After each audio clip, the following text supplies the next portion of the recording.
James Stewart as the sick shooter.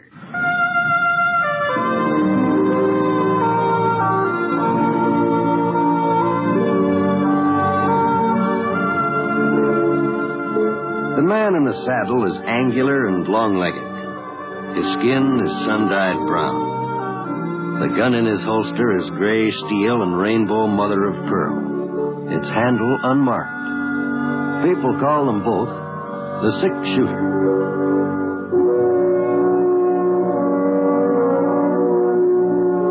The NBC radio network presents James Stewart as the sick shooter, a transcribed series of radio dramas based on the life of Britt Ponset, the Texas plainsman who wandered through the Western Territories, leaving behind a trail of still-remembered legends.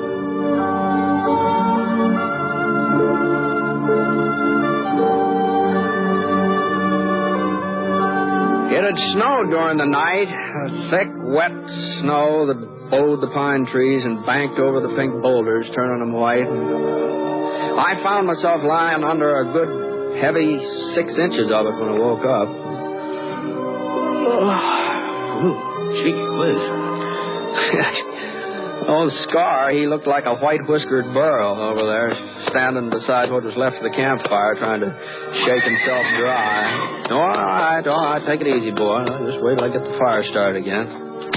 The wood I'd gathered up the night before was pretty wet, so I got a hand axe out of my pack and I headed over toward a little hill about a quarter of a mile away. Since the wind had been from the north, I figured some of the brush on the far side might still be dry enough for burning. Yeah. It wasn't very easy climbing. A couple of times I went in and way over my knees.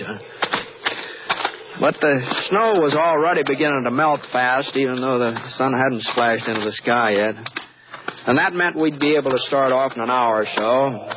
By then, the stuff would be thinned down to mostly mud and water. I hit the crest of the hill and looked around. The south side sliced away at a good sharp angle, and the ground was fairly dry. I spotted a couple of dead oak saplings lying on the ground about 10 feet below me. Seemed likely they'd catch fire without too much trouble. I was kind of surprised to find oaks growing at this altitude. Even so, I thought, there's some bothering Scar. Probably a jackrabbit or squirrel or something. They sure was making a lot of racket. Wasn't like him to get upset unless well, that wasn't a jackrabbit. That was a whole lot more than that. I dropped my axe and I climbed back to the top of the hill as fast as I could climb. The sun was inching over the rim of Spooner Range, and at first the reflection off the snow blinded me. When I got my eyes focused, I saw the fella standing beside Scar, trying to cinch the saddle onto his back. Hey, you! Hey, let that horse alone! He looked up, and for a minute he just stood there as though he didn't know exactly what to do next. Then he jerked the leather tight and he put his foot in the stirrup. Scar wasn't being very helpful, but it didn't keep the fellow from mounting up. I knew I couldn't make it through the snow before they rode off, and I sure didn't like the idea of chancing a shot, not with Scar rearing the way he was. But I didn't have much choice. My first shot was wide, maybe 5-6 feet, and Scar was taking the spur and sort of starting to move in spite of himself. And another minute or two, they'd be out of range. Yeah, that was a little close, but not close enough. Bullet must have caught the fellow high on the leg. He twisted around and tried to get a hold of the pommel, but his fingers slipped off, and I saw him slide into the snow. I couldn't see whether he had a gun or not, but I found out soon enough. I dived behind a clump of pines. There was a clearing between us, and he was using a boulder for cover. A little spray of snow told me I'd chipped the rock right in front of him. I waited for him to answer my fire, but there wasn't a sound from that side. Maybe he was just waiting, too, hoping I'd get anxious and come out in the open. Well, I wasn't going to be that obliging. And he still didn't answer. I reloaded my gun and I edged over to the right. If I could just circle without him seeing me, maybe I come up behind him. About 20 minutes later, I managed to skirt around the clearing. He was up front of me now, just a couple of boulders away. I got up on my haunches and I charged. And then I saw why it had been so quiet. He was sprawled out, face down on the snow, staining it red. It wasn't just his leg that was doing the bleeding either. There was a bullet hole in the small of his back, and the piece of cloth fastened over it had come loose. His gun was lying beside him, within easy reach. I picked it up. There was still one bullet that hadn't been fired. He started coming to, and I eased him over on his side, and his eyes kind of half opened, and it's just like his lids were too heavy for him to rise all the way. There's still a lot of things in my time, but I ain't never been a horse thief before. All right, you better take it easy. What's the difference? I'm not going to pull out of this anyhow. I guess I'm lucky. Dying here's a whole lot better than being caught. I always said they'd never hang me. All their rewards, wanted posters, just wasted time. I told them they'd never hang Ace Tressler. Tressler? You heard of me, ain't you? Yeah, I've heard of you. Everybody's heard of Ace Tressler. One way or another.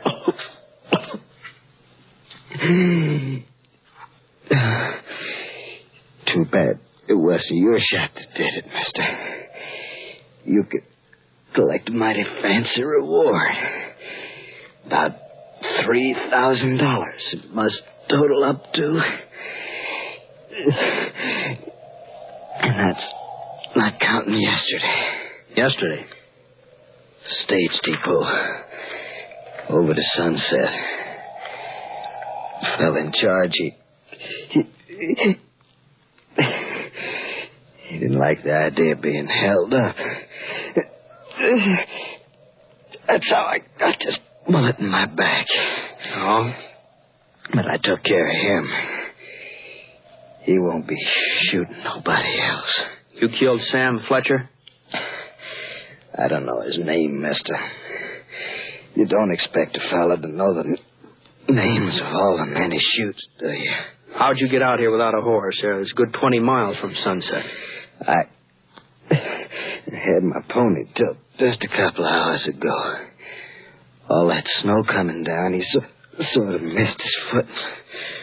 Hurt himself bad. I'd say. I sure hated having to put him out of his misery. He was a fine horse. Best I ever owned. It's a rotten shame. Man having to kill a horse like that. Yeah. That's the only reason I tried to take yours. I had to have some kind of mount. There's a posse on my trail. I ain't never stole a horse before, mister. I ain't no horse thief. Well, you think you can hang on if I hoist you onto the saddle? What for? Well, you need a doctor. Scar can carry us both. Only doctors in Sunset. That's right. I'd never make it that far. Can't you see I'd never make it that far? Well, you can try.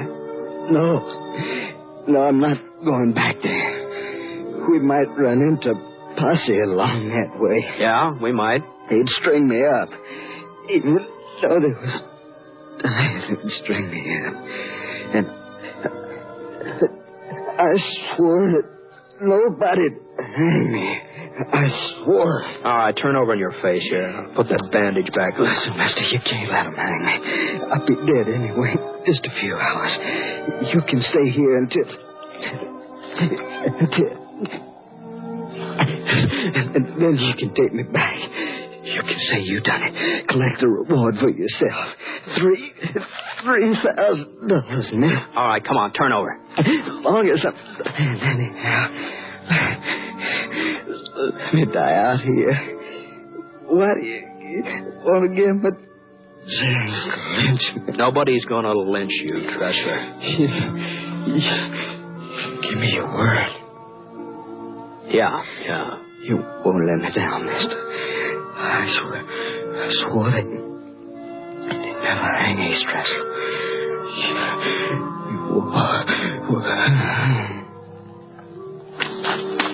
He passed out again, but he was still alive, still hanging on by a thread. I managed to get a couple of makeshift bandages fastened onto him. The bleeding seemed to have let up a little.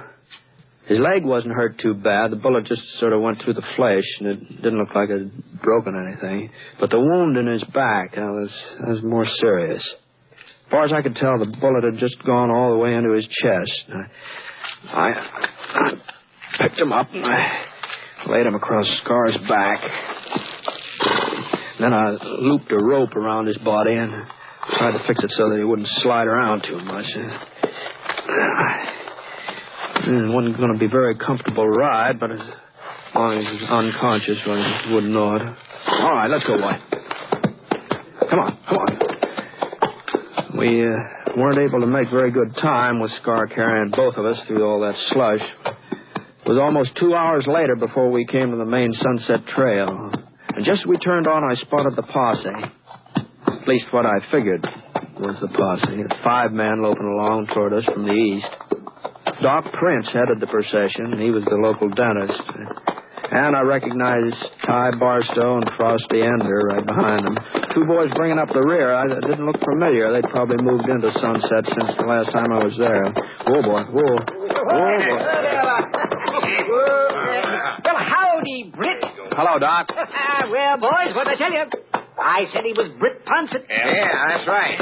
Easy, girl. Easy. I'm pleased to meet you, Mr. Ponsett. I'm Cliff Slauson, and this here's Hard North. Oh, yeah. Hi. Yes, I recognize you the minute you come into sight. I said, there's a 6-shooter, I said. And I guess there's nothing the matter with my eyes. Seems like you're carrying quite a load, Britt. What happened? It's Art Tressler. Huh? Tressler? No. Well, I'll be doggone. Let's see here. Yes, it's him, all right. Leastways, it sure looks like them pictures on the posters. Well, if that don't take their cake. This neighborhood's getting to be a real outlaw's haven, I reckon. Well, maybe they'll change their mind about hanging around after they find out what happened today. Yeah, we've done a pretty good job of taking in the welcome mat. Pretty good. If you ask me, we set a record. With Ponsett's help, of course. Boy, you boys didn't need any help from me. You would have found Tressler yourselves before very long. Well, what are you talking about, Britt? We didn't have the faintest idea he was in these parts. Sure, we were already on our way back to town. You mean you weren't looking for him? Of course not. Well, what are you doing out here, then? I thought you were a posse. We are a posse. But we were hunting George Revitt. Rabbit? Yeah, you remember him, don't you? Robbed Phil Jeffers' general store a couple of years back. Almost killed old man Jeffers. Yeah, I remember. Well, sir, he broke out of jail a week ago. The one over to Polk City. And what do you think he did? He headed straight for Sunset, and he tried to pull another robbery. Yeah, only this time he did kill Sam Fletcher while he was at it. Now, just hold on a minute here, boys. Now, you're trying to tell me that you're looking for George Revitt, and that you think he's responsible for the robbery at the stage depot last night. Think? We know it, Britt. Of course we do. But we ain't looking for him anymore. We found him. What? Yeah, just a couple hours ago. Hiding in a cabin over by Walnut Creek. That's right, and he won't be pulling no more holdups neither. We saw to that. No, boys. Now, you better let me explain this, Britt. He might think we was kind of hasty this morning. It isn't as if we didn't give Revitt a trial. A trial? Well, there was no doubt about his being guilty, Britt. And seeing as how there's no judge in Sunset, and we'd have to wait till next spring for a formal hanging, well, we sort of speeded things up a mite. You didn't string him up yourself. Well, not very high up, just a couple of feet off the ground. Now, boys, wait just a minute now. Now, Britt, there's no point in your looking so all-fired serious. There's nothing anybody can do about it now. Well, that's true enough, Doc. Yeah. there's nothing anybody can do.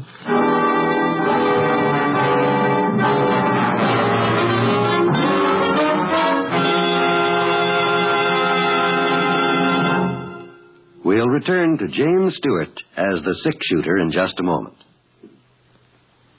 Now, hear this. Within the next 20 seconds, a fire will break out somewhere in the United States. Lives may be lost, property damaged, homes or buildings destroyed.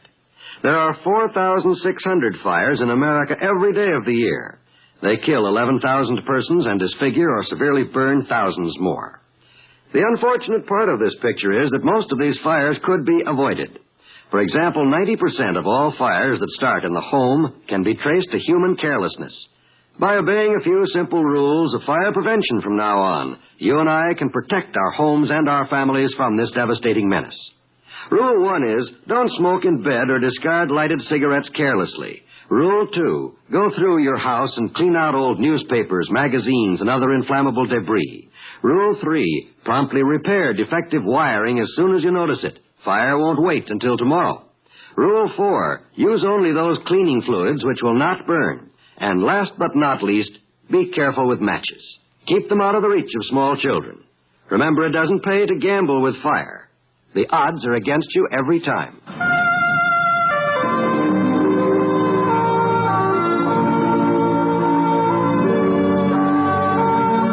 Now, Act 2 of The Sick Shooter, starring James Stewart as Britt Ponzett.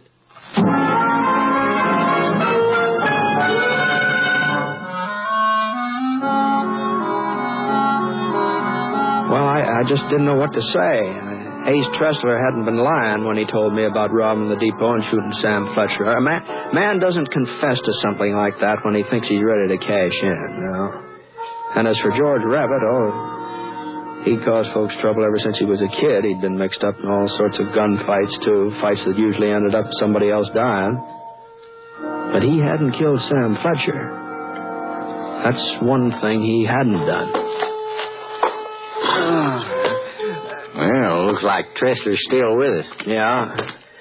Well, I'd better get moving. Well, you want us to take him into town for you, Britt? That's a good idea. No, thanks. You see, I gave him my word that he was going to a medical doctor. I don't get you. You see, he was afraid he might be lynched. Well, we ain't got no grudge against Tressler, Britt. Oh, I guess he's as mean as they come, but he ain't never given us no bother in Sunset. Is that so? I told you. We didn't even know he was in these parts. Well, I guess you should have known it, Doc. Huh? He's the man who shot Sam Fletcher. What's that? Oh, I know what you're up to, Britt. You're just joshing us. You're trying to make us feel like we've done something wrong and take care of George Ribbit. Well, all I'm saying is that Tressler told me he's held up the stage depot last night and he killed the fellow in charge. You ain't serious. I'm about as serious as I can be. Oh, but, Britt, that don't make sense. Why, it had to be Ribbit. What made you so sure? Well, we knew he broke jail. And somebody said they thought they seen him in town yesterday. Now, let me see who. Oh, it was Johnny Silks, I think. Yeah, and we picked up his trail not far from the depot. Well, he led right to that cabin on Walnut Creek where we found him. He admit the robbery and the shooting? Well, you don't expect a man to admit a thing like that when he knows there's a rope waiting for him. Yeah. Well, I'll see you. Oh, no, wait, now, hold on now, Britt. You're wrong about this. Why, you just gotta be wrong. You think I'm lying, Doc? No, of course not, Britt, but everything pointed to Revitt. Well, maybe Tressler was just making that up, what he told you. Well, how did he find out about the robbery, then? Well, Now, Britt, you know we wouldn't have done anything if we weren't certain in our own minds that we were right. Why, you know that. It's possible we made a mistake. Well, I'm not saying that we did, but it is possible. No? Even if we did, Rabbit deserved hanging. He's deserved it for a long time. Yeah. Yes, that's what I'm getting at. We didn't do any harm, Britt. Not really. You didn't, huh? Oh, of course not. But if you were to tell folks about this, well, they might not see it our way. They might figure that we took too much on ourselves. So you won't say anything, will you? Well, all I'm doing is taking Tressler into town. Whatever he says after he gets there, that's up to him. Well, I know, You but I don't need know. to worry about Tressler. He ain't going to say nothing. Huh? Well, take a look. Yeah, he was dying. Wasn't any doubt about that. I cut the rope that was holding him on the scar's back and carried him over to a dry space just off the trail. And just before I could put him down, he gave a little shudder, and I felt the life ease out of his body. Well, he'd been right about one thing.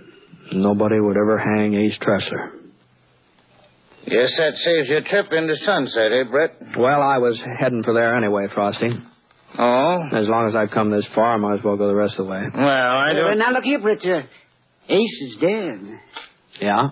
Well, then don't you see that there's nobody to say whether he was the one who killed Sam Fletcher or not? Nobody but Britt. That's right. Now, suppose we did go off half-cocked. Suppose we were kind of hasty with Revitt. Well, we're sorry about it, but there's nothing we can do for him now. It seems you told me that before. Well, it's the truth, ain't it? Sure. Well, then what would you gain by getting us into hot water? Letting people know that we kind of overstepped the mark? Is that what you call it? Overstepping the mark? Well, it'd be different if Revitt was innocent. Well, somehow I got the idea that he was. Well, yes, of this robbery, maybe, but, I had a brother, Ponset. He'd be alive today if it wasn't for George Revitt. Mm-hmm. Is that why you hung him, to get even for your brother? No, of course not. We were just doing our duty as citizens. We thought he shot Sam Fletcher. Well, why are we standing here arguing? If Ponset wants to try and make trouble, well, he ain't got no proof. It's his word against ours. That's right. Cliff's right. We can even say that Revitt confessed. Why, everybody in Sunset will believe us. Well, then I don't see what you're so worried about then. Well, we ain't worried, Britt. Not really, of course we're not. I know you pretty well. We've been friends a long time. Why, you're not going to go out of your way to stir up a hornet's nest? No, I'm sure of that. Well, I ain't so sure. Just a minute, Ponset. You're not leaving here yet. Now, Frosty. And, boys, it's about time we start using our heads. If he goes into town and spreads this story around, they'll all believe it. Whatever Britt Ponset says, that's gospel. But he ain't going to say anything. That's right, he ain't. Because he ain't riding into Sunset. He's turning around and heading east. Is that so? I know you're a fast man on the draw, but there's 5 of us. You're not that fast. No, I reckon I'm not. Now, we don't want to get in any mix-up with Britt, Frosty. What do you want? People to start saying we murdered George Revitt? Murdered? Well, that ain't what we done at all. His family might not agree with you, Cliff, if they found out the truth about that holdup last night. And he's got a brother, too. Well, maybe there's something in what Frosty says, but we can't stop Britt. Now, if he takes it upon himself... We stopped Revitt, didn't we? Frosty? Put that gun away. Sure, I'll put it away. After I'm sure that Ponset's riding east. And I'm warning you, Britt. You ever breathe a word about what Tressler told you? I don't like being ordered around, Frosty. And just keep away from Sunset. Now move. I said... Well, I held my ground. I knew Frosty Ender pretty well. I knew he wouldn't shoot. His business with Revitt had pushed him into deep water, but not that deep. I watched his jaw muscles tighten up, and I saw a little bead of sweat begin to gather between his eyes, and for a minute nobody said anything. And then Ty Barstow shoved forward. I told you to put it away, Frosty. Wasn't what we already done today bad enough? You want to kill somebody else? We done nothing wrong. Get that through your skull, Ty. Revitt deserved to hang, and we hung him. What about Britt? Suppose he deserves being shot? No, not unless he asks for it. That gun you're holding just proves how wrong we were this morning. If we'd been right, you wouldn't need it. Shut up. If we'd been right, we wouldn't be standing here feeling ashamed. Even you feel ashamed. That's why you don't want nobody to hear about it. That's why you're threatening Britt. Yeah, and I'll make good on that threat, too. No, you won't. Because we're going into Sunset and tell him what happened. We're going to take our medicine. You gone loco? And it ain't just because Revitt didn't kill Sam Fletcher, even if he had. Well, he still wouldn't have been right. Oh, I reckon we wouldn't have found out so quick, but we'd have found out sooner or later. You know what's the matter with you, Ty? You're yellow. You got a streak a yard wide down your back. You were just as anxious to string up Revitt as the rest of us.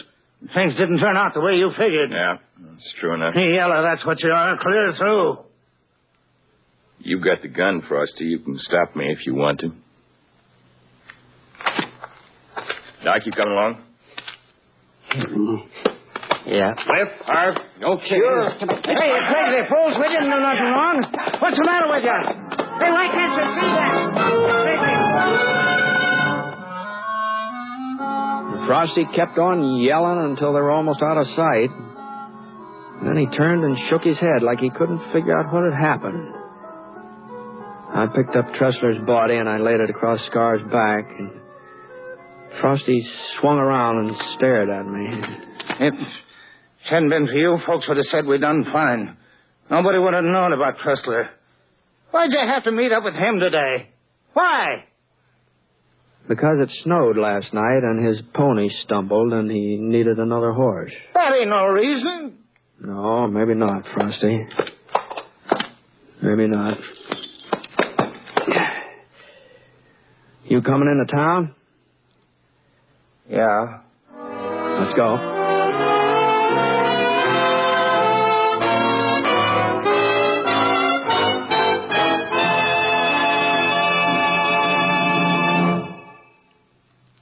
$50,000 trained nurses are needed now, today. Nurses to serve humanity in hospitals and private duty, in teaching and research, in the Veterans Administration and the Armed Forces.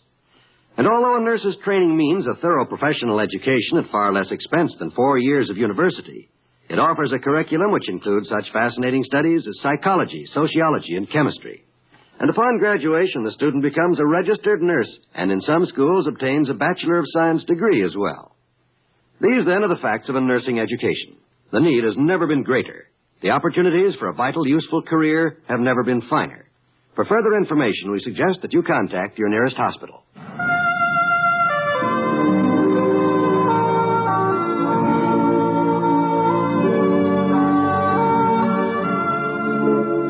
The Sick Shooter is a transcribed NBC Radio Network production in association with Review Productions.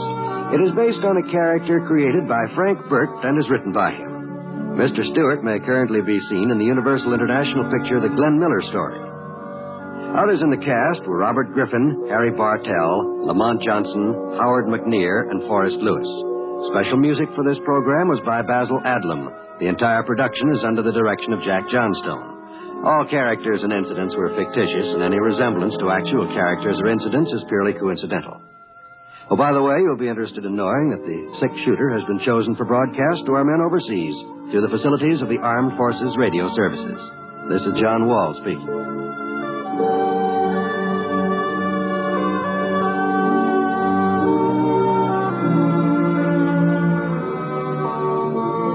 Tonight, listen to Sunday at Home on the NBC Radio Network.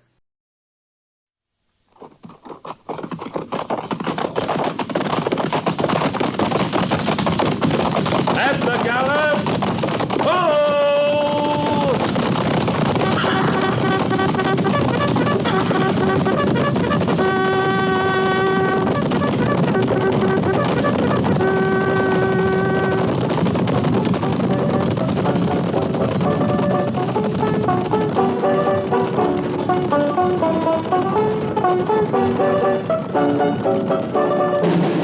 Fort Laramie.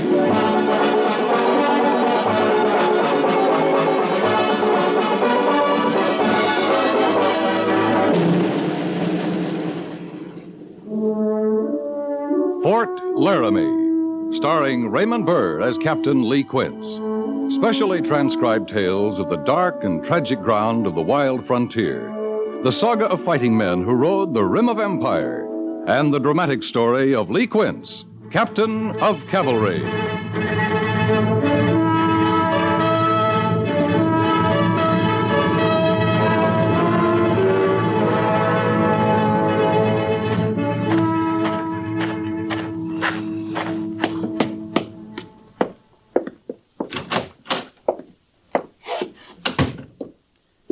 Lieutenant Sybert's reporting is ordered, Captain. Oh, yes, Mr. Syberts. I have a special detail for you. Yes, sir? We've received a report there's a band of Brule Sioux camped in the North Fork near White Butte. I want you to ride out and see what they're up to. Yes, sir. They're too close to the Bozeman Trail. Better take a scout with you. I suggest Dan Tolliver. I prefer Pete Hazen, sir. Oh? Why? I don't care for Tolliver. He's the best scout on the post. He's a squaw man. You've still got a lot to learn about the West, Mr. Syberts. I suggest you might find old Dan Tolliver a very valuable teacher. Yes, sir.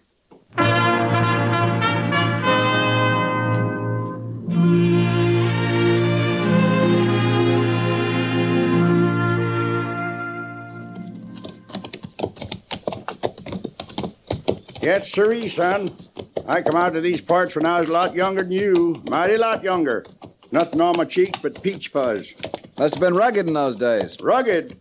Why, son, there weren't a town or village twixt St. Joe on the Missouri and Monterey on the Pacific. Man had room to breathe. Now look at it. Immigrants pushing west every year, filling the plains with dust and damnation. I can't say I blame the Indians for being a mite put out about it. I'd expect you to look at it their way. What are you signifying by that, son? Well, I understand you've been closer to the Indians than some of us. Well, so I have, in a manner of speaking. Lived amongst them off and on for many a year. Fine people. Decent people. I saw how decent they were up on the Powder River. Man doesn't look very pretty after they've been decent to him. What part of the state you call home, son? Pennsylvania. Mm-hmm. Well, how'd you feel if all of a sudden a lot of people started crowding into your hometown, moving onto the streets you live in, moving right square into your house, maybe? What'd you do? Well, I don't know. And I know. You'd throw them out, that's what. Well, this whole prairie belongs to the Indian. Yes, sir, it's his home. And he feels about it just the same way as you do about your home. It isn't the same thing. Well, it might seem the same to an Indian. That's ridiculous. Oh, wait a minute. What is it? Indian. Where? Down there in that draw. Oh, yeah. Hey, his horse is bucking. Yeah. Look. Well, first time I ever knowed an Indian to get thrown off his horse. Let's go. Come on. Yeah. Hey!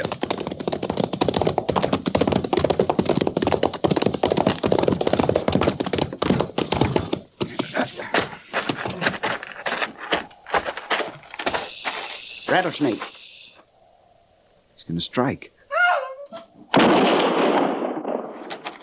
That's why her horse threw her. Yeah, that snake ain't going to be much use no more.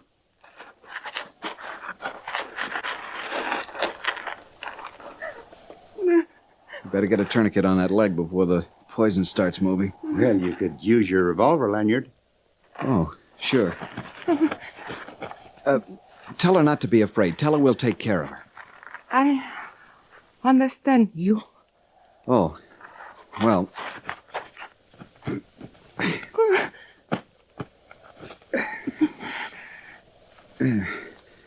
It's got the blood stopped. Now, I'm going to have to cut your leg so I can suck out the poison. I'll try not to hurt you.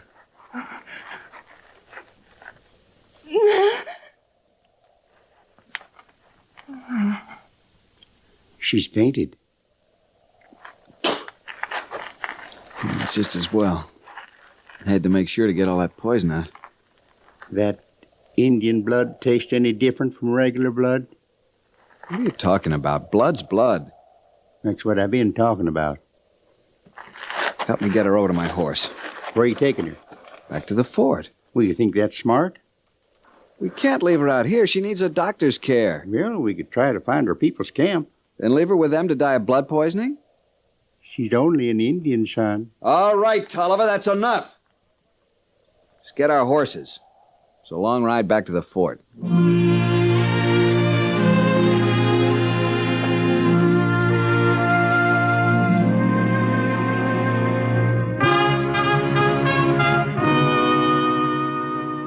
What you've done may have serious consequences, Mr. Syberts. What else could I do, sir? Look, from the Indians' point of view, you've kidnapped one of their women. Well, I suggested we ought to find her village captain, but the lieutenant said bring her here. We can only hope they didn't see you. And that's doubtful. Her pony bolted, and when it gets back to camp without her, there'll be devil to pay. She ain't no ordinary squaw. What do you mean? By the look of her clothes and the way she wears her hair, she could be the daughter of a chief. Lieutenant Syberts, we're here to keep the peace, not to commit overt acts of hostility. It was only an act of simple Christian charity. Lieutenant, you'll form a detail at once and return that girl to her people. But, sir, the doctor says she's got to stay in bed for at least a couple of days. Corporal of the guard, sir. Well? Post number 3 reports a party of Indians riding toward the main gate. How many? 50 or 60 of them, sir. What do you think, Dan? My guess is to come to parley. Hope you're right. Let's see what they want.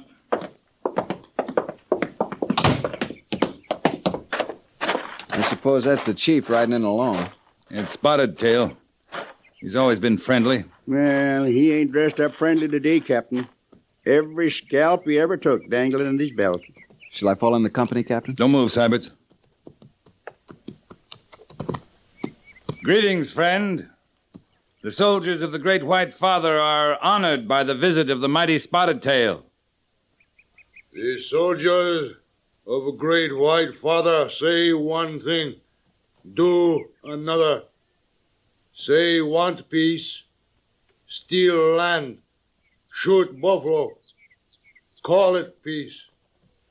Now steal Indian woman, steal daughter of Spotted Tail. Your daughter was not stolen, Spotted Tail. She was hurt. This officer brought her here so the doctor could help her. Where is Awapa, my daughter? She is in the hospital. I'll take you to her.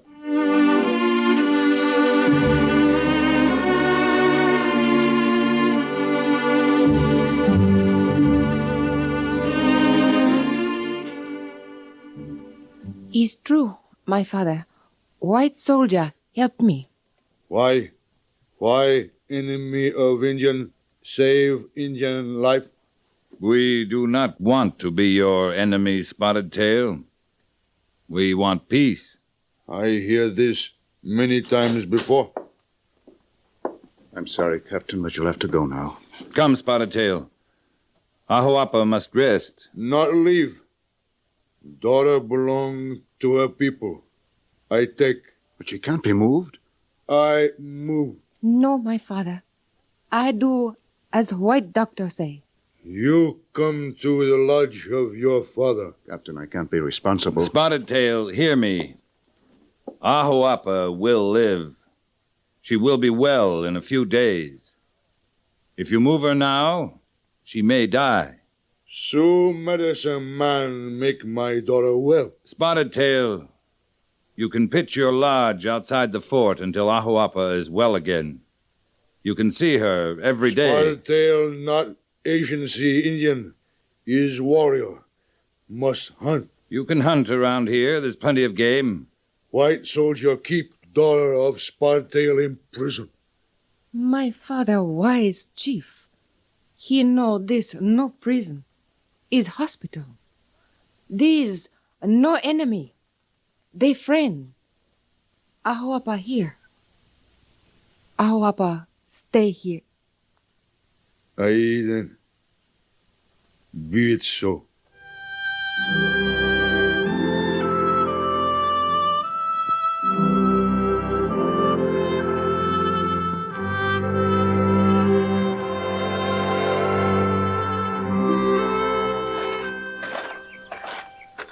Well, Mr. Seibert, your little adventure didn't turn out so badly after all. No, sir. But I don't advocate rescuing Indian maidens in distress as a substitute for military duties. No, sir, only... Only what? Had the captain been in my place, I feel sure he would have done the same thing. Oh? Yes, sir. Maybe so. She's a spunky little baggage. You, going over to the quarters? As a matter of fact, sir, I thought maybe I'd drop in at the hospital here. I see. Well, good luck, Mr. Seiberts. Thank you, sir.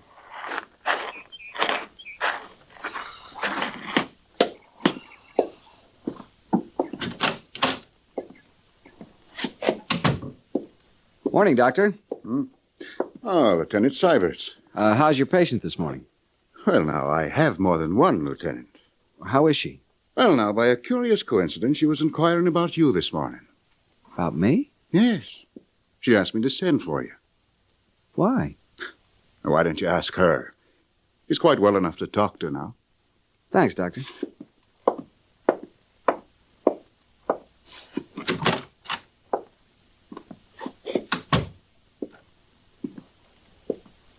Morning, ma'am. Now is good. You feeling better? Pain all gone. That's fine. Ahuapa owe life to Lieutenant. Ahuapa belong, Lieutenant. I beg pardon? How else Ahuapa show thanks? By getting well quickly. Is not enough. It's all the thanks I need. Is strange. What is strange, Ahuapa? White man Indian? Both men. White men think different. That's because we've been taught differently. Ahoapa like way white men think. You teach Ahoapa think this way? That's quite a large order. But you do. First you teach Ahoapa speak white man tongue. You speak English very well. Not good, Ahoapa think. You teach better. I'll be glad to try. Good. You begin now. I don't know where to begin. How does Lieutenant call himself? Me Ahoapa. What lieutenant? Oh, my name is Syberts, Richard Syberts. Richard. Good. See? Ahoapa learn first important English word.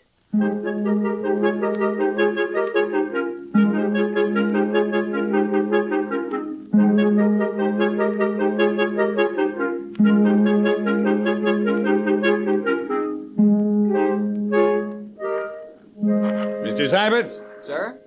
Mrs. Syberts, I may be mistaken, but I don't believe I saw any change in the order of the day. I beg pardon, sir? Since when have sash and plume been indicated as proper dress for the officer in charge of guard mount? Well, it isn't, sir, but I thought it might be good for the morale. The morale of whom? Why, the men, sir, naturally. How's that, Lieutenant? Well, sir, it also occurred to me that it might make a good impression on the Indians around the post. They put a lot of stock in their own headdresses and ceremonial regalia. I thought it might be a good idea to show them what our dress uniform looks like. Lieutenant Syberts, the only Indian who witnessed this guard mount was Ahoapa. I'd noticed that, sir. And had you noticed that each time you are the officer of the day, she is here on the parade ground to watch you change the guard? Oh, sir, I guess she's interested in soldiers, sir. Soldiers? Or a certain soldier? I wouldn't know, sir. I believe you're off duty now. Yes, sir? Then, Lieutenant, I suggest you shouldn't keep the lady waiting. Yes, sir. Thank you, sir.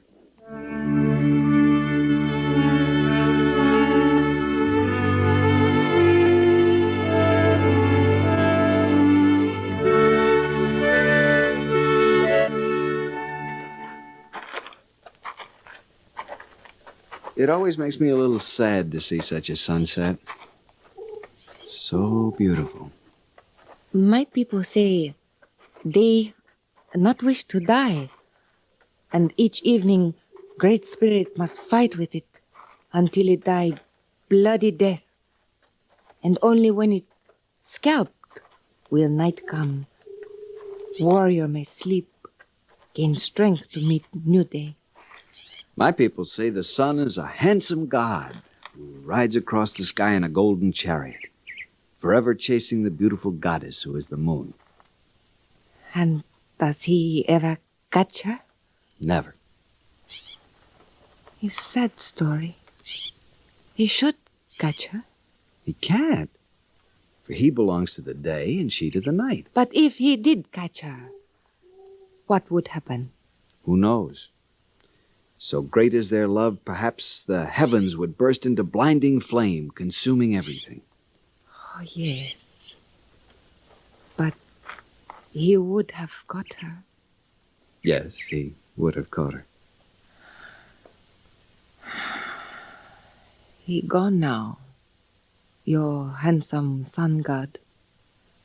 Gone over edge of world. Great Spirit has killed him. Oh, no. He's not dead. Look over in the east. The moon goddess comes following after him. Richard, Yes?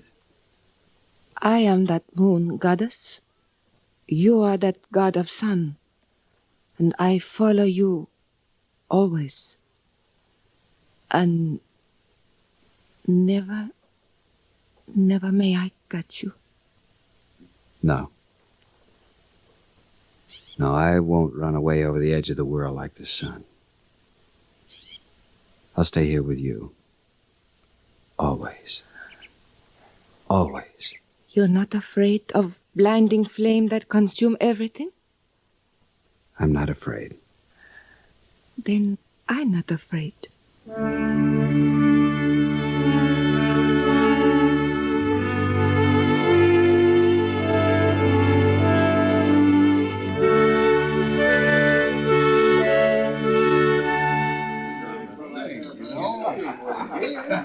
Good evening, Lieutenant Syberts. Hello, Piney. You want a little rye? No, thanks. I'm looking for Captain Quince. Has he been in? No, I haven't seen him all evening. Well. Hello there, son. Hello, Dan. How about you and me having a little drink? No, thanks. Oh, come on now. That ain't very sociable. Seems how you and me got a lot in common. What do you mean? Oh, you know what I mean. If you'll pardon me, Mr. Wait, Tolliver. what's your hurry, son? I'm sorry. Oh, now, wait now. Nothing like a pretty little squaw to change a man's mind about Indians, is there, son? You filthy-minded Oh, now, foul son, mu- now, wait. There's no cause to get your dander up. I was just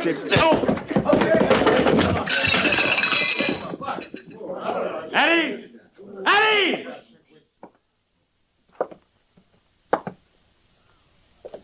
Now, what's this all about? Captain Quince, you ought to take better care of this young man of yours. He seems mighty touchy. Mr. Sybert, you're aware of the regulations covering the conduct of officers in uniform? Yes, sir, only... You'll consider yourself confined to quarters until further notice. Yes, sir.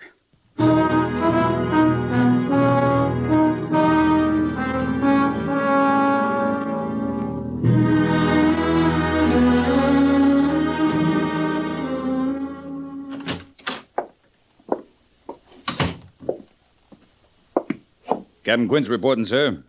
Good morning, Lee. I hear you refereed a little scuffle over at the Sutlers last night. Why, yes, sir. One of our officers fighting a civilian. Well, Major Daggett, as far as I can see, he was provoked. Did Dan Tolliver attack him? No, sir. Tolliver was taunting him about the Indian girl. Sybert's in love with her? Apparently. Well, his love affair will have to wait. We've got more important things to worry about. That's why I sent for you. Yes, sir.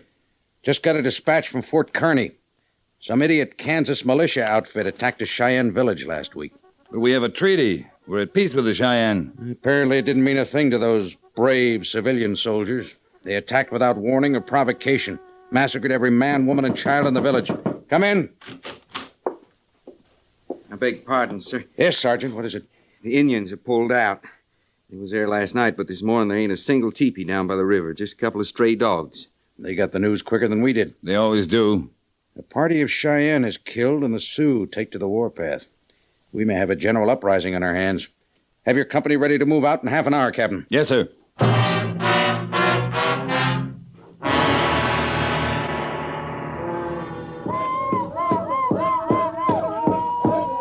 It's not good for daughter of chief to be tied like prisoner. It is not good for a daughter of chief to refuse to follow her people to war. We are now many marches from white man. Untie me now. I shall stay with my people. It is good. You will get well in your mind now. The white man medicine make your body well, but your mind sick. You will be well now. There is much good about white man. He killed our people. Not white man at Fort Laramie. It was others. And it was not our people who were killed. It was the Cheyenne. We at peace with white man at Fort Laramie. White man is white man. Indian is Indian. And soon white man will kill us all if we not make peace with him. Then we will die brave in battle, not drunk on reservation. You will. Warrior will. But what of women? What of me? For many moon, dark elk want you for his wife. Marry him and have many babies. I will remain with my people as long as I live. That I promise. But I will never marry Dark Elk or any other Indian.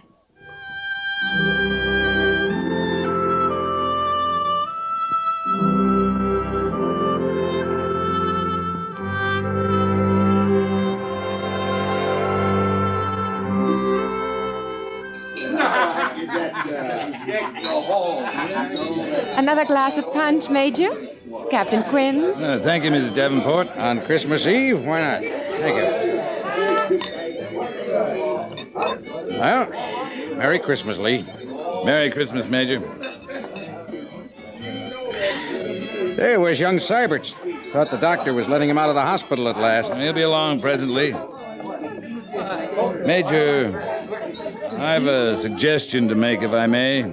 Sure, go ahead, Lee. This has been a bad winter so far. It looks like it's going to be worse. The Indians they're bound to feel it. Game is scarce. They haven't the advantages of the treaty supplies we were furnishing them before they took the warpath. What's your suggestion, Lee? Call them in for a peace parley as soon as the snows melt, say April 1st. Maybe we can end this useless bloodshed. Maybe, but I don't think they'll come. Why not? After that massacre in Kansas last summer, they won't forget. I can't say as I blame them. Worth a try, isn't it, sir? Certainly, anything's worth a try. Good evening, sir. Evening. Oh, Lieutenant, how's the arm? Doctor says it's going to be all right, sir. You're lucky you didn't lose it. You should have seen it, Major. Arrow cracked the bone, pinned his arm against his side. It's a miracle he's alive. I know. Those were Spotted Tail's warriors, Lieutenant? Yes, sir. Any idea who got you? Yes, sir. A warrior named Dark Elk. He was after my scalp. I shot him. That change your opinion of Indians, Lieutenant? No, sir. They're a fine race of people, sir.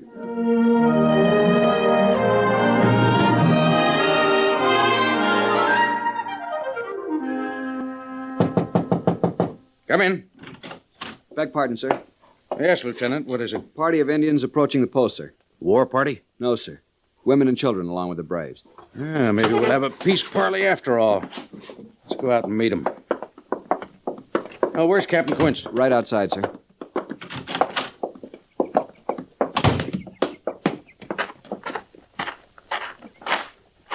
Major, it's Spotted Tail. I see it is.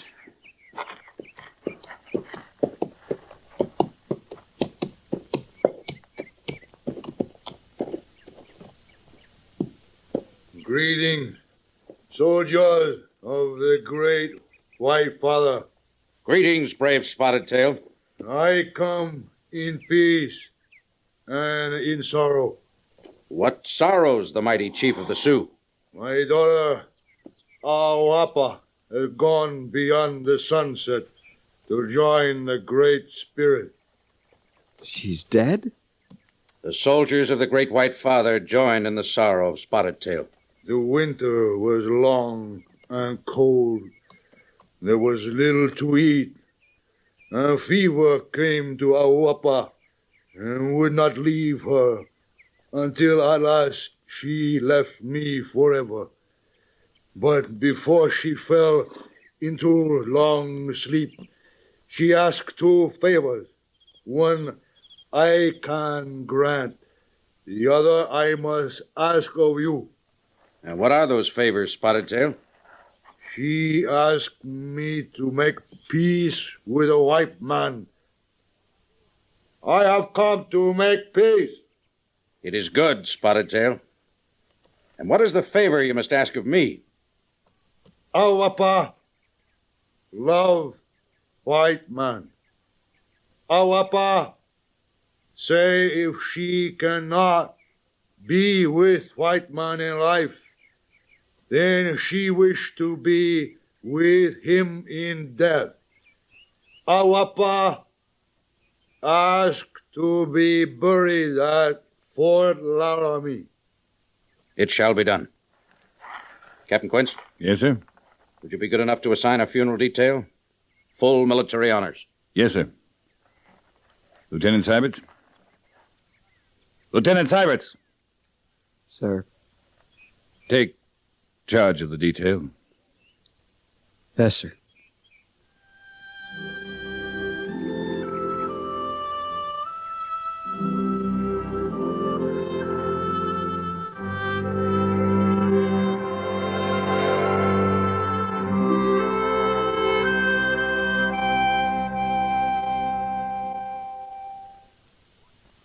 Fort Laramie is produced and directed by Norman MacDonald and stars Raymond Burr as Lee Quince, Captain of Cavalry, with Vic Perrin as Sergeant Gorse.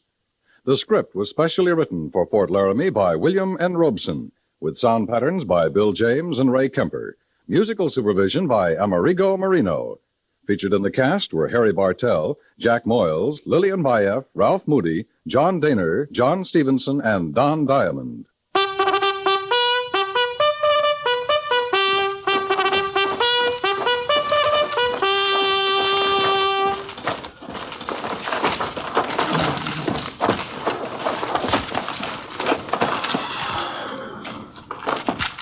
Company, attention!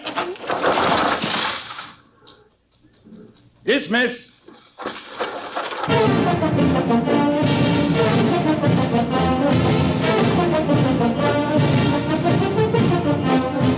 Next week, another transcribed story of the Northwest frontier and the troopers who fought under Lee Quince, Captain of Cavalry.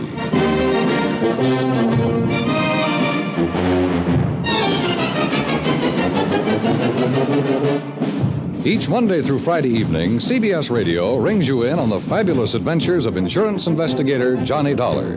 Just by decoding the cryptic items in his expense account, you'll learn how a dime spent at a phone booth can lead to a scene of the wildest suspense. Then on to a sum spent for an airplane ticket, or an item for a new shoelace, and again you'll find yourself smack in the middle of a thrill-packed situation. Each new adventure moves the story forward to its dramatic payoff when Johnny Dollar solves yet another case of arson, fraud, or murder. Every Monday through Friday night over most of these same stations, hear yours truly, Johnny Dollar.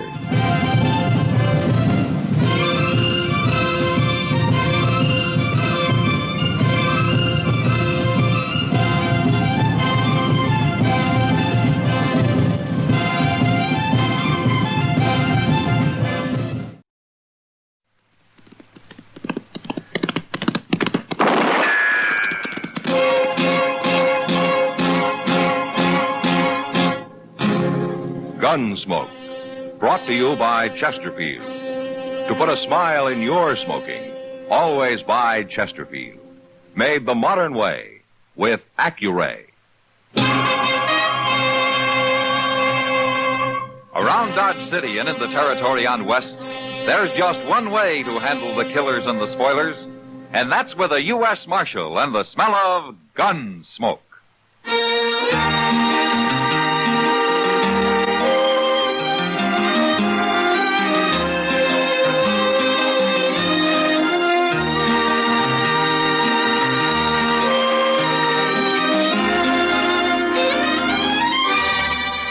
Gunsmoke, starring William Conrad. The transcribed story of the violence that moved west with young America. And the story of a man who moved with it. I'm that man, Matt Dillon, United States Marshal. The first man they look for and the last they want to meet. It's a chancy job, and it makes a man watchful and a little lonely.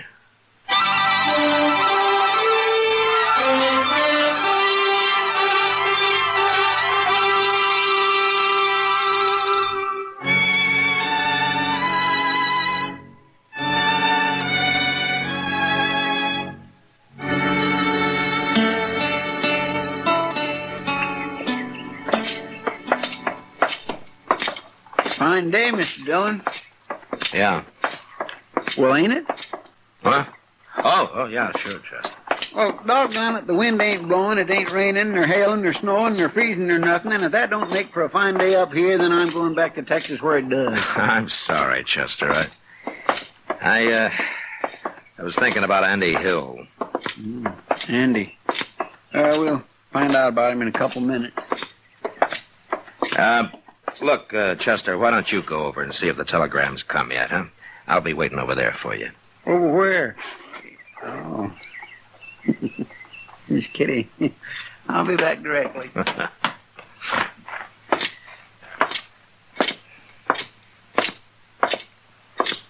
Hello, Matt. Hello, Kitty. Fine day, isn't it? Yeah. You got something on your mind? Chester's gone over to see if that sheriff down in Oklahoma Territory sent me an answer yet. Oh, about Andy Hill? Yeah. Well, he's only wanted for robbery, Matt. I should think after you're telling him how he brought in a man wanted for murder, they'd be willing to go easy on him. And I hope so, Kitty. And especially since he's settled down here and making a good name for himself. If they'll take my word for it. Well, the sheriff will have to take your word for it. He's probably never even heard of me. Hello, Miss Kitty.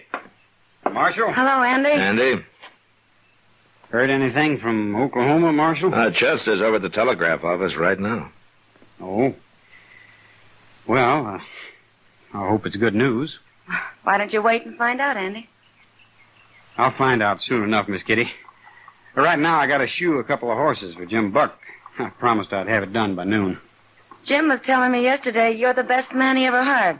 Oh, anybody can ride shotgun, Miss Kitty. All you do is sit there and keep your eyes open. No, it's more than that. He trusts you. It makes me feel good to hear that, Miss Kitty. Goodbye. Bye. You know where to find me, Marshal. Yeah, sure, Andy.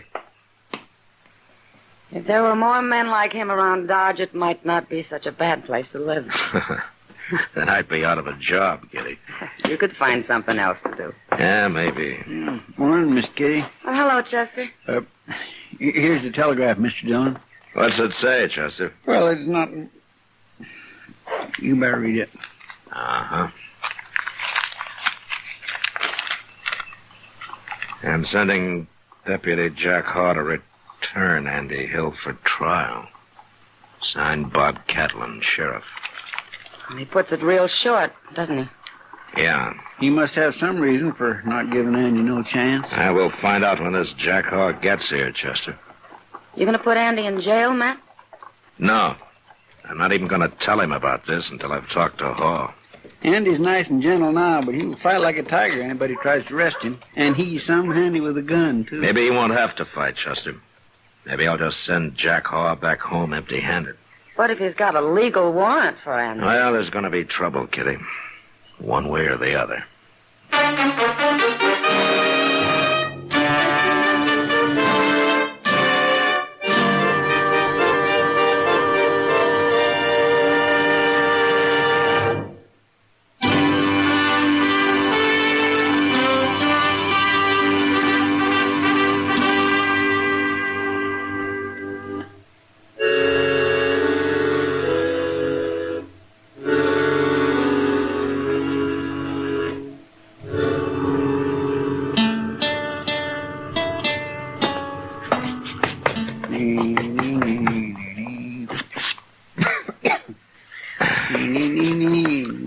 Chester, will you please stop dusting my desk?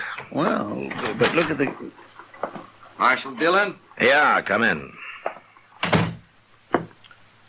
My name's Hall, Marshal. Jack Hall. How are you? This is Chester Proudfoot, Hall. How do you do? We've been expecting you. Sheriff Catlin said he was going to send a telegram. Yeah, he did. You got Andy Hill locked up here? No, I haven't. No? I haven't seen a warrant for his arrest yet. I forgot. Here it is, Marshal. Signed by Sheriff Catlin himself. Uh-huh. There's a mighty fancy signature he's got. Well, looks legal. But, wait a minute. What is it, Marshal? This is a warrant for the arrest of Andy Hill for murder. Didn't Sheriff Catlin explain? No, he didn't. And I guess he figured it'd be better if I did.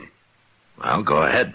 Well, the sheriff got your letter about Andy, how he brought in that murderer and how he's become a good citizen up here. And I think he was willing to forget that little robbery charge against him. Then why didn't he? A man was killed just before Andy left Oklahoma Territory, Marshal.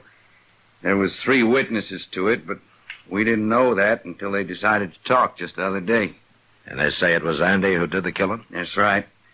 Tried to hold up a saloon and killed the bartender. How come these witnesses waited so long? They was afraid. They thought Andy'd kill them for talking before we could catch him. Well, I guess they got to feeling guilty about it. I see.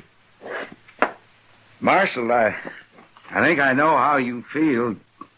You've come to like Andy. Most everybody does, till they really get to know him. The boy's a liar to begin with, a real clever one. He can usually talk his way out of anything, just like his brother. His brother? His brother murdered a man, too, Marshal, about a year ago. Oh, I see. They're both liars and they're both killers, Marshal. Don't feel bad about being taken in by Andy. They tell me just about everybody has been one time or another. They tell you? Well, I don't know him myself. I only been deputy down there for the last couple of months. But I know a lot about Andy. Uh-huh. When do you want to start back, huh? I was thinking of taking the stage tomorrow morning. You staying at the Dodge House? Yes, I am. All right, come by in the morning. I'll have Andy here. Your town, Marshal. I'll do whatever you say. He'll be here in the morning. Unless he tries to shoot me.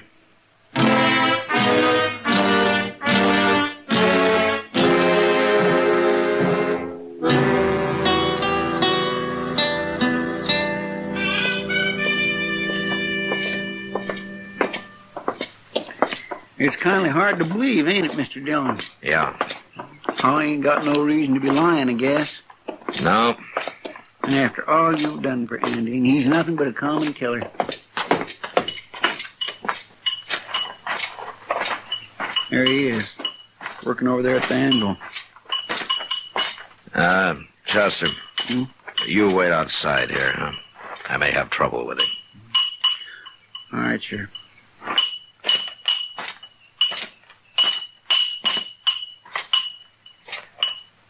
What are you doing here, Marshal? Sheriff Catlin sent a deputy to take you back to Oklahoma territory, Andy. What? They want you for the murder of that bartender. Bartender? What are you talking about? You might as well admit it, Andy. The 3 witnesses have already talked.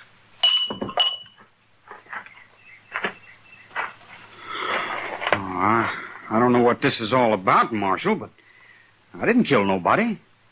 They got me mixed up with my brother. I heard about him. This deputy tell you? Yeah. What's his name? Jack Hall.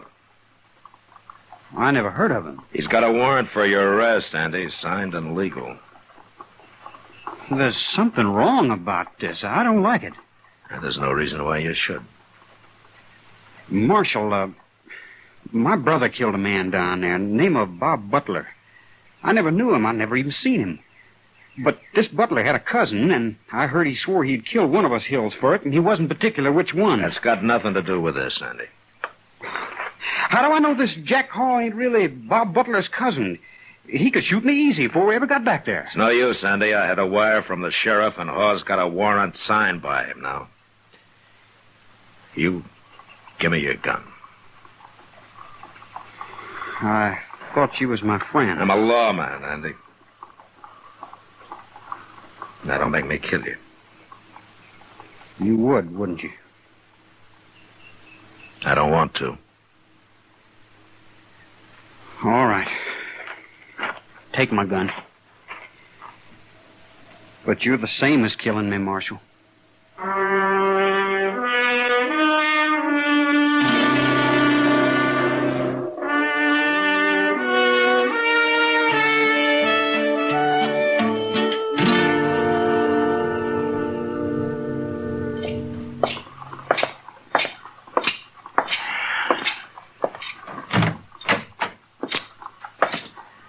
Morning, Chester. Andy? Morning, Mr. Dillon. Mr. Dillon, Andy just won't say nothing. Not a word. Well, maybe that shotgun you're holding on him's got something to do with it. Well, I didn't want him to get away just because I let him out of his cell. He won't get away. Morning, Marshal. Chester? Good morning. Mr. Haw. Well, this the prisoner? Mm-hmm, that's him. Andy Hill. Heard a lot about you, Andy. Feel like I know you real well. He's not talking much, huh? No? Well, he'll talk at his trial. If there is a trial. What do you mean? Of course there'll be a trial. Will there? Andy thinks maybe you're going to shoot him on the way back, huh? Why would I want to shoot him? He thinks your name might be Butler. Butler? Well, that's the man Andy's brother killed. He says Butler had a cousin. And if this cousin swore he'd get one of the Hill boys for it. Either one. It's true, Marshal. I've heard it myself, but well, there's something Andy doesn't know. Butler's cousin was killed in a saloon brawl about a month ago. I was with Sheriff Catlin when he arrested the man who killed him. Well, there you are, Andy. You see, you got nothing to worry about. You'll get a trial. You'll get a fair trial. Right now, we better get going. Stage leaves in half an hour. You gonna handcuff me? No, not here, not in Dodge. I don't want to cause you no embarrassment, Andy. I'm going to take you back, but I'm going to make it as easy on you as I can. There, you see, Andy? Oh, ain't he a nice fella? Let's go. Goodbye, Marshal. Thanks for your help. Goodbye. Goodbye, Chester. Goodbye, Mr. Haw. Goodbye, Andy. Marshal, Yeah, Andy. I made a mistake. Oh? I should have fought it out with you when I had a chance.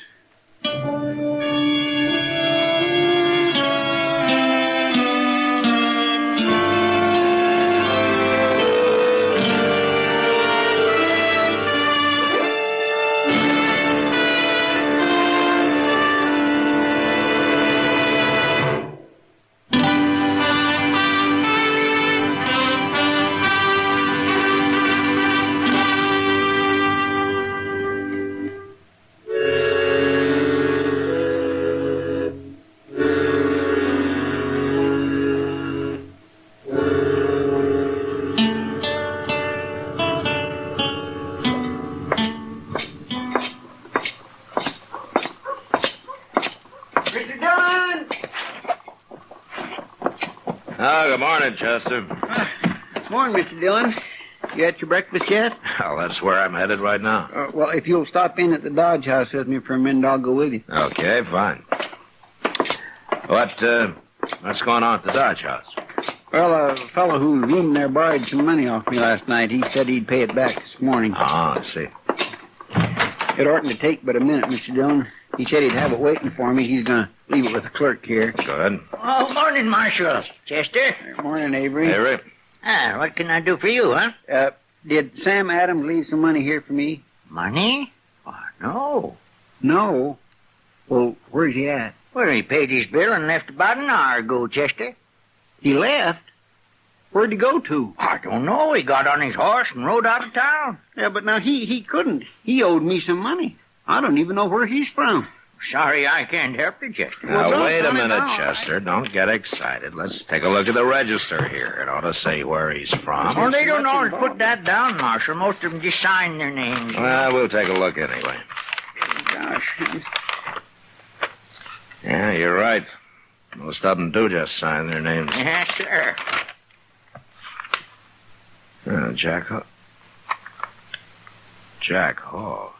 What's the matter, Mr. Dillon?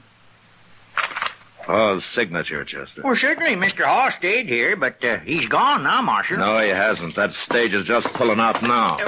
Where are you going, Mr. Dillon?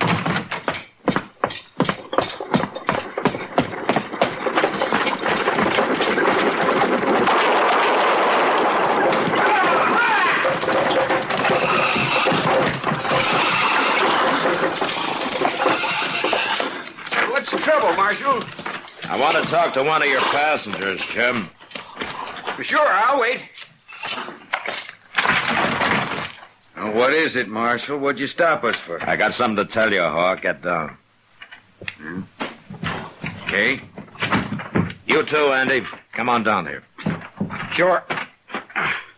What do you want him for, Marshal? What's this all about? Stay in here, Jim. You can get moving now. No, you wait. Get moving, I said, Jim. Now, what do you think you're doing, Marshal?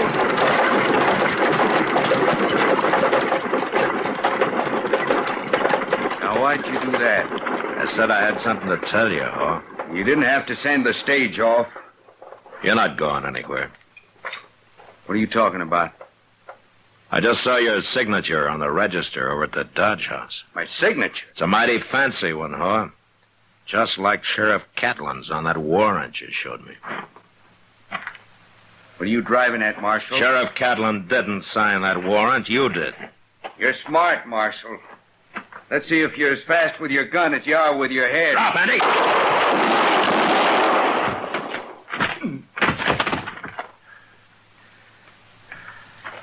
You hit, Andy?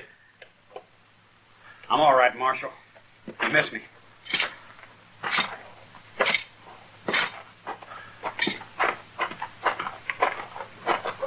Well, he's dead, Andy. He'd have killed me if you hadn't shot him, Marshal. Yeah, he was a real feuding man. Your brother killed his cousin, and he was willing to die right here if he could only take you with him. Yeah. And he is probably a deputy, though. That's how he got hold of my letter to Sheriff Catlin. Sure. Catlin probably never saw your letter. Yeah. Well, Andy, tell you what I'm going to do. I'm going to write him again.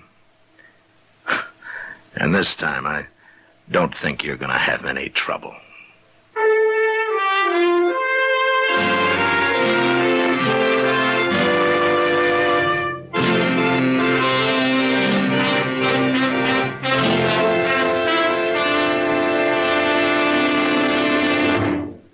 You know, a man could lose his life on the frontier and not create much stir. But if he made a new one for himself, well, he had the respect of everyone. So, be with us next week. Until then, good night.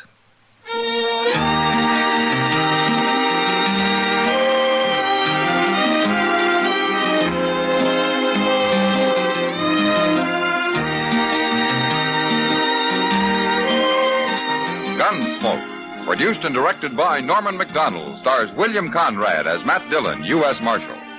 Our story was specially written for Gunsmoke by John Meston, with music composed and conducted by Rex Corey. Sound patterns by Tom Hanley and Bill James. Featured in the cast were Sam Edwards, Vic Perrin, and Joseph Kearns. Harley Bear is Chester, and Georgia Ellis is Kitty. Join the Arthritis and Rheumatism Foundation in its efforts to solve the mysteries of these painful and crippling diseases. Send your contribution to Arthritis in care of your local postmaster.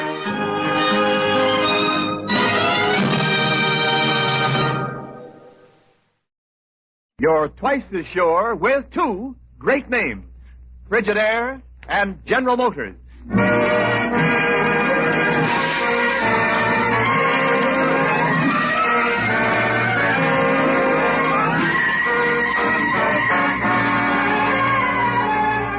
Frigidaire brings you Hollywood Star Time. Today we present Zane Grey's famous Western classic, Riders of the Purple Sage, starring George Montgomery and Lynn Barry.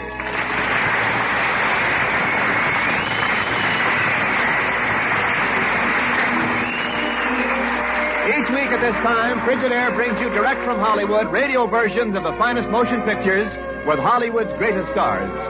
Today, Hollywood Star Time presents the radio production of the thrilling 20th Century Fox Western classic, Riders of the Purple Sage. 20th Century Fox soon will release their Technicolor production, Three Little Girls in Blue, starring George Montgomery, June Haver, Vivian Blaine, and Vera Ellen, and Frank Lattimore. Now, in just a few moments, Riders of the Purple Sage.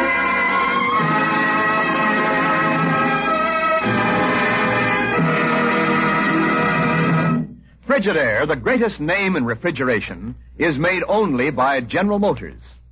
And it is this association of experience with experience, of skill with skill, that makes Frigidaire America's favorite refrigerator today. The 7 million Frigidaires built and sold are the best proof of Frigidaire's outstanding record of dependability, of lasting satisfaction. For back of every great refrigeration principle pioneered by Frigidaire, back of every exciting new Frigidaire feature, back of every exclusive Frigidaire advantage, is one all-important purpose: to keep food good to eat. Remember this when you choose your new refrigerator. Remember the record of millions of Frigidaires in millions of American kitchens. And remember, you're twice as sure with two great names, for Frigidaire is made only by General Motors. Now, Frigidaire presents The Riders of the Purple Sage, starring George Montgomery and Lynn Barry, and featuring another exciting musical score conceived and conducted by Alfred Newman.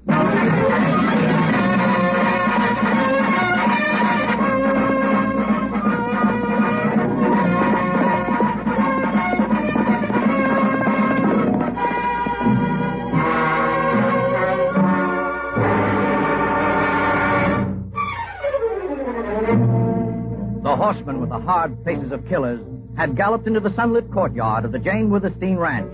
They had surrounded young Venters, the foreman. had tied him to a tree, and someone had handed the leader of the horsemen a vicious-looking whip. Even Jane Withersteen had no effect upon the horseman or upon Adam Dyer, the man with the whip. Adam Dyer, you're not going to whip my foreman. Venters is a cattle rustler, Miss Jane. He's not, you know it. Now let him go. Sorry, Miss Jane. Give me swinging room, boys. Venters gonna get it. No, he's innocent, I tell you. The crack of a .45 came from somewhere behind the group, and the head of Adam Dyer's whip dropped to the ground, bitten off cleanly by the bullet.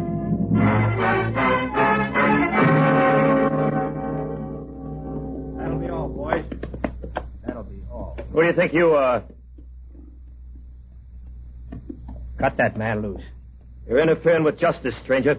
You don't find justice at the end of a whip. Now cut him loose. Cut him loose, boys. All right.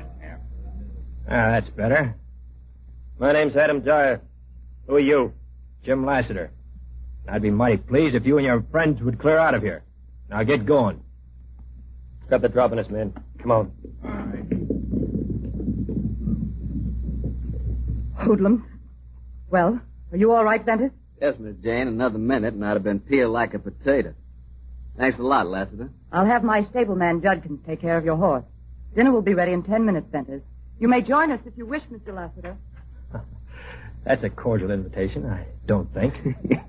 Don't mind Miss Jane Lassiter. She hates gunplay even when it's for her own good. But why? Well, one reason, a little 5-year-old girl named Faye Royce, Miss Jane adopted 3 years ago. You'll see her at dinner. I'm not staying for dinner. Might as well. My friends might be back, so I think I'll camp out at the Forks tonight. You can eat my dinner. Oh, go ahead. Miss Jane's all right?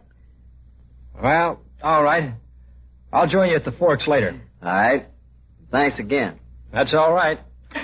Thanks for your dinner.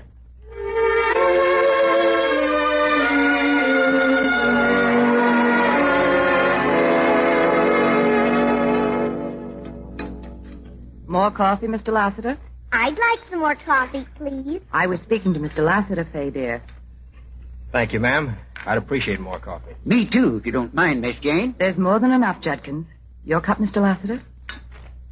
Well, if Lassiter can have coffee, why can't I? I'm a growing girl. Fay, I've told you twice, it's Mr. Lassiter. Leastwise, that's what Adam Dyer and his hoodlum vigilantes are going to call him after that bit of shooting you showed him, Lassiter. Yes, sir. Well, that'll be all, Judkins. I ain't seen such shooting since the time I shot the fangs out of my pet rattlesnake, named Louise. And I remember Judkins, one day... will you take Fay for her evening walk, please? I want to stay and hear Lassiter spin yarns and sing. No, darling, you go with Judkins. Oh, all right.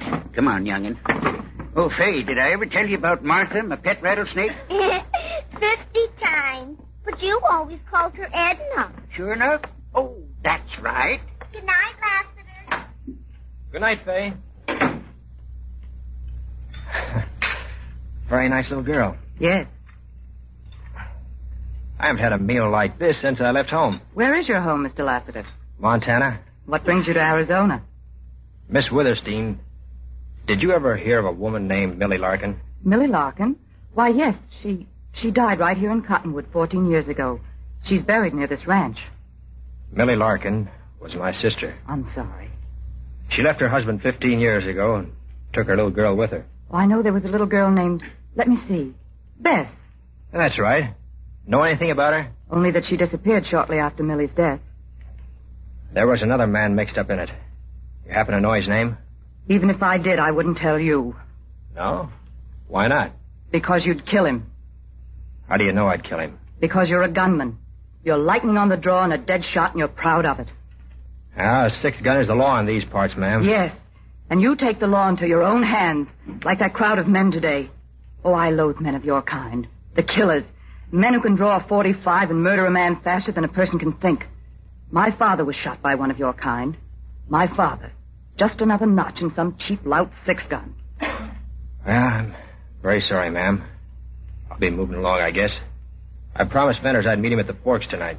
Mr. Lassiter. Yes, ma'am? Suppose you ever do find the man you're looking for. What will you do? Well, like you said, ma'am, I'll kill him. Evening, Miss Withersteen.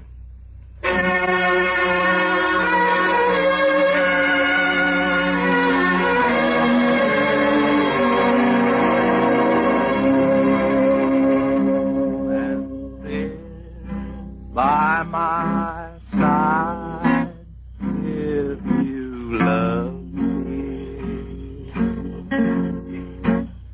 Benners? Yeah, Lester? Why were those men after you today? They claim I'm a cattle rustler. Are you? I couldn't be working for Miss Jane if I was. No. But Judge Dyer, that's Adam Dyer's uncle. Judge Dyer wants Miss Jane's ranch a worse way. The Dyers, they run Cottonwood pretty much the way they like. He figures to get the men out of here and then walk in and grab the ranch. Judge Dyer might run into some trouble on that. I don't know about that. Why don't you know? The judge is a middle-aged man. But he got to be middle-aged because no one in these parts can shoot faster or straighter than he can.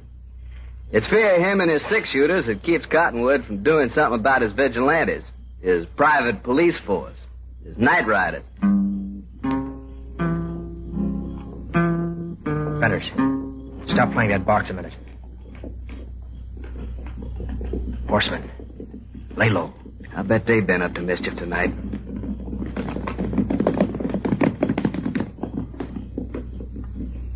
Yep, just like I figured. That big fella leading them was Steve Oldring. He does a lot of Judge Dyer's dirty work. Who was the masked rider riding beside him? Oh, no. No one knows outside Oldring, I reckon. Wonder what devilment they've been up to tonight.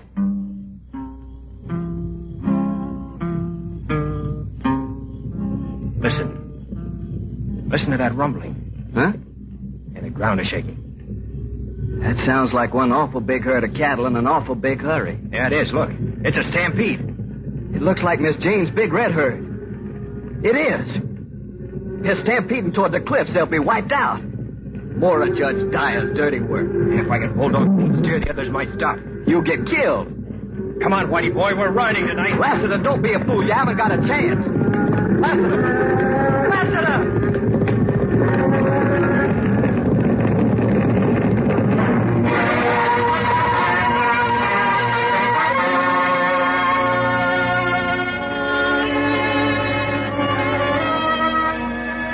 Venters told me how you stopped the stampede of my herd. How can I ever thank you, Mr. Lassiter? Well, you could lend me a horse. That lead steer gored mine pretty bad. I had to destroy him. Oh, I couldn't possibly lend you one of these fine Arabian horses of mine. Oh. Well, But I'd like to give you one if you'd let me. Why? Thunder's our best horse. Won't you take him, please? Why, sure, ma'am. If you want me to have him, he'll come in mighty handy finding the men who started that stampede.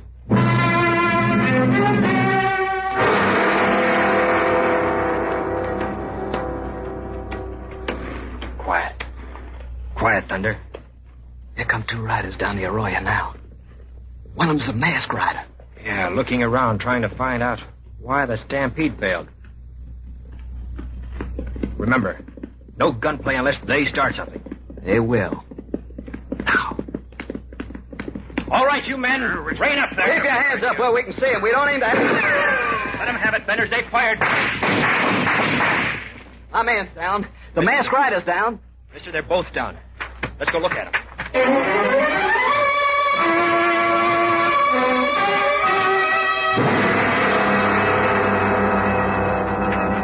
Lassiter, look. The masked man. He's a girl. A girl? Oh, did you ever see such pretty yellow hair? Yeah, she's still breathing. Luck would have it I didn't shoot so straight this time. Why, she looks like someone I used to know real well. Hey, we've got to get her out of here. I got to hide out where they'll never find us. Even a mountain goat thinks twice before climbing Surprise Mountain. Well, let's go there. I'll carry the girl.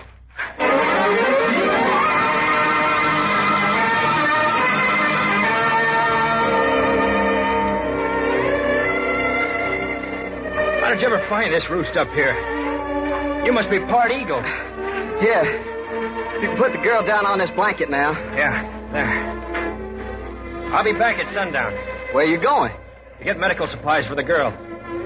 And take good care of her, boy. Take good care of her.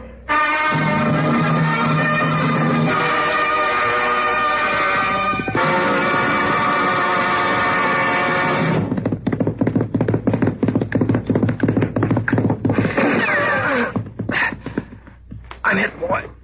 Take me home, Thunder. Take me home, boy. To Miss Jane's.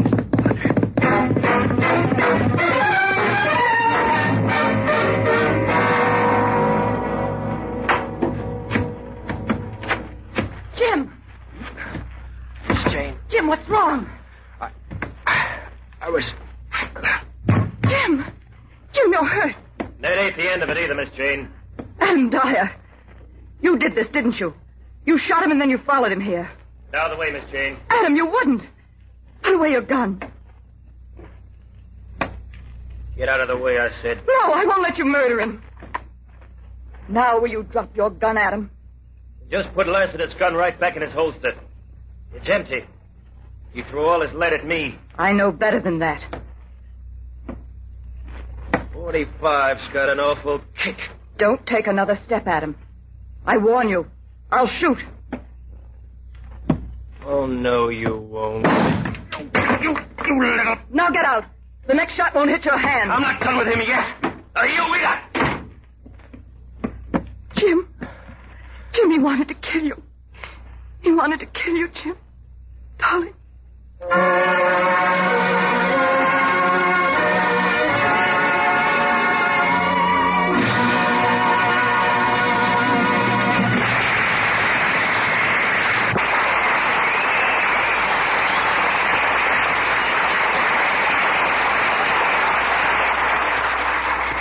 In just a few minutes, Frigidaire will bring you the second act of Riders of the Purple Sage, starring George Montgomery and Lynn Barry. When Frigidaire engineers set out to design a completely new electric range, they first asked 7,550 women what they wanted in an electric range. From these practical, experienced homemakers, they got the answers. That's why the Frigidaire electric range has an extra large oven. An oven so fast, it reaches baking heat in 5.5 minutes. So even heating that biscuits baked in one corner come out as perfectly as those baked in the center. That's why the Frigidaire electric range is so fully automatic, from its lighted time and temperature signals to the Cookmaster clock control you set to start a meal cooking and stop it automatically. That's why Frigidaire engineers designed the Frigidaire Thermizer cooker to cook an entire meal for less than 2 cents in an average home. And that's why they engineered Frigidaire's famous radium tube units to provide a complete selection of accurate cooking speeds, to start heating the instant you turn the switch, to stand up under years of service. Radium tube units so resistant to liquids that the same type of unit is used inside Frigidaire electric water heaters. Remember the care Frigidaire engineers took to find out what you wanted in your electric range. Remember their skill in bringing you these advantages. And when you buy, remember, you're twice as sure with 2 great names. For Frigidaire is made only by General Motors.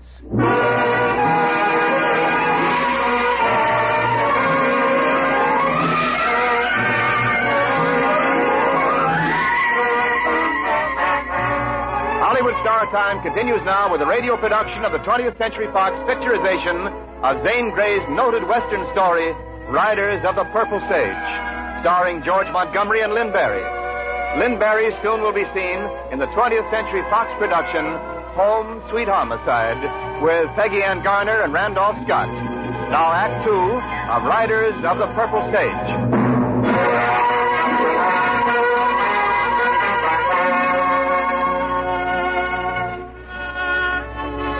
After being shot from ambush by Adam Dyer, Jim Lassiter spent a week in delirium, being nursed back to health by Jane.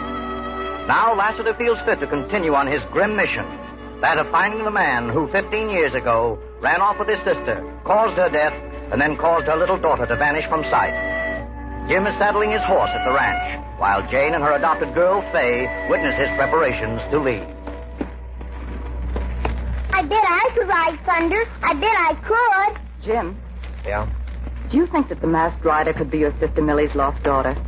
How did you know about the masked rider? You talked a lot during your delirium. Lassiter nearly died, huh, Mama? Hush, Faye. Yeah, the masked rider stopped Blue Lead. She and Benners are hiding out on top of Surprise Mountain. Is she Millie's daughter? That's what I'm going to find out now. I'm going to ride up there right now.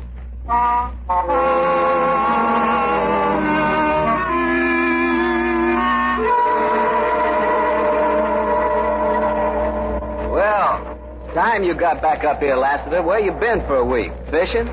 I stopped a bullet. I see you're much better, miss. You just wait until my father catches up with you. You'll stop lots of bullets. Yeah? Who is your father? Steve Aldrich. Does your name happen to be Bess?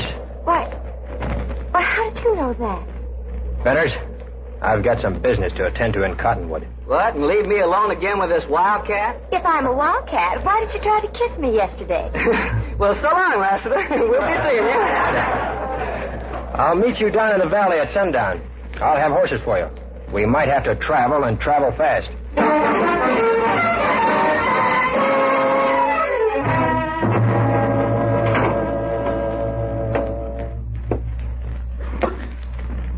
Hello, Oldring.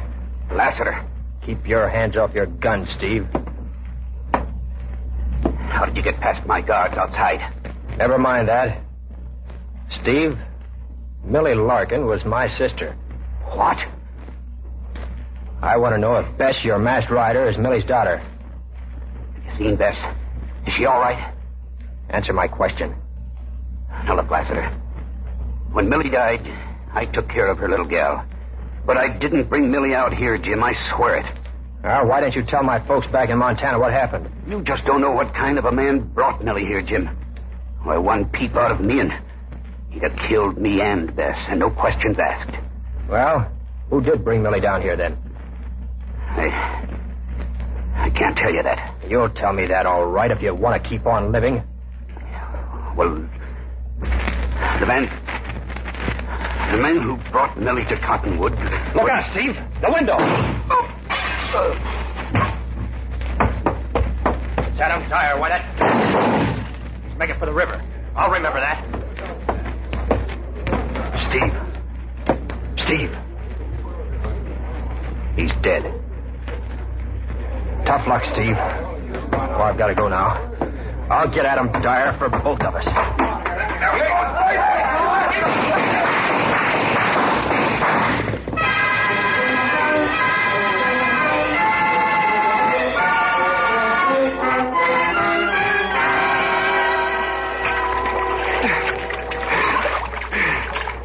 That's enough, Lassiter. Don't drown me. Thought I wouldn't catch up with you, didn't you? Don't tuck me again, Lassiter. Thought you could throw some lead over your shoulder and scare me off, didn't you? Leave me alone, Jim. Why did you kill Oldring? You're making a mistake, Jim. I didn't kill Steve. Well, under you go again. You'll tell. You'll talk. You'll tell the truth. Tell me why you shot Oldring? I'll tell you. Who were you covering up for? My uncle. Judge Dyer, eh? Well, that's all I need to know. Come on, we're going for a ride.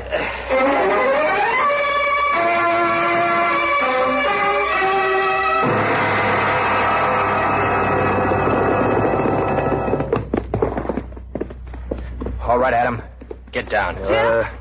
Jim, what's all this about now? Jane, where's Judkins? Inside. Why? I want him to watch this varmint while I go to town. Jim, what happened? I want to know. Adam here shot and killed Steve Oldring a while ago. More killing. More gunplay. Yeah, the masked rider was Millie's daughter. Oldring was taking care of her, and he was about to tell me who took Millie from home and treated her so bad when Adam here shot him. But why? Well, to cover up for his uncle, Judge Dyer. That's my man, Jane. And you're going into town to kill him. Well, hasn't he got it coming to him? Judge Dyer's the fastest gunman in the territory. You may get killed yourself. It's a cold fact, Lassiter. My uncle is dead with a six-shooter. Jim, don't go. Let's take Faye and go somewhere and start all over. I couldn't bear it if anything happened to you again. Don't go, Jim. Why? I didn't know you felt that way about things, Jane. I just don't know how to... Lassiter, Miss Jane. Judkins, what is it? Miss Jane, she's gone. Faye's gone. Gone? What do you mean? They must have sneaked up while I was asleep and took her. Who took her? Who? They left this note. It's for Lassiter. Here. Read it, Jim, read it. Lassiter, you can get the girl back by appearing at the Cottonwood Courthouse at 5 o'clock. Signed the vigilantes. Then she's safe? Yeah, for a while. They must have told Judge Dyer that I was shot Oldring. You can't go, Jim. Oh, I've got to. It's a trap. Yeah, I know it. They'll shoot you down the minute you walk into Cottonwood. No. Judge Dyer would figure out some way to kill me legally. Then I'll go with you. No, I'd rather have Judkins go with me. Sure thing, Lassiter, only who's going to watch this Adam Dyer varmint here? Him? Why, that ain't Adam Dyer. Huh? From now on, he's going to be Mr. Lassiter. What are you getting at, Lassiter? Clothes make the man, Adam. You're going to wear mine. And be me. Oh, no. I say, oh, yes. Come on. Let's go into the barn, and I'll tell you all about it. I'm going with you and Judkins to visit your uncle. What? Yes, His Honor, Judge Dyer.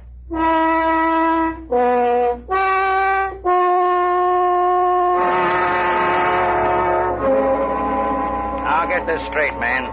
The minute Jim Lassiter walks into this courtroom, the court will come to order. We'll give Lassiter a fair trial, and then we'll hang him.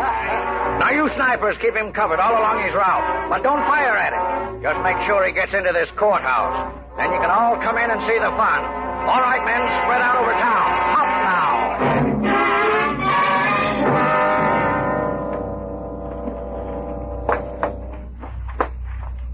That's right, Mr. Lassiter. Walk up the courthouse steps like a little man now. Go on.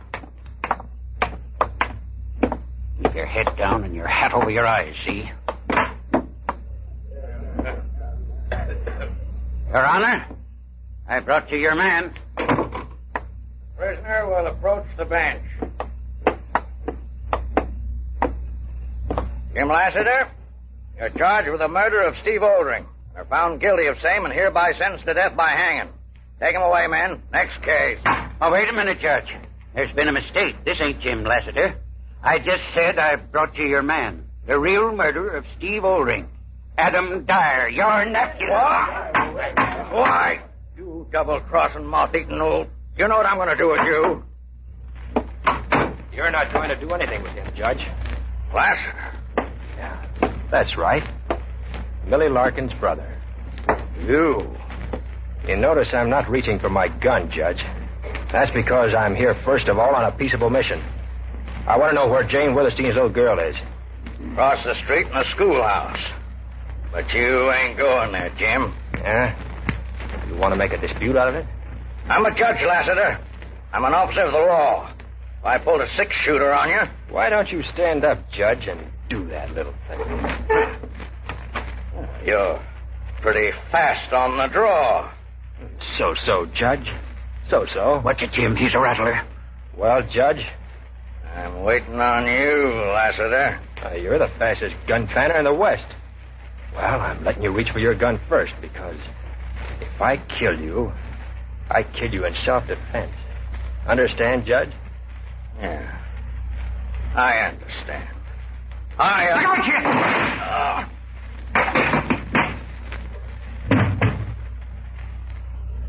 Well, let's go home, Judkins.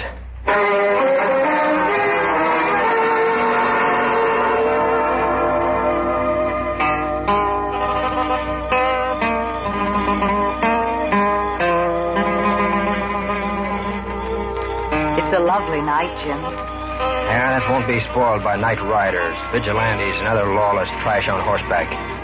Not anymore. Not in this country, Jane. No, Jim, darling. Not in this country.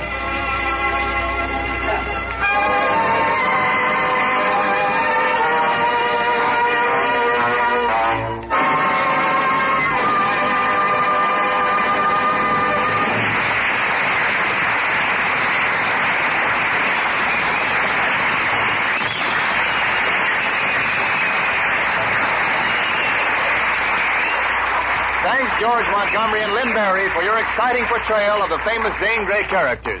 And also, we expressed our appreciation to the supporting cast. Joe Kearns, Harry Bartell, David Ellis, Doris Singleton, Griff Barnett, and Joe Duvall.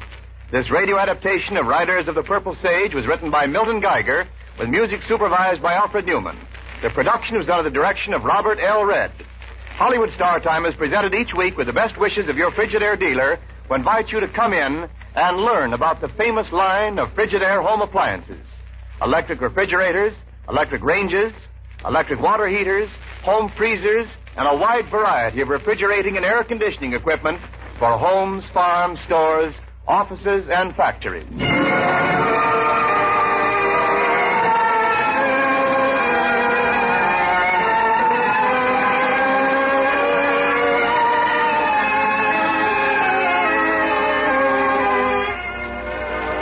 We invite you to join us again next week when Frigidaire's Hollywood Star Time will bring you the excitingly dramatic radio version of The Lodger.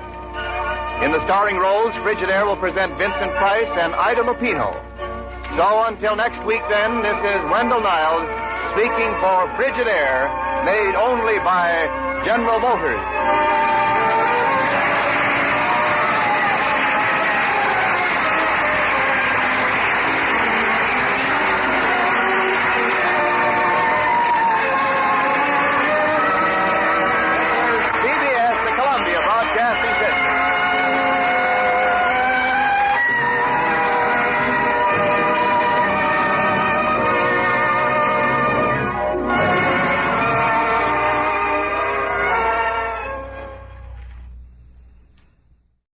Lux presents Hollywood.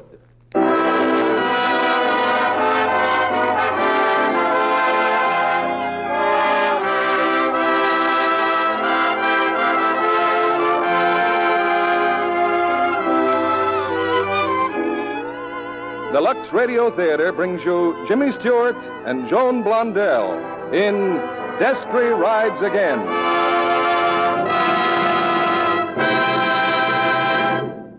Ladies and gentlemen, tonight we're happy to announce, as regular producer of the Lux Radio Theater, the appointment of Mr. William Keeley, who has been our guest producer several times in weeks past. Prior to 3 years of active service as colonel in the Army Air Corps, Mr. Keeley directed such screen hits as The Fighting 69th, Each Dawn I Die, George Washington Slept Here, The Man Who Came to Dinner, and a score of other stage and screen successes. We are happy to add his talent, experience, and producing skill to our regular Monday evening broadcasts. Mr. William Keeley.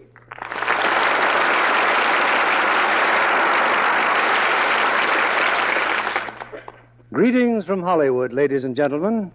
And I'd like to say first how happy I am to be able to be with you in this theater every Monday night.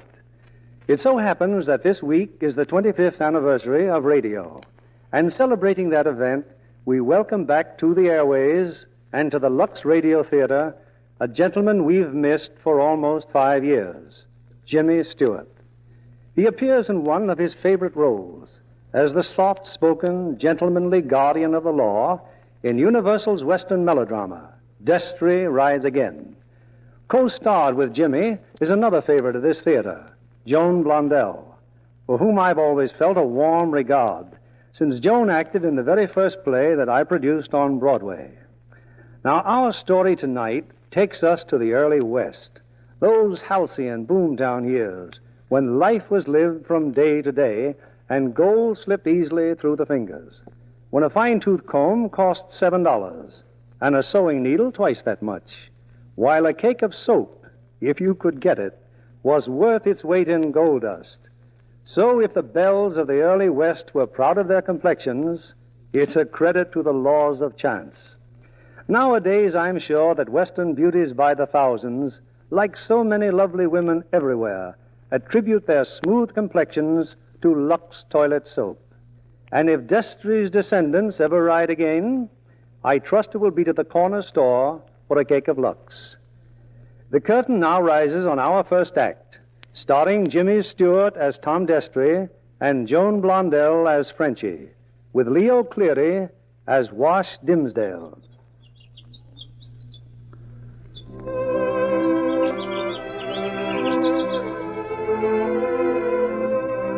It lies on the prairie like a glittering jewel, the tranquil little town of Bottleneck. Here the honest, God-fearing cattleman tends his lowing herd, and after a day of honest toil, repairs to Johnny Kent's tavern for a friendly glass of ginger beer and a round or two of checkers. Yes, all is peaceful and serene on this typical Bottleneck evening.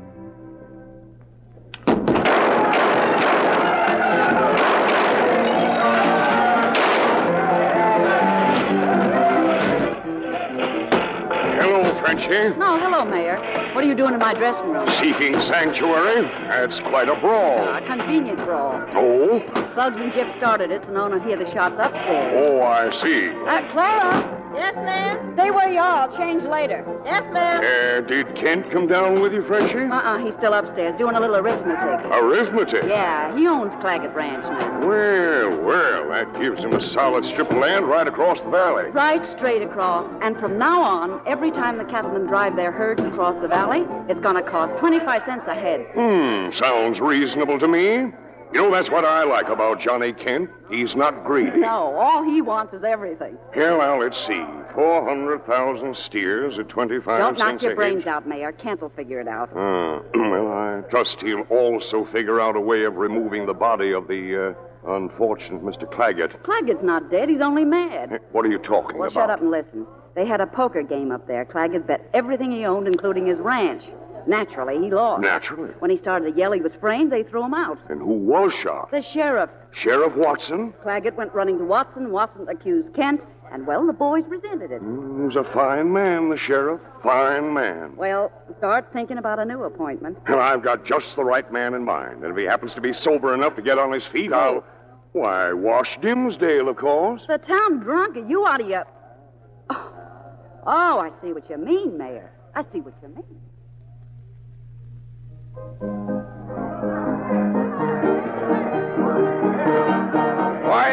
Quiet, everybody!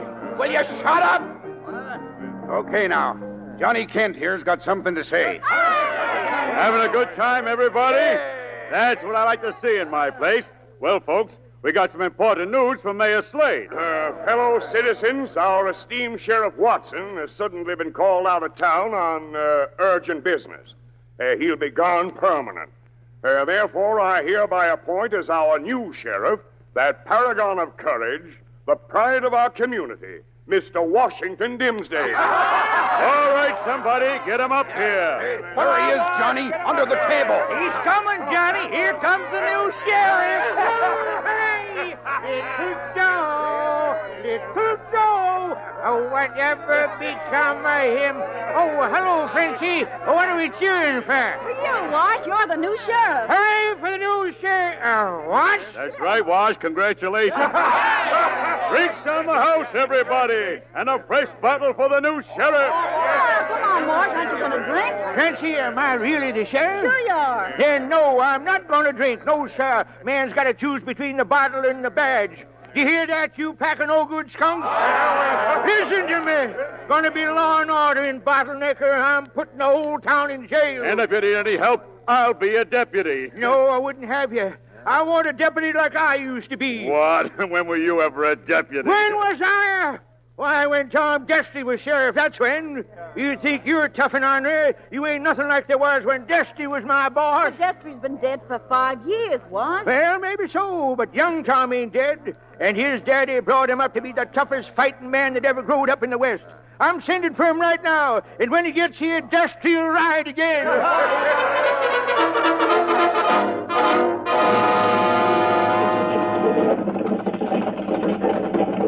Hey, driver, how many times do I have to tell you?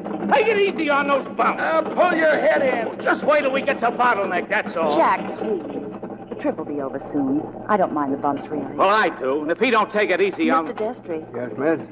Please don't mind my brother, Mr. Destry. He's always threatening to do something.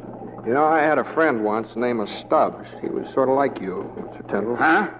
He's always threatening to fill somebody full of holes. Well? Well, folks say now that Stubbs is holding up one of the prettiest tombstones in the cemetery. Very funny. This gun here ain't no ornament, and I'm pretty good with it. Yeah, so was my friend Stubbs. Meaning what? Well, just you ought to be careful about who you meet up with, that's all. For a deputy sheriff, mister, you got some mighty peculiar ideas. But they do make sense, Jack. You know, maybe you ought to take up a hobby, Mr. Tyndall, like me. See here, wood carving. You'd be surprised the genuine rage you can work off just by whittling away at a little piece of wood. Wait a minute. Are you sure your name's Destry? Yeah, folks are always asking me that. Your father was a wonderful man, Mr. Destry. Yes, he was. Yes, he was. I guess I'm different. I'll say you're different. Yeah, my father got shot in the back. And there are a lot of things I do, Mr. Tyndall, just to avoid getting shot in the back.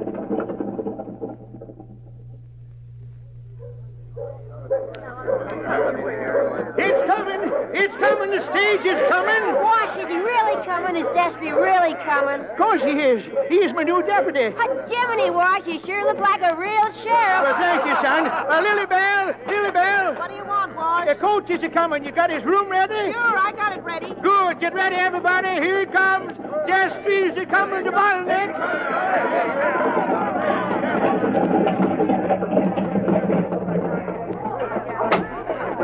All right, driver, I warned you. I said wait till we get to Bottleneck. Yeah, and what are you going to do about it? Just this. Hey, look out, he's pulling a gun. Duck, stranger, he's gonna what? You see that? You see that? Knocks him down, then shoots the gun right out in his hand. Maybe that'll teach you to drive a little slower. Sure, mister. Sure. Well, folks, that's just a small sample of what you're going to get from now on. Tom Destry, welcome to Bottleneck, Tom. I'm Wash. Sorry, partner. My name's Tyndall. You ain't Destry? He's still in the coach. You can come out now. Tom! Hello, Wash. You haven't changed a bit. Well, get out of there, Tom. I'll be right with you, Wash, just as soon as I help the lady here. Now, if you'll just hold my birdcage, Mr. Destry. Oh, and my parasol. Yes, ma'am. Oh, no. Look at him. A canary bird. A parasol. Tom, will you put down that darn bird? Thank you very much, Mr. Destry. Not at all, ma'am. Well, you must be Mrs. Destry. How do you do? No, wrong again here. Oh, I'm Janice Tyndall. Oh, well, you'll be needing rooms, too. Come on, I'll show you across. Oh, thank you very much. And you come on, too, Mr. Destry. You'll be wanting a cup of tea or something. Tea? You crazy? Come on, Tom. We're getting over to the saloon.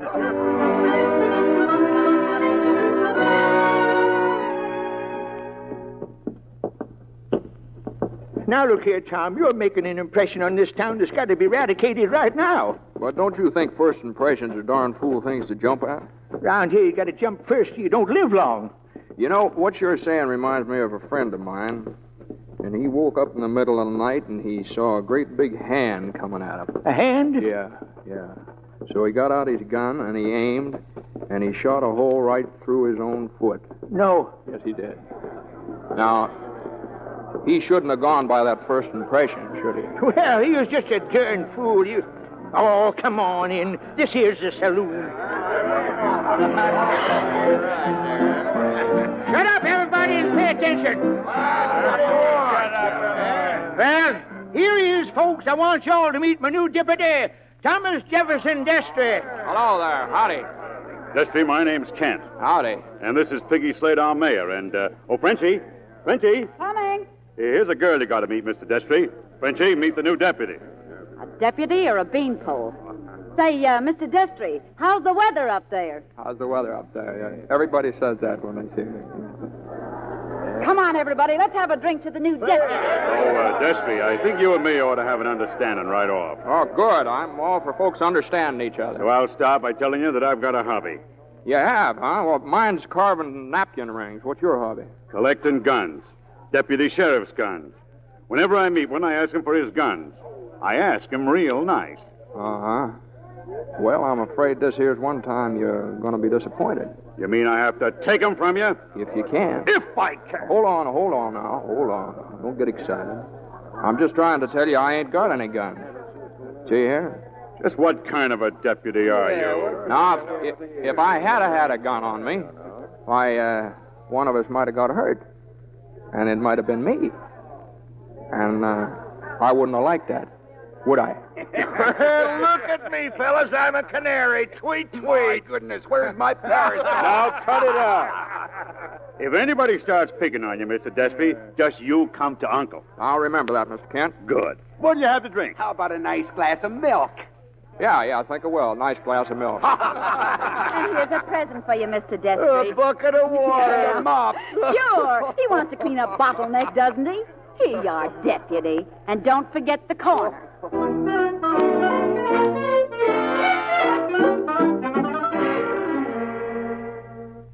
So this here's our office, huh, Wash? Yeah, this is it. Oh, Tom, what's the matter? Tom Destry's boy, the laughing stock of the town. Looks bad, huh? I told Lily Bell you won't be needing that room after all. You're leaving on the next stagecoach. But I sort of like it here, Wash. How are you going to face anybody after what you took from Kent and from Frenchie? Well, what do you expect me to do? I expected you to be like your pa, to roar in blasting behind your shooting irons. What happened? Didn't have any. Why? Well, I don't believe in them. Say, Wash, open that bag there. Huh? Go on, open it. You'll find 2 guns in there. You mean you... Tom, well, here, strap 'em on, boys. No. My pa had these on, Wash, the day he got shot in the back. They didn't seem to do him much good, did they? That's one reason why I don't believe in them. What in tarnation do you believe in? Law and order. Without guns? Without 'em. Well, if that don't beat all get out. Oh, Tom, don't you see the only reason they made me sheriff was to have somebody they could kick around. But I was aiming to fool them, to do things right. That's why I sent for you. Instead, you fooled me. Now, you will fool them, Wash. We'll fool them together. Now, don't you see, when you shoot it out with them, somehow or other they get to look like heroes. But if you put them behind bars, then they look little and cheap the way they ought to look. And it serves as a warning to the rest of them. Oh, go on home, Tom, and I'll get back to being the town drunk. That's all I'm good for. No, you're not going back to being the town drunk, and I'm going to stay here and do this job I come for. My pa did it the old way, I'm going to do it a new way. If I don't prove to you I'm right, I'll get out of town quick enough. But first, you got to give me a chance. No. You got to give me a chance. No. Come on, swear me in here. Oh, all right. Raise your right hand. You, Thomas Jefferson, justly swear to uphold the law and do your duty and everything else that goes with it? Yep, I do. Yep. All right, then. Here's your badge. Just don't let anybody see you wearing it. No guns. Where you going? I'm taking a walk. I'll probably get drunk. I think I'll go along with you, then. You'll just get into trouble, Tom. I'm warning you. What's this here, the main street here? Yes. Nice hardware store over there. Yeah, it is. Got some mighty fine Bowie knives in stock. Bowie knives, an elegant weapon. Wash. No. No, I was afraid you wouldn't be interested. Tom, look here. You see this hitching post soaked through and through with the blood of Sawtooth McGee. He objected to a petticoat his neighbor's wife was wearing. They fit to a draw, both buried in the same grave. Sawtooth and the petticoat. Sawtooth and the neighbor. Oh, Also, 4 innocent bystanders. Now, you got to listen to reason, Tom, or get out of town. You know, I had a friend once, used to collect postage stamps. And he always said the one good thing about a postage stamp, it always sticks to one thing till it gets there. Well, I'm sort of like that. Hey, Wash, wait a minute. I've been looking all over for you. Now, what is it? This here crate, Wash, come to the express office day before yesterday for Sheriff Watson. Well, what's in it? Appears to be rabbits in it. And I got to get 'em off my hands. When that crate come, there was only 2 of 'em. Now look. Well, rabbits is like that. Yeah. Say, where did Sheriff Watson go? I don't know nothing about nothing. Well, you better start learning about rabbits because I just give you these. Now get. Well, thanks, Sheriff. I'll get.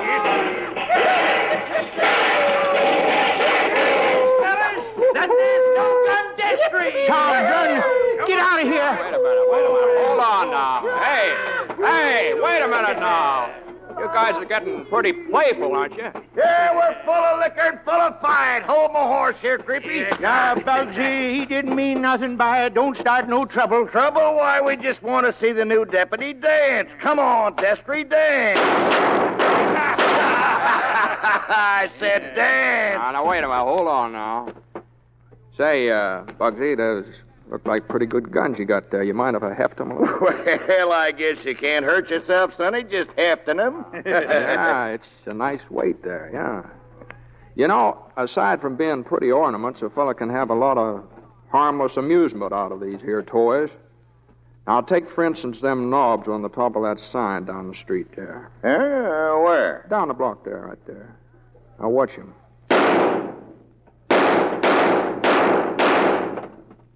Don't see him anymore, do you? Yes, sir. These guns are all right. They're all right. Tom, we ain't seen nothing like that since... Now, the next time any of you fellas start any of this promiscuous shooting around the streets, you're going to land in jail, you understand? But, Deputy, we were just... All right, just so you understand. Now, you heard me. Come on, Wash. Can't believe my eyes. And you walking around here condemning the use of firearms. Now, Wash, listen. Where did you say Sheriff Watson went to? Well, I didn't say. Well, he certainly left your office in a mess. And those rabbits, it appears he clean forgot about the rabbits. What about him? Rabbits is easy to forget. I know, but there's something wrong here. I don't understand. You don't understand. Green snakes and pink elephants, them I can understand. But you got to listen to me, Tom. All right, Wash. Go ahead. So I ain't been telling you. You got to behave like I expect you to behave. Where's the sheriff? He's out of town, and when... wait a minute, that's me.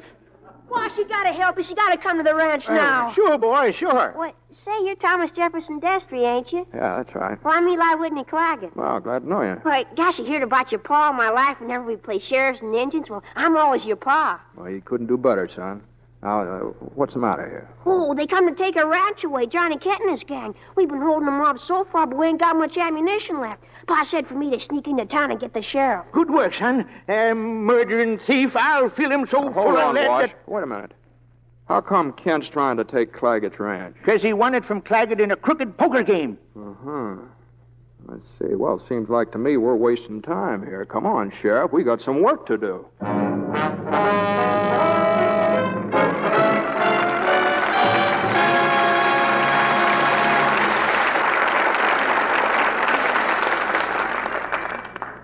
In just a minute, we'll bring you Act Two of Destry Rides Again, starring James Stewart and Joan Blondell.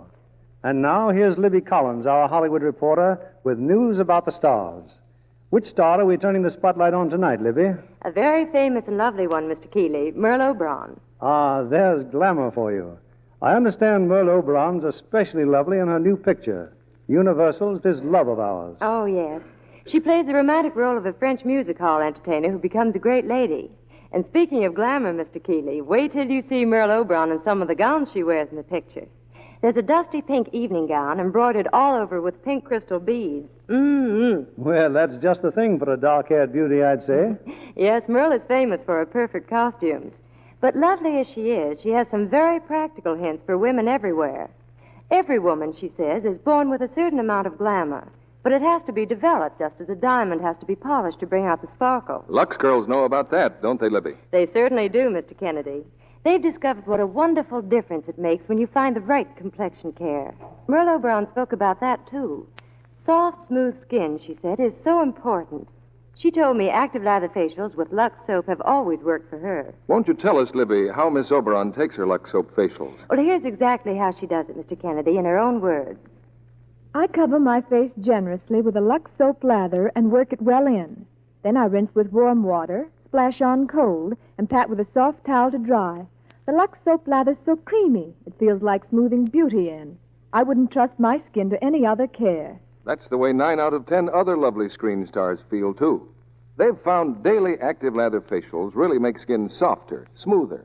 And recent tests of these beauty facials, actually 3 out of 4 complexions improved in a short time. This tip from Merle Oberon may help you win lovelier skin. Why not try it? Get some gentle white Lux toilet soap, Hollywood's own beauty soap, tomorrow. Mr. William Keeley now presents our second act. We continue with Destry Rides Again, starring James Stewart as Tom Destry and Joan Blondell as Frenchie.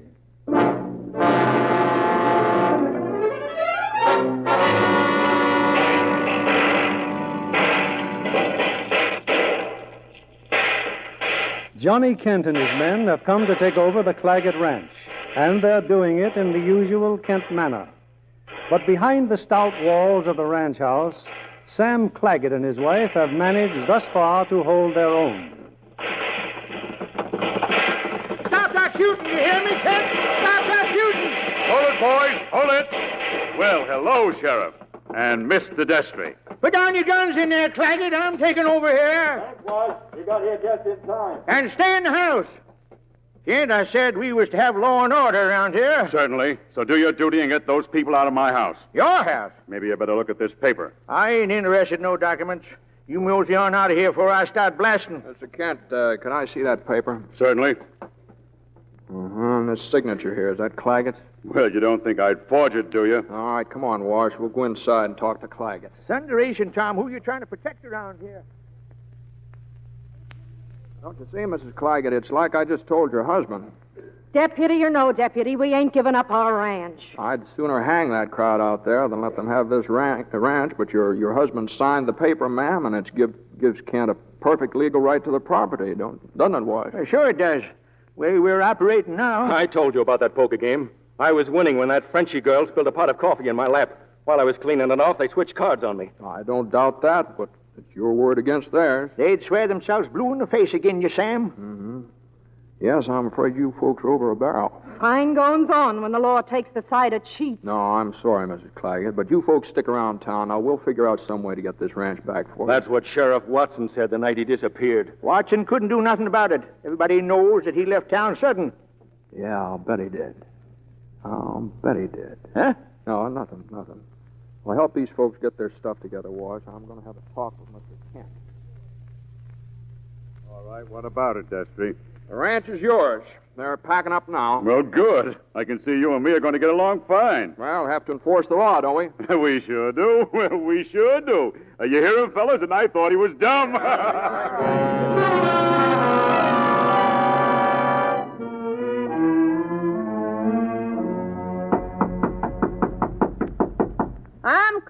I'm coming.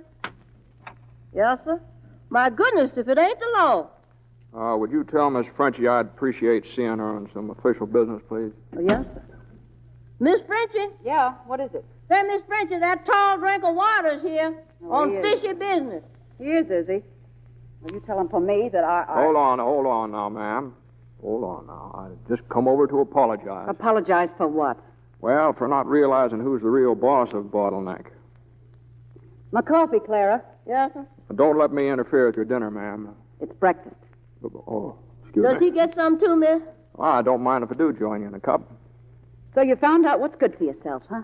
Yes, I sort of figured I'd better use a little common horse sense. Now, of course, I could have come barging in here with all sorts of rumors, like a couple of rumors I just heard about you. I'm supposed to say what rumors? Yeah, you're supposed to do that. And if you would say that, why, I'd say that the talk is that you do more than sing down at Kent's Saloon. You sort of take part in crooked poker games, cheating folks out of their ranches. Who said that? Oh, just a rumor. Of course, you wouldn't have anything to do with anything like that. Here's your coffee. Oh, thanks. And better be careful with this, too. I wouldn't want to have it spilt in my lap. Get out. Would I? Get out, you hear? Get out. No, hold your fire. I'll go. Just put that lamp down, will you? There, that's fine. Now, and just one more thing. You know, I've seen hundreds like you, all the way from Jacksonville to Sacramento. You all think easy pickings will last forever. You better mind your own business, Mr. Destry. You're heading for trouble. Trouble is I do my as I business. like in this town. Anyone who gets in my way is taken care of. Like they took care of Sheriff Yeah, Watson? just like they took care... That's just what I thought. I don't know what you're talking about. You better keep your mouth shut and get out of town before it's too late. Oh, come on now. I don't think you're half as bad as you make out to be. Well, never mind what I am. I'll bet you got kind of a pretty face underneath all that paint. Look, I'll show you what I mean. Take your hand off. Sure. All right. But why don't you wipe it off someday and have a good look? That's a wonderful face. Figure out how you can live up to it. So. Clara, Yes, sir? bring me a mirror. And a towel. Yes, ma'am. Well, that's the most peculiar acting man I ever did see. But he's got personality. Mm-hmm. He sure has.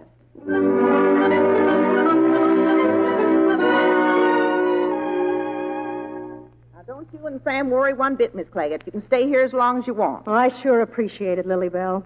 Still and all, if we could have kept on shooting this afternoon instead of sending for them. Now, Mag, they had the law on their side like The we... law. I've got something to say about that. Oh, Jack, please.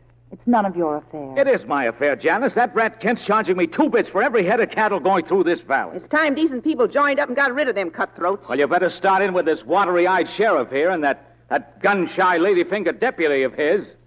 Come on in, Destry. I saw you standing there.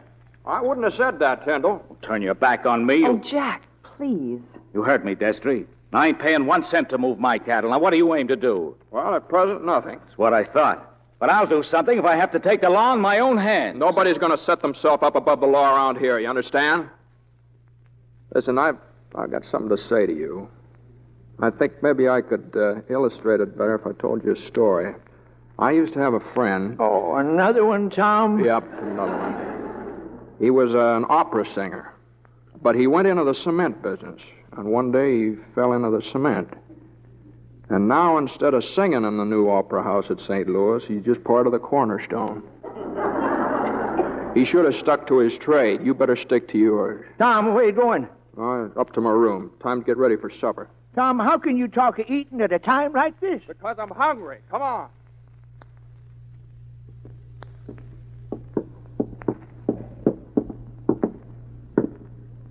Well, there's your room. Shh. Open. Listen, there's somebody in there. Huh? Step aside here. Oh. Good evening.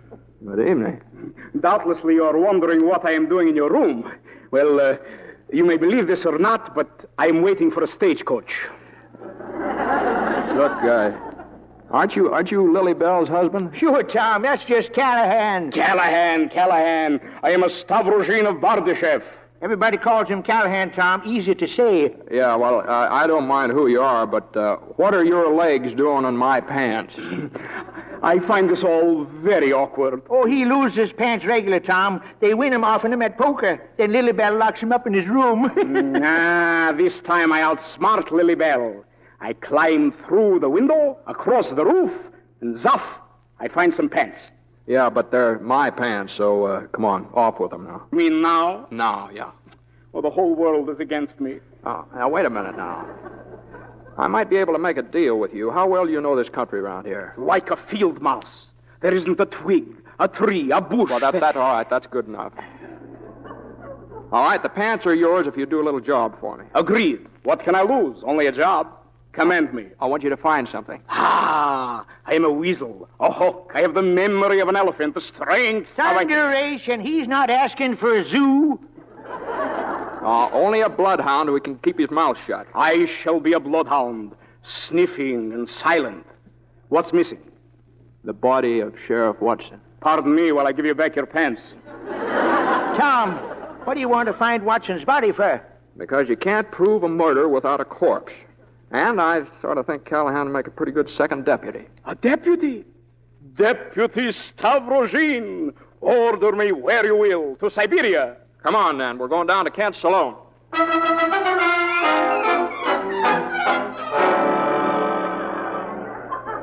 It's me, Frenchie. Open up. Make it snappy, Johnny. I got a song coming up. I know that. Look, did you have any callers at your house today? Men, women, or children? You start acting smart with me, and I'll start slapping you around. Did you or didn't you? Who, for instance? Destry, for instance. Why not? That's better. What was the conversation? All of it? All of it. Well, let me see. I said, hello. No, he said, hello. And I said... I don't feel like kidding, Frenchie. What did he come for? Because he's a gentleman. He came to apologize. And that's all? All he had time for. He was in a hurry to go, just like you are now. Okay. But if I ever catch you stacking them on me, I'll personally put out the lights so I don't know you from anyone else in the game. Get my dress, Clara. My, he just ain't got no personality at all, is he?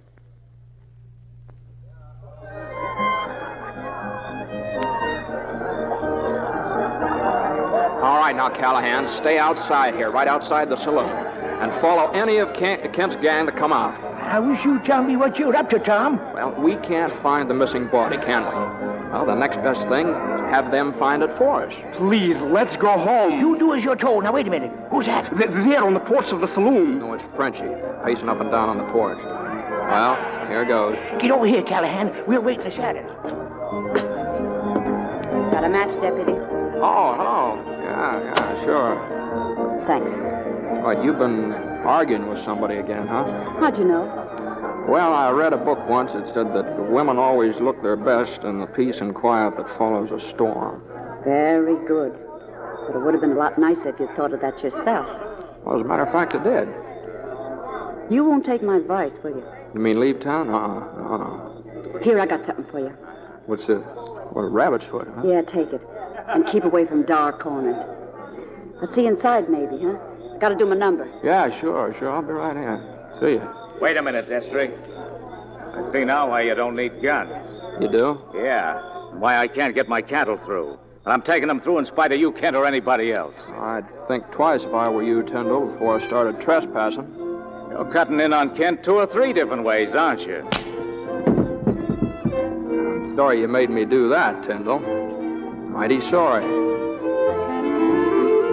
See what the boys in the back room will have, and give them the poison they... Oh, good evening, Merce. Slade. Evening, son. Sit down. Frenchie sure sings a song, doesn't she? She sure does. Yeah. I'm kind of hoping I'd find you here, Mayor. I want to talk to you. Not a private talk, Mr. Destry, or is it? No. Why don't you join us, Ken? Thanks, I will. Well, I'll tell you both what was on my mind. I just don't think we're getting the kind of cooperation around town we should be getting. No, it seems every time the sheriff or me asks a question, folks just shut up or walk away like they never heard it. Well, my guess is they just don't cotton to sheriffs around here. Well, you're probably right, yeah. Sheriff Watson wasn't very popular either, was he? Meaning what? Well, nothing special. Hey, Frenchie, over here. Do you like my number, Mr. Destry? Oh, yeah, I like that. Yeah. Well, good. Then you can buy me a drink, huh? Sure, fine. Yeah, that's the idea of the song, you know. Gets me free drinks. Well, I sort of gathered that. Yeah. About what's on your mind, Destry, I'm telling you now. Watson left town. Well, that's what I say. But we thought he might have left something behind, like a body, maybe. Oh, I see. I see. You couldn't prove a case without one, could you? That's right. And suppose we knew where there was one. Oh, this is a lively conversation when a lady wants a drink. Come on, deputy. Let's go to the bar. Wait a minute. I haven't settled with Destry yet for that very good favor he did me out at Claggett's Ranch. That called for some champagne. The best. Well, in that case, we better stay right here, huh, Frenchie?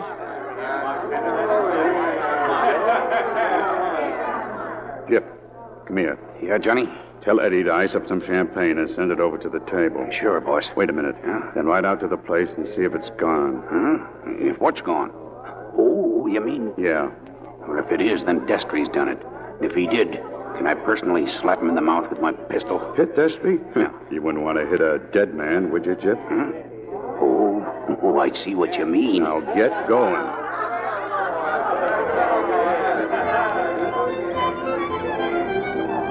You know, Mayor, that fella Johnny Kent reminds me of a friend of mine in Kansas City. Drinks nothing but wine. Every time he comes to town... I had a friend in New Orleans like that, only he was crazy about clams. Every time he'd come to town, he'd rush to the nearest restaurant and order 100 clams. Oh, I'm sorry, I interrupted you. Oh, that's all right. I don't think there's much point to my story. What about the clams? Yeah, this particular time, they didn't have any clams. So they got him oysters, and he just about tore the place down. He was so mad. What's the point of that? Well, the point is he found a pearl in one of them that big. That's good. No, it was bad. The oyster, I mean. It killed him. Who got the pearl? I did. Well, here it is, Destry. Champagne. Yeah, I'd better go easy if I want to do any sheriffing tomorrow. You might take the day off, huh, Mayor? Might have that. Well, if I'm going to make an evening of it, how about you and me having a dance, Frenchie? Is it all right with you, Kent? Sure, go right ahead. You won't listen, will you? Well, I'm not going to warn you again. No, it's all right. I still got your rabbit's foot. You're going to need it. Say, isn't that our fearless sheriff rushing over? Yeah, I believe it is. Tom, come here quick. Oh, sorry, Frenchie. I'm sorry, too, Tom. More ways than one.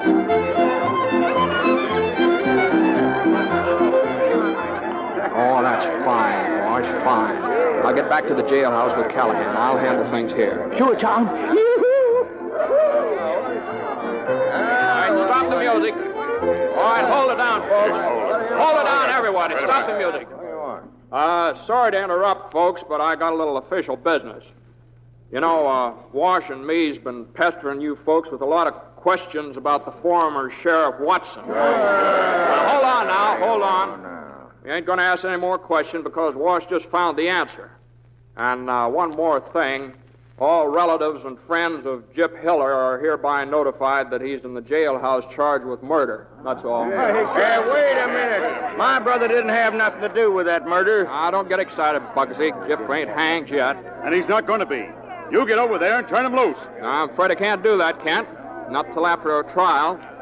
Maybe by then he'll explain what he was doing just now when Callahan and the sheriff found him with Watson's body. Well, now, I'm sure Mr. Kent had no idea you had evidence like that. Yes, Mayor, I think we got a pretty good case. Darn near airtight, I'd say. Good work, son, good work. And just to make sure there won't be no miscarriage of justice, as Chief Magistrate of Bottleneck as well as Mayor, I'm going to try this here case myself. Uh-huh. Oh. I see what you mean. So do I. Sorry I got so upset. How about finishing our dance, Deputy? Thanks, Frenchie. I believe I've danced to Kent's tunes long enough. Good night.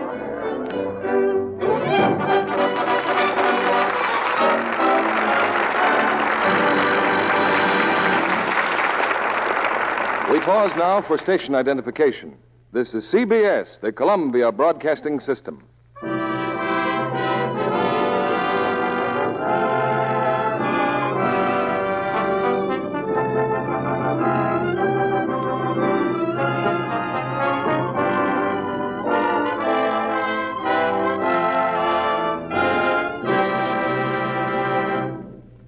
In a minute, we'll bring you the third act of Destry Rides Again, starring James Stewart and Joan Blondell. Meanwhile, I'd like to introduce a rather unusual young woman. She's had years of acting experience, yet she's only 19. And here she is, Miss Nancy Gates, soon to appear in the RKO radio picture, The Spanish Main. Tell us, Nancy, how old were you when you began your acting career? Well, Mr. Keeley, I was 12 when I appeared on a Dallas radio station. And at 13, I was booked for a theater dancing and singing act. And that brought you your movie contract? Well, it did help. But actually, it was my picture in a Dallas paper that did the trick. I came to Hollywood with my mother in 1941 for a vacation. And? RKO talent scouts had seen the photograph, and I was signed up 2 weeks later. And so the Hollywood vacation turned into a Hollywood career. I guess that's right. I've appeared in a number of RKO pictures. The Master Race and This Land Is Mine are two. Splendid. And you'll be appearing in many more, I'm sure. Don't you agree, John Kennedy? I certainly do. If I may say so, it's easy to see why that newspaper picture got Miss Gates a Hollywood contract. And I'm sure if the women in our audience could see her, they'd be interested in her beauty care. Do you want to tell us about it, Miss Gates? It's really a very simple one, Mr. Kennedy. Active lather facials with Lux soap. You know, there's a real soap. No wonder it's a Hollywood favorite. Maureen O'Hara, the star of The Spanish Main, always has Lux soap in her dressing room. She uses it every day. You know how beautiful she is. Thanks for telling us about that, Nancy Gates. In Hollywood, hundreds of stars and starlets find they can depend on gentle Lux toilet soap care. That's because Lux is a beauty soap, made only of the finest ingredients. If you haven't used it, why not begin tomorrow? You'll be delighted with Lux soap's satin smoothness, the rich, creamy lather it gives. You'll find it leaves your skin looking flower fresh, appealing, the way skin ought to look. Here's our producer, Mr. William Keeley, at the microphone. Our curtain rises on Act 3 of Destry Rides Again, starring Jimmy Stewart as Tom Destry and Joan Blondell as Frenchie.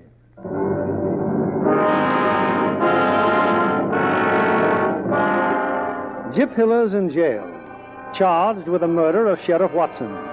But with Mayor Slade presiding over the forthcoming trial, justice in Bottleneck still is just a joke. An hour ago, Tom Destry locked up another prisoner, Jack Tyndall, and now Janice has rushed to the jailhouse. Don't get upset, Janice. I had to put him in jail. But why? What did he do? Drove his cattle through Kent's property. That's trespassing. I see.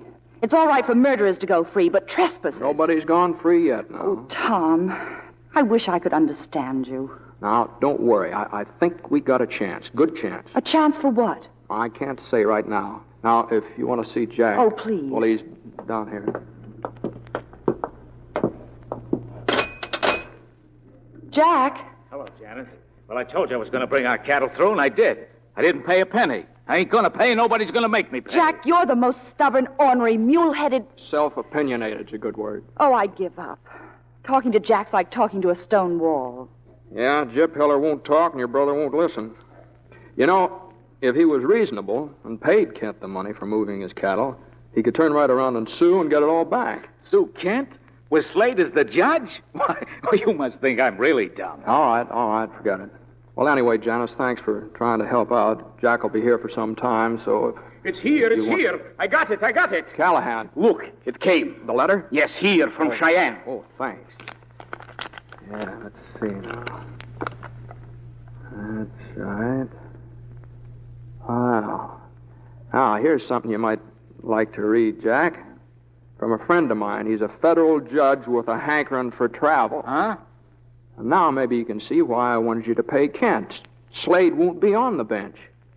And if you can just keep from getting your fool head shot off until that federal judge gets here, I can get my convictions and you can get your money back. See what you mean. Okay, I'll pay him. Here, I got a draft. Wells Fargo will cash it. Now, that's your job, Callahan. Then take the money over to Kent, get a receipt. Yes, Commander. I'm a courier, a bolt of lightning, but silent as the night. Farewell. You'd better wait for the draft, Mr. Callahan. Oh, here. Now, come right back. All right, Tyndall, I'm turning you loose in your sister's custody.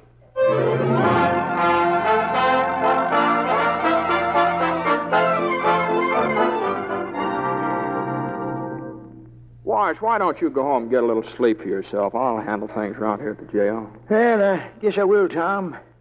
Just wish Callahan had come back. Oh, it's going to work out fine, Wash. Gyp's going to tell us a whole lot as soon as he finds out Slade isn't going to be judge. Don't hardly seem possible, Tom. Who was that? Deputy Stavrogin reporting, Excellency. With the receipt. See? Kent signed it himself. Good work, Callahan. Please, not Callahan. Oh, I'm sorry. Anything special going on in the saloon? Very little. Mayor Slade is swearing in his jury. $200 each for now, $300 more when they set Gyp Hiller free. He's wasting Kent's cash. He could pack a jury for a lot less. That's what I told him. I said, just wait till that federal judge gets here, and then you'll see. You what? I said, just wait till that federal...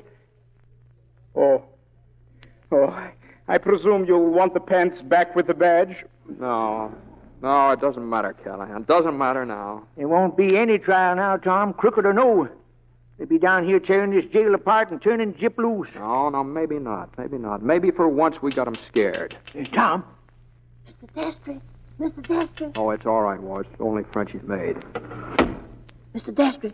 Miss Frenchie says she wants to see you right away. She says it's awful important. All right, tell her I'll be right over.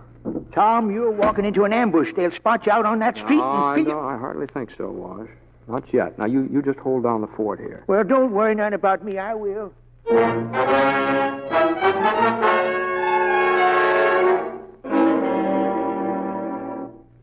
Glad you decided to come, Tom. Well, your maid said it was important. Well, it is. Trouble? Nope, no trouble. I'm leaving town tonight and wanted to see you before I left. Well, pretty sudden, isn't it, Frenchie? Well, I'm like that. What, something happened or something? A bit of news, maybe? Don't be so suspicious. I'm just tired of Bottleneck, and I'm going back to New Orleans. Miss me? Yeah, I guess I will. Or will Tyndall's sister get me off your mind? No, well, anyway, I'd like to wish you good luck. Good luck on a nice trip. You didn't answer my question. I'd better get back to the job here. Tom, you ever been to New Orleans? No. It's a wonderful town. You'd like it there. How about it? Well, what's that? What's it? Listen, that shooting's coming from the jailhouse. Tom, no, you can't go out there. Why not? Kent knows all about the federal judge. They'll kill you. They're getting Gyp. Now stay here, Tom. Stay here. Oh, so it was all your idea, huh? Yours and Kent's. Get me away from the jailhouse, and I was stupid enough to...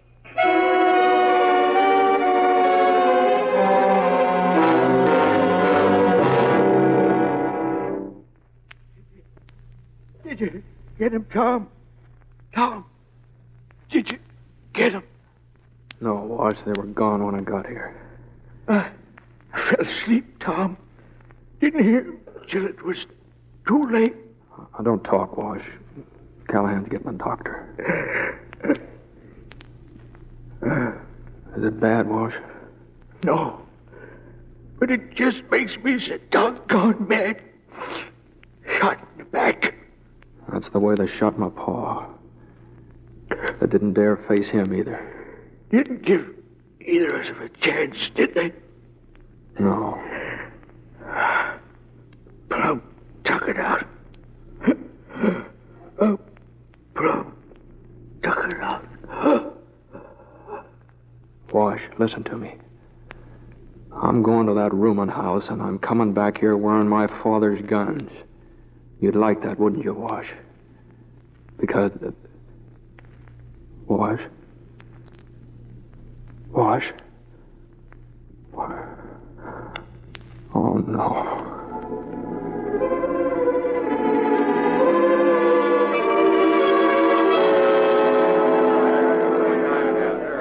Now, wait a minute, Destry. You can't do this alone. Where's the men that murdered Wash? Where'd they go? They're in the saloon. Kent's got it barricaded like a fort. Now, these men here, Destry, say the word and we'll all go with you. All right. All right, hold on now. As long as you're with me, there are two things I want. I want every freight wagon in town and a stick of dynamite. We can get closer to the saloon and wagons, and when we do, the dynamite will open it up. All right, now, come on, let's get down to the corral. Let me through. Tom, wait.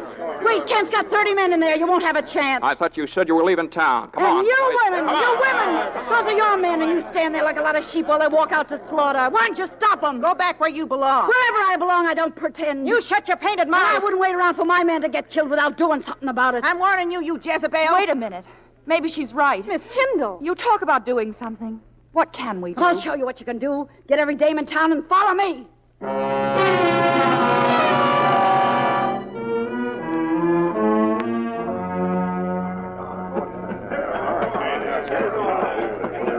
All right, you men on your wagons? All right, we'll head down the main street, bring your horses to a gallop, and when I throw the dynamite, cut in toward the saloon, start shooting. All right, let's go now.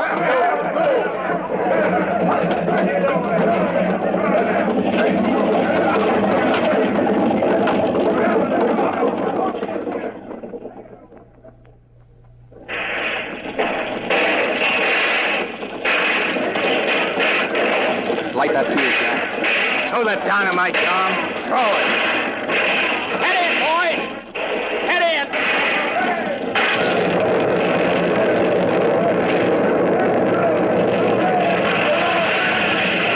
Tip the wagons over. Use them as barricades. Tom, look. Are you women crazy? Get back there. They're marching down the street between us and the saloon. Get back! Get back! Hold your fire now. Frenchie, hold those women back. You want to get in there, don't you? Then follow us. Not even Kent would shoot at a woman. Frenchie, get those fool women off the street. We're coming in, Johnny. Keep your men out here, Tom. Then if you've got to shoot it out, at least for once it'll be on the level and face to face.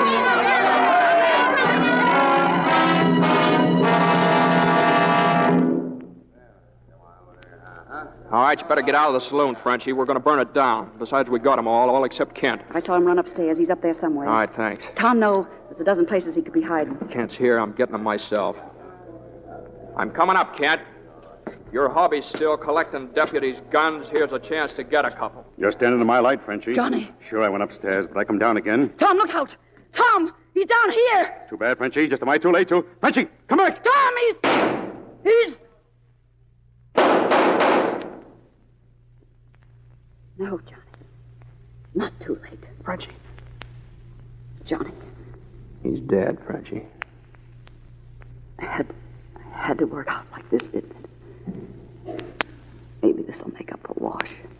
Why did you save me? Why? Paint's still on my face. Never learned how to take it off, Tom. That's a wonderful face. Tom, you're in love with that Tyndall girl, aren't you? Do you suppose she'd mind if you kissed me? Oh, no, Frenchie, I don't think she'd mind at all. Thank you, Deputy.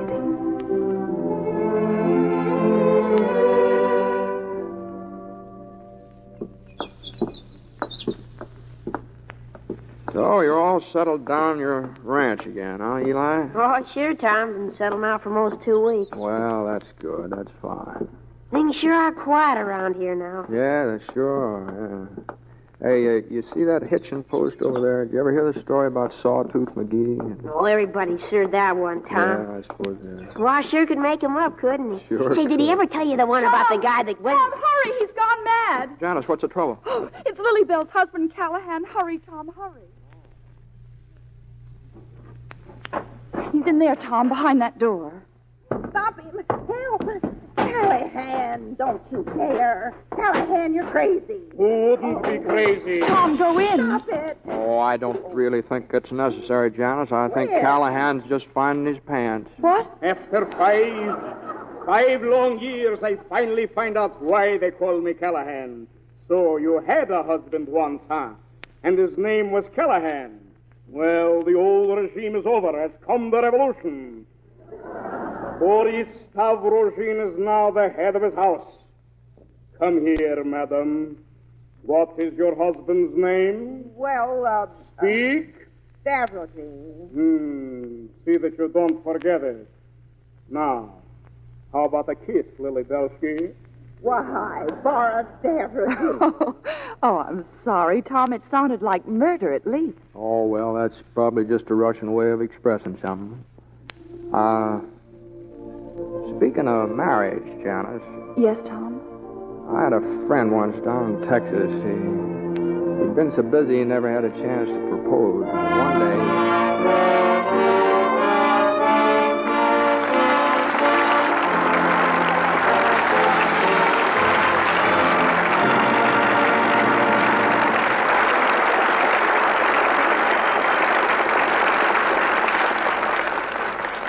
With that well-deserved applause, our thanks to Jimmy Stewart and Joan Blondell, who come to the footlights for their curtain call. And Jimmy, I hardly need say how happy we are to welcome you back to the Lux Radio Theater. Well, thank you, Bill, and I'm mighty glad you had Joan Blondell on the receiving line. And we're happy to hear that the welcome mat is out for you, too, Bill, as regular producer of the Lux Radio Theater. Well, I'm looking forward to the job, Joan, but right now it seems a big responsibility. Well, I'd say you have everything it takes, Bill. You've been actor, director, and producer. I don't know of anyone in Hollywood who's better fitted for the job. Well, thanks for the kind words, both of you. And I'm happy to see from that smooth complexion, Joan, that you've been faithful to the real producer of this theater, Lux Toilet Soap. I've always used Lux Toilet Soap, Bill. It's a wonderful complexion care. What's Lux producing next week, Bill? Next Monday night, we have a Broadway stage success that made an equally dramatic and exciting picture. It's Hunt Stromberg's psychological thriller, Guest in the House, starring Robert Young and Ann Baxter. For sheer dramatic suspense, you'd have a hard time beating this melodrama of a happy family invaded by a strange and sinister influence, a conflict building towards a startling and extraordinary climax. Well, Guest in the House should fill the house, Bill. Congratulations. And while we're reminding our listeners to join us, there's another important reminder for this coming week. You mean a little matter of $11 billion, Bill? A little matter of $11 billion. Well, it depends on how you look at it. $11 billion is a lot of money, of course, but it's little compared with the debt America owes to the men who fought and won the war. I guess you're right, Bill. And America was never a country to welsh on debts. Of course, a lot of people may feel that with the war over, there's no need to go on buying bonds. They feel that the job's done, so the debt stops. And yet the job isn't done for thousands of men that we're leaving overseas to keep the peace while we enjoy it. They're counting on us for food, shelter, supplies. And how about the cost of bringing so many thousands of our troops home? Well, it's just about the biggest, costliest transportation move in history. And when we've got them home, another job begins. What we've been calling rehabilitation. What it really means is giving those men a break, giving them a chance to learn a trade, get an education, everything that was promised them while they were fighting. And, of course, some of those boys we'll never be able to repay. No, I'm afraid not. We can never repay the men who died in this war, but we can see that their families are taken care of. We can see that the thousands of wounded in our hospitals will have the best medical care and the best possible chance to get back on their feet again. You know, they're having a bond drive in Canada, too, with many of these same purposes in mind. That's right, Joan. And in both countries, bonds are the safest and best investment you could find. How else in the United States can you get $4 back for $3 and guarantee your future and your country's future at the same time? You know, if everybody in our audience tonight were to buy one extra $100 war bond this week, we'd have more than a quarter of the total loan subscribed. Well, that's quite a challenge to your audience, Bill. Or perhaps I should say quite an opportunity. Here's hoping with all our hearts they take it. Good night. Night, Bill. Good night, and come back again soon.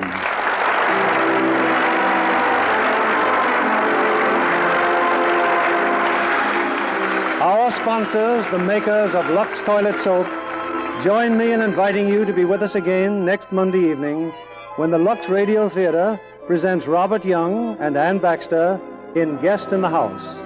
This is William Keeley saying good night to you from Hollywood.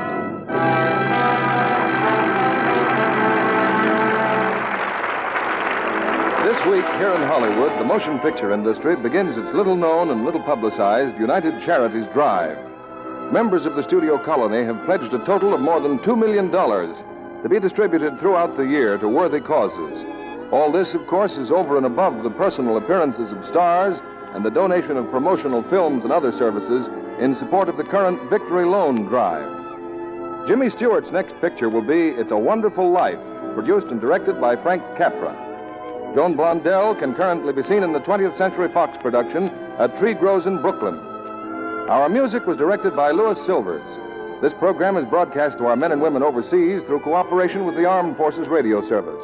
And this is your announcer, John Milton Kennedy, reminding you to tune in again next Monday night to hear Guest in the House with Robert Young and Ann Baxter.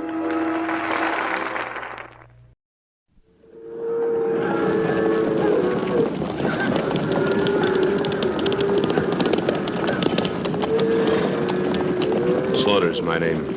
Luke Slaughter. Cattle's my business. It's a tough business. It's big business. I've got a big stake in it. And there's no man west of the Rio Grande big enough to take it from me.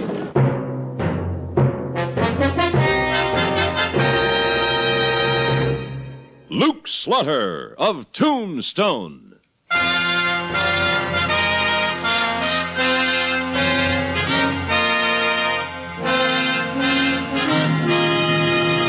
Luke Slaughter of Tombstone, Civil War cavalryman turned Arizona cattleman. Across the territory, from Yuma to Fort Defiance, from Flagstaff to the Huachucas, and below the border through Chihuahua and Sonora, his name was respected or feared, depending on which side of the law you were on. Man of vision, man of legend, Luke Slaughter of Tombstone.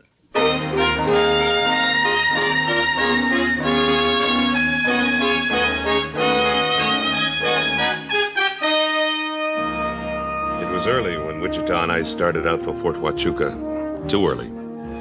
But an Apache runner had come to my ranch in the night with news I didn't like, and I had to see Colonel Nickerson right away. Hey, listen to that, Luke. Them soldiers are still wrestling their blankets, and here you've had me up for 3 hours already. Well, now that's too bad, Wichita. If anyone was to ask me, I'd say the life of an army man would be a gold-braided snap compared to traveling with Luke Slaughter. Now, did I ask you to come out here this morning, Wichita? Well... Oh, now, did I? Well, I thought you did. Well, think again. Well, might be Colonel Nicholson will throw you into the guardhouse for waking him. You hope. Here's his quarters. Oh, hold up. Okay. You wait here, Wichita. If you're in there too long, I might join up with this outfit for a rest. Suit yourself.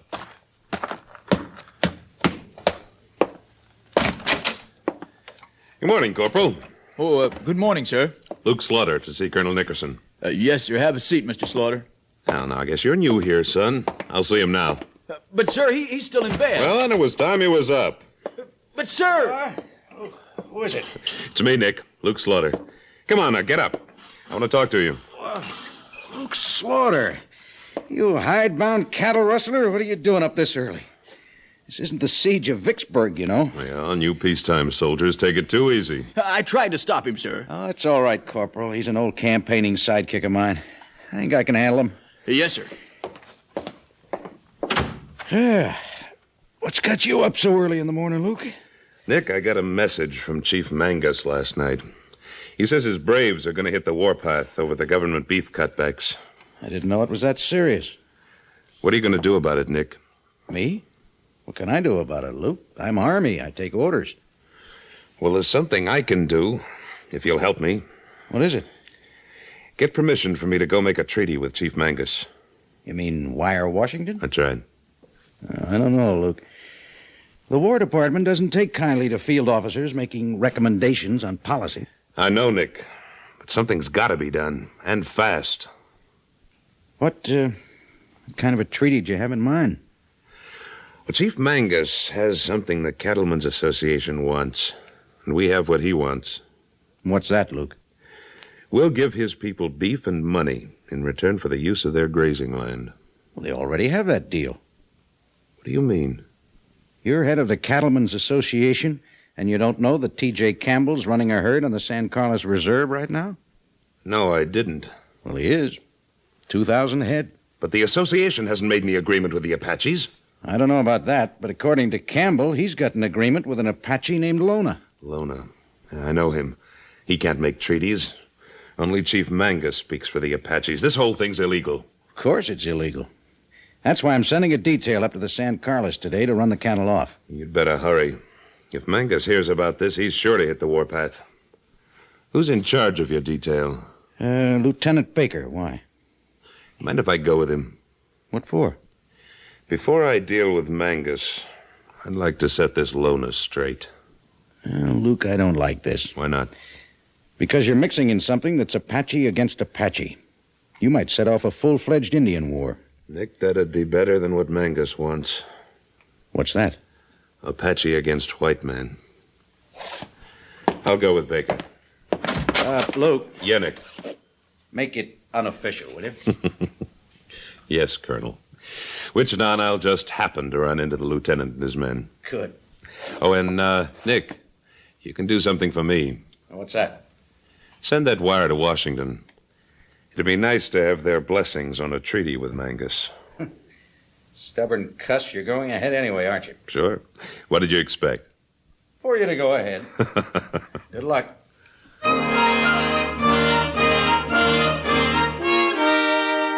Lieutenant Baker turned out to be a fuzzy-chinned young fellow with all the deceptive confidence manufactured by the United States Military Academy at West Point. Apache country was no place for him. I found myself wanting to turn him back. Sonny boy, was you aiming to butcher these cattle with them swords? Or just turn them around and drive them back onto Campbell's range? What do you mean, old-timer? Don't you old-timer me, you pipe-stem young whippersnapper. Wichita. Well, he don't need to talk. I didn't mean anything by it, old man. But there he goes again, Luke. Now, I ain't taking this kind of talk. Honest, Mr. Slaughter, I don't know how to talk to these old fruits. So help me. Now, listen, sonny boy. You better start fanning your men out to point that herd. All right, Wichita. I'll do it. Well, somebody's got to keep this army in line. So you appointed yourself. There ain't nobody else to do it. Now what's he doing? All right, men. Here are your orders. Here are your orders. Sergeant Thomas, take 5 men to the left flank. Sergeant Smith, you 5 to the right. Point that herd into the canyon. Here's Rest of your right for orders. strays. Darn young. Luke, why don't he just say wrestle them in, boys, like If any any decent Apache herders cowpoke? give you trouble, shoot them and argue later. All right, move out. Wichita. Yeah? Now that I've actually seen Campbell's herd on Indian land, I want you to go back to Tombstone. What for? I want you to call a meeting of the Cattlemen's Association for this afternoon. And I especially want T.J. Campbell there. All right. But what you gonna do? Find Lona. Now get going. I'm on my way. Come on, horse, get.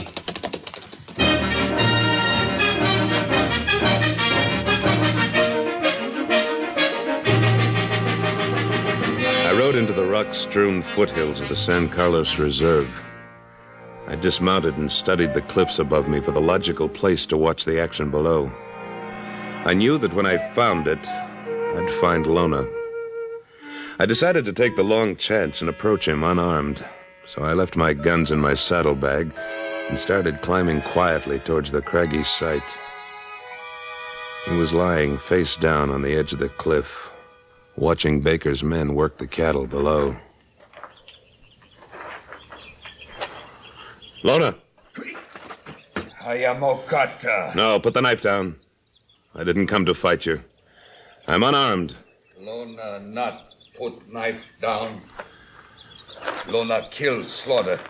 I'm friend of the Indians. Slaughter come with soldiers. Soldiers steal cattle. Lona watch them. No, they're not stealing them, Lona. Those cattle are not allowed to graze on the reserve.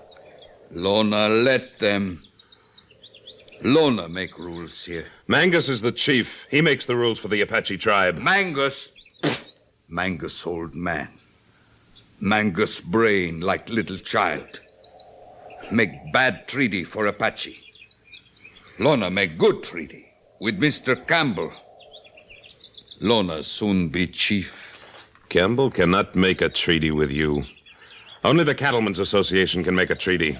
Lona tired of talk. Lona kill Slaughter. Cut you up good with knife. You missed, Lona. Don't try it again. Your tribe wouldn't think much of you for killing an unarmed man. Lona tell it different. Lona kill Slaughter now. No. Take that knife. The knife. Drop it. Drop it, I said.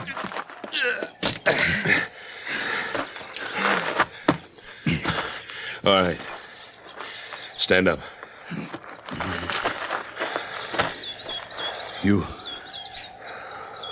You kill Lona now?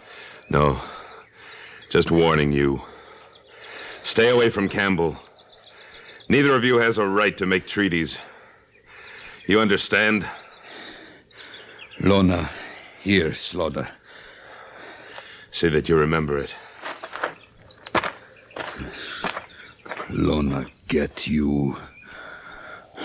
Lona get you good, strong man, Slaughter.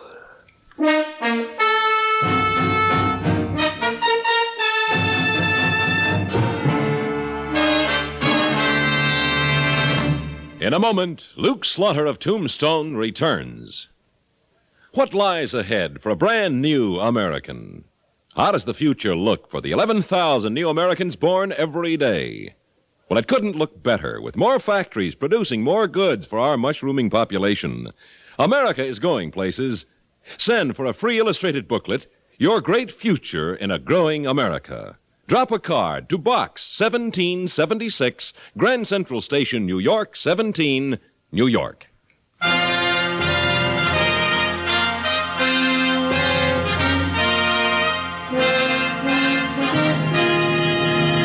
And now, Act Two of William N. Robeson's production of Luke Slaughter of Tombstone.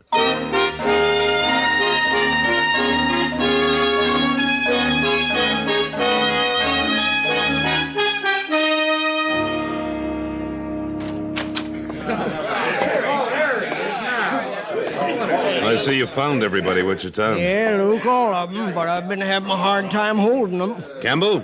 Yeah? I see you made it all right. For sure, Slaughter. Why are you singling me out? You'll find out. Gentlemen, I'm calling this meeting of the Cattlemen's Association of Arizona for one purpose.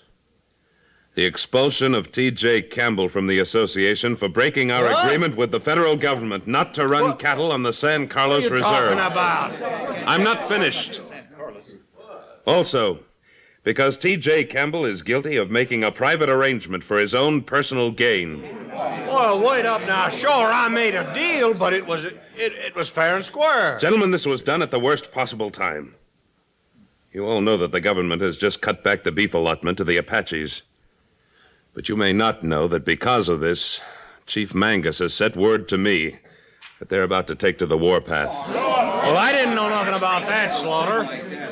Therefore, I move that T.J. Campbell be expelled from this association. I second the motion, Luke. All right. It's been moved and seconded. All those in favor say aye. Well, just a minute now, Slaughter. All those It's in not favor. fair. So be it. All right, Campbell. You can leave now. This is a closed meeting. Well, I ain't leaving. Aren't you?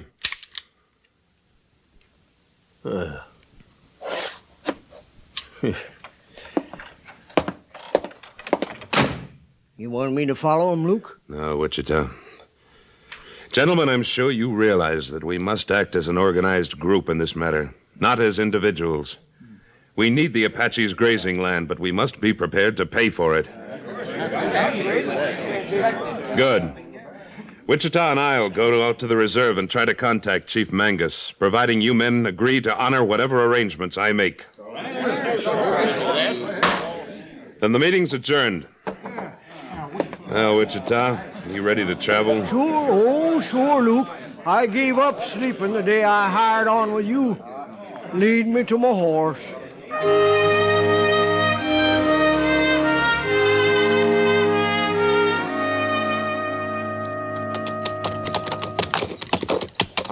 Luke. Looks like them Apaches has got a reception committee all set up for us. Yeah. You know, I learned one thing a long time ago, Luke. What's that, Wichita? There just ain't no good way of creeping up on an Indian village. How's that? Well, figure it out.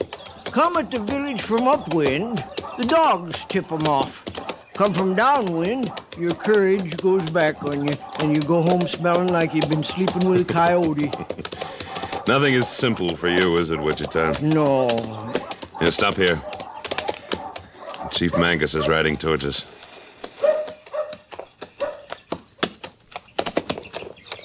White man brave to come to Apache village. Great Chief Mangus fails to use the name of his friend, Slaughter. I come to talk to the chief of the Apaches. Time for talk is past. Time now for death. I cannot promise to stop my braves whose children have swollen bellies of hunger. I come from the Great Association of Cattlemen. We offer you beef for your hungry children in return for the right to graze our cattle on your lands. No. We are sick with promises. Is not White Father in Washington bigger than your association? Our White Father is too far away. The people I come from are here. They wish to help. My braves have demanded war. They will take more of your cattle than you will give. You do, and the army from Fort Huachuca will sweep through your villages. Pony soldiers must find village first. Then Mangus prefers to let sick women and children of his nation run from soldiers. Come on, Wichita. Slaughter. What is it? You are right. I am old. I will listen to one more promise. Wars bring only sadness. Come. One more promise. Yatuma Cosa.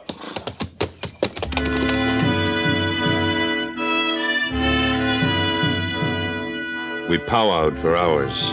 First Mangus and I, then Mangus and his braves. Finally, long after dark, the chief rose and spoke to me. I have told my braves, Slaughter, as you have told me. Your cattle make graves from the San Simon Valley to the Huachuca Mountains. You will pay Apache Nation 2 cents an acre, 1/2 in yearling cows. You may build fences, but must leave them when treaty end. Treaty last for 10 years. Chief Mangus be dead soon. Bring peace and food to people first. The name of Chief Mangus will be honored many years. Slaughter, shake hand. Make treaty come true. Great Chief Mangus must not shake hand of Slaughter. Lona. Lona go away from tribe for a long time. Lona come back with treaty for Apache Nation. Better than promises of this man. No, Chief Mangus. Lona wishes to take your place. What is this treaty Lona brings? Man called Campbell will give $50,000 to Apache for grazeland. Campbell lies, Chief Mangus. The whole association of cattlemen would not offer that much money. It wouldn't pay. How do I know who to believe? If I prove Campbell lies, will you then shake hands on the treaty I offered you? I cannot stay the anger of my braves for long. Morning's first light must bring peace or war. Then I'll be back before sunrise.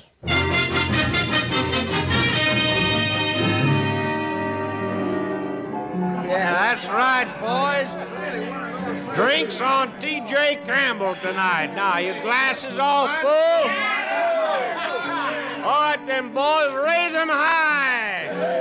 We drink drinking a toast to Tombstone, greatest town west of Mississippi.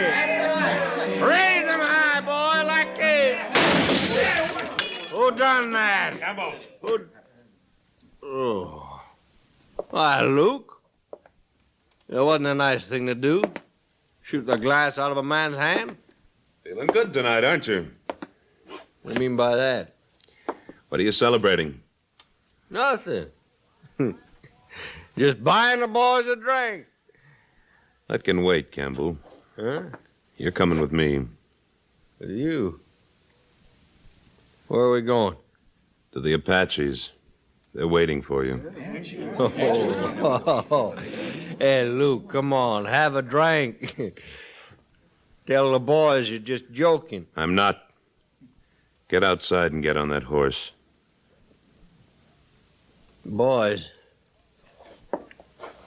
Boys, you gonna let Slaughter get away with this? Are you? All right, Campbell. You had your answer. Move.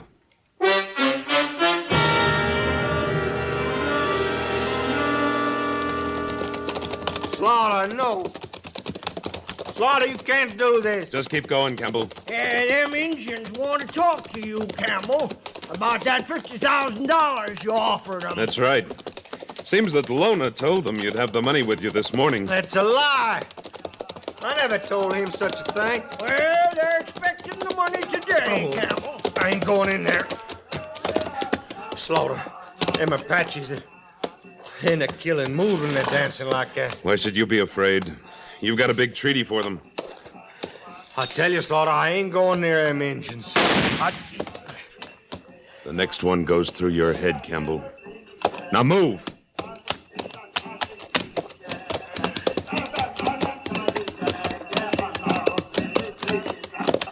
Come on. Get off your horse, Campbell. Yeah.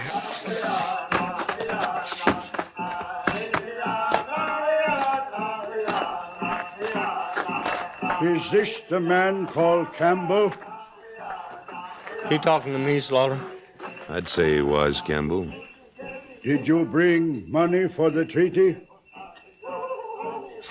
Slaughter, you know I haven't got that kind of money. It's out of my hands, Campbell. Then you cannot make treaty now? It was all a lie. Yeah, it was a lie. Chief Mangus, will you now shake hands on our treaty? I believe my friend, Luke Slaughter. I will trust your word. The treaty is as we said. But there must be no revenge on Campbell. We'll take care of him. The word of a brave man is accepted. I shake your hand.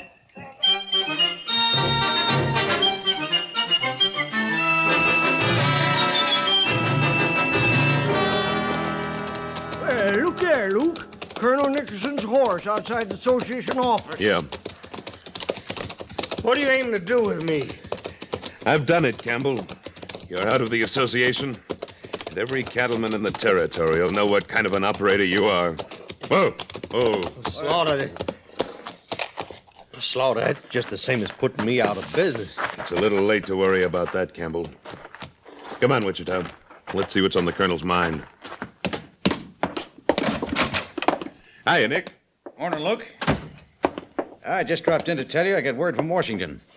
They say it's all right for you to make whatever arrangements you can with Chief Mangus. Well, we just come to... Wichita. Thanks, Nick. That's good to know. I'll have to get started on that one of these days. Yeah, you do that, Luke. If you haven't already.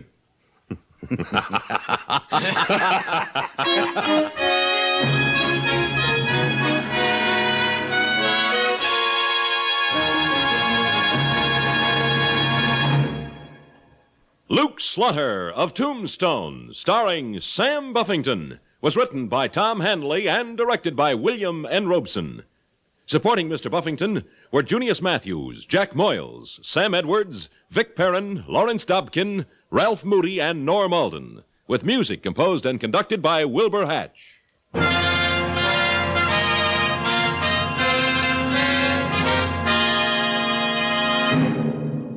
Next week at this time, we return with...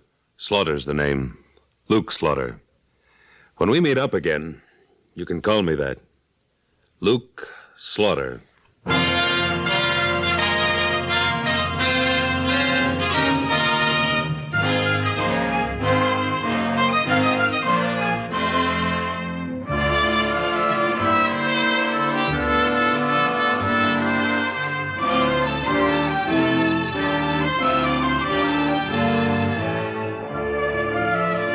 This is the CBS Radio Network.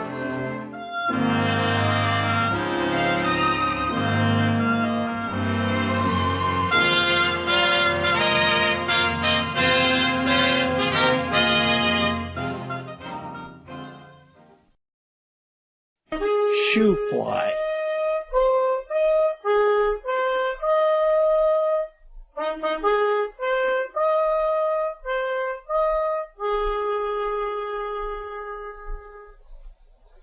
As the old morning bugle call of the covered wagon trains dies away among the echoes, another true story of Death Valley days is brought to you by the Pacific Coast Borax Company, who give you also the miracle of borax in 3 convenient forms. 20 Mule Team Borax for household use, 20 Mule Team Borax soap chips in the big blue and yellow sunshine box for washing clothes and dishes, and Boraxo for toilet use.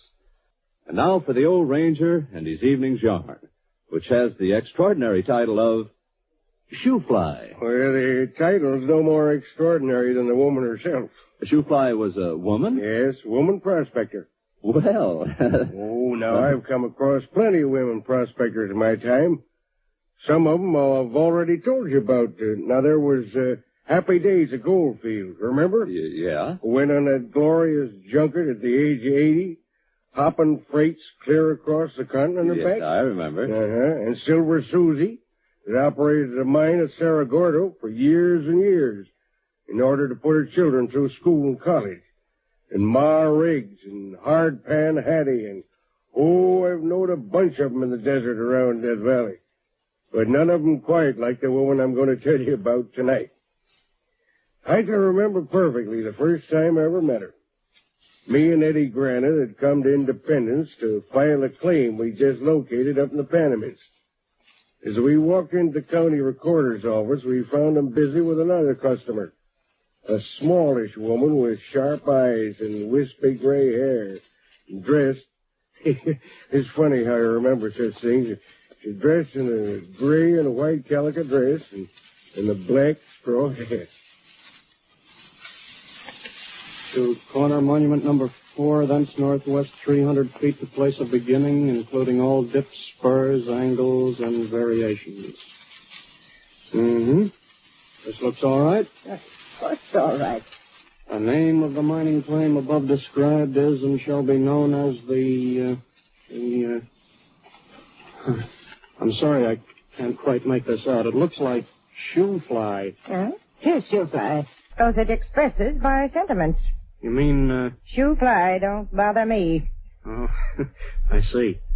Notice the claim jumpers, eh? Exactly. Well, let's hope they take the hint. They'd better. Located this 21st day of May, 1906.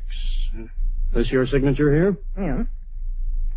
There's no other? I got only one name. No, I mean there's no other locator? No. Well. Law don't call for more than one, does it? Oh, no. No, of course not. Then why'd you act so surprised? Well, you see, you're being a woman, I thought. Plenty of women locate claims. They generally have partners, though. Men partners. Yep. More fools, they. Maybe. Yep. What do I owe you? Recorder's fee is $1. All right. Here you are. Now, you understand about assessment work. State law calls for $100 worth each year to be... I know all about that. All right. Just wanted to make sure. Folks have been known to lose legal right to a claim because they didn't do the necessary development work or... Don't worry. I won't be losing my rights to this claim. I hope not. And now, give me my change, will you? In a hurry. Well, let's see. You handed me a 5. Yeah. And here's 1, 2, 3, 4 you get back. Haven't you got any real money? Why, that's... No, I don't like that Los Angeles paper. I want silver. All right, ma'am, whatever you say. Here you are. 1, 2, 3, 4. Yeah. Oh, that's better. Surprised she didn't bite him to make sure they was bona fide. Maybe she ain't got any teeth. What's that? Nothing, ma'am. I was just talking to my partner here. Oh, hello, Eddie. Hello, Ranger. Didn't recognize you. Hello, Jim. Howdy. I'll be with you boys in a minute. Just as soon as this lady is through. I'm through now. Good day. Good day, madam. And good luck to the shoe fly. Shoe fly, don't bother me. Shoe fly, don't bother me. Shoe fly, don't bother me. I belong to Company G. Gosh, what a charter. Hey, who is she, Jim? I don't know. I never saw her before today. If you never see her again, it'll be too soon, huh? Well, I know 2 desert rats I am glad to see. Where you fellas been all this time? Oh, scratching around. Did you find anything? Would we be here if we hadn't? Hey, you sound like old shoe fly. Hey, now, you look here. What have you located this time, boys? The lost gun site? Maybe. It's silver, anyhow. And in the Panamints. Here's a copy of the location notice. Oh, let's see it. Uh-huh. Notice hereby given to the undersigned have located 1,500 feet by 600 feet, vein situated between Tilbury Canyon and Wild Rose Canyon in the Panamint Mining District. Wow. That's a funny thing. What is? Why, that's the same locality as where she just located her claim. Who? That woman who was just in here. You mean that... Old shoe fly? Yes, sir. Well, I'll be darned. Are you sure? Well, here's the location notice she filed. Let me see. See? Situated south of Wild Rose Canyon. And north of Tuber Canyon. Now, that can't be any place but between the two. No. You're right. Neighbors, eh? Well, that'll make it nice. I don't think. Well, if we run out of butter and eggs, well, we can borrow from her.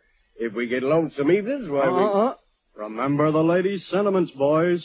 Shoe fly, don't bother me. Shoe fly, don't bother me. Shoe fly, don't bother me. I belong to Company G. Shoe fly, don't bother me. Shoe fly, don't bother me. Shoe fly, don't bother me. I belong to Company G.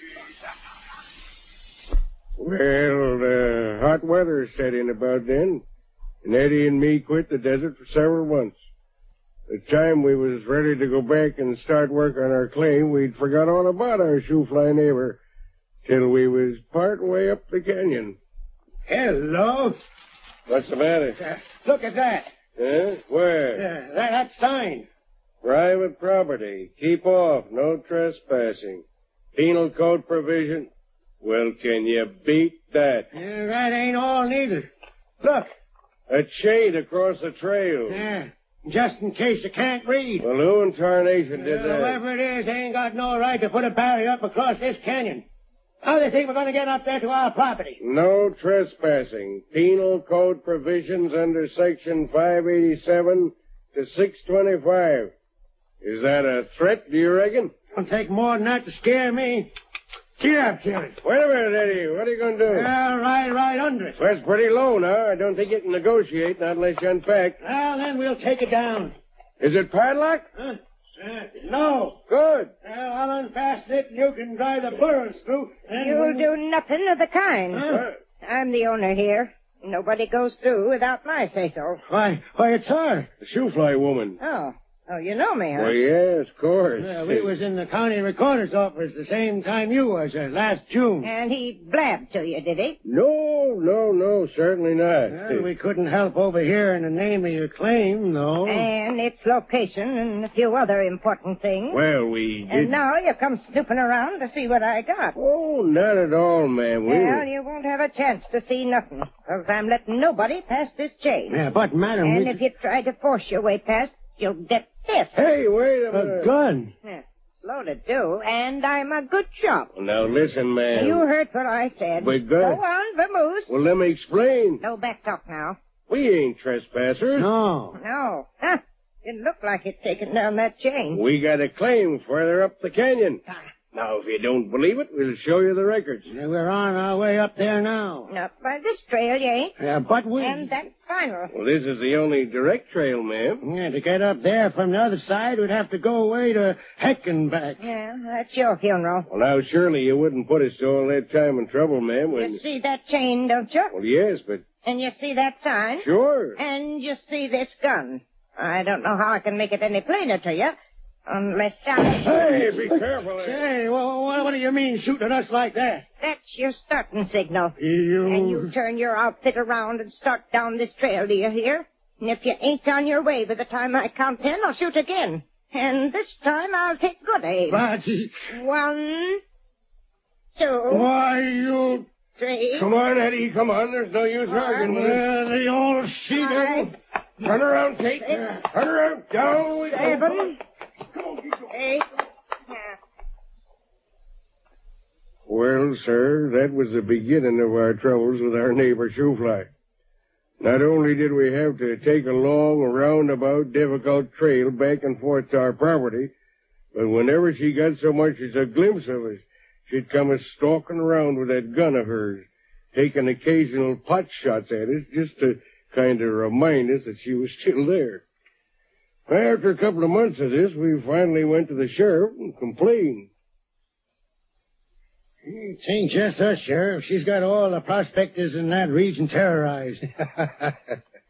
You can laugh if you want to, but... So one poor old woman's got you all you tough desert rats terrorized. Well, I'm surprised at you. Maybe terrorize is putting it a little bit too strong. Yeah, she's giving us all the willies anyway. Well, that's a fact, Sheriff. To say nothing of the inconvenience she's caused us. Yeah, she's got an idea we're trying to jump her claim. Whereas she's really the one who's claiming something that don't belong to her. What do you mean? Why, her property don't take in that canyon trail. Well, the boundary runs about 25 feet to the east of it. Are you sure? Absolutely. We've seen the location notice over at the recorder's office. Well, have you explained this to her? Explained? Heck, we can't get within shouting distance of her without having her take a shot at us. Crazy, most likely. She ain't crazy. She's just ornery. In any case, ain't no use arguing with her. Well, I'll go up and talk turkey to her. Good. Hey, you best take a posse with you, Sheriff. I reckon I can tackle her single-handed. Hey, you don't know Shoefly. Tell me, is she there most of the time? All the time. Every minute of the day and night. She never leaves the place. Yeah. Who's working the ground for her? I don't know. We never got close enough to see. It's my guess she's doing the work herself. What makes you think so? Well, of course, I don't know who she'd ever find who'd be willing to work for her. The old porcupine. Well, now, Sheriff, if she is doing it herself, she ain't getting very far. Her eyes are never off that trail for long. Well, you leave her to me. I'll go up there and talk to her. If she don't shoot you first. Why, George, she has got you terrorized. Now, let's see. You say this property of hers is between Wild Road and Tuber Canyon. And so, a few days later, the sheriff started out from Independence, eastward across the Argus Range, and up into the Panamints. He found Shoefly looking for all the world like somebody's nice old grandmother, sitting in a rocking chair knitting in front of her cabin. In her lap, though, under the knitting, lay a gun which she reached for as he rode up.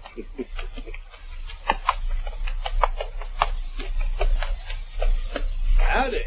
You can't get up the canyon this way, stranger. This is private property. The Shoefly, if I'm not mistaken. Right. You're the owner? I am. And you're the person I come to see. Shoefly ain't for sale, mister. I'm hanging on to it, so you can turn right around and go back where you come from. I'm not interested in buying your mine. Well, then what do you want? I happen to be the sheriff of Inyo County. Oh. Well, you can't scare me. No, I understand you're not exactly the timid type. Been hearing complaints about you lately from some of our citizens. Seems you're not behaving in a very friendly fashion towards you. Just get my property against claim jumpers. Nobody's trying to jump your claim, ma'am. They would if I give them half a chance. They think just 'cause I'm a woman and an old woman, they can walk right onto my ground. If you're talking about the trail up the canyon, That don't belong to you. You see that sign, don't you? Yeah, sure.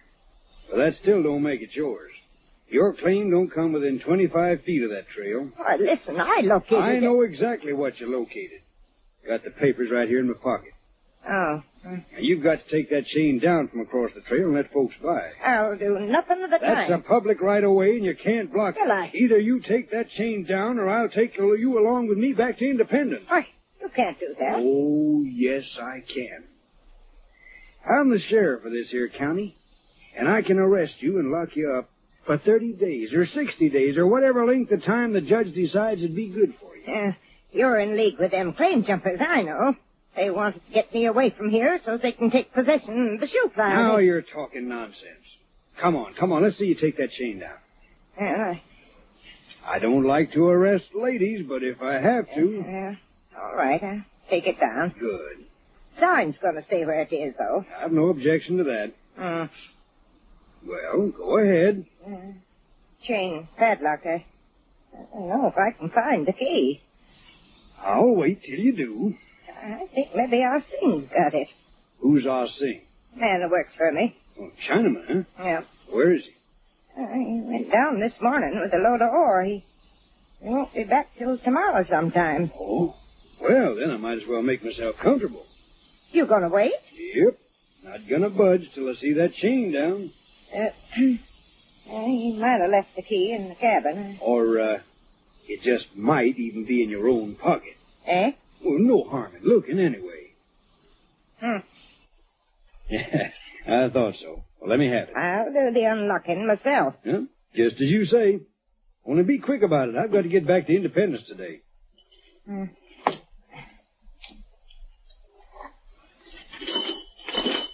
There.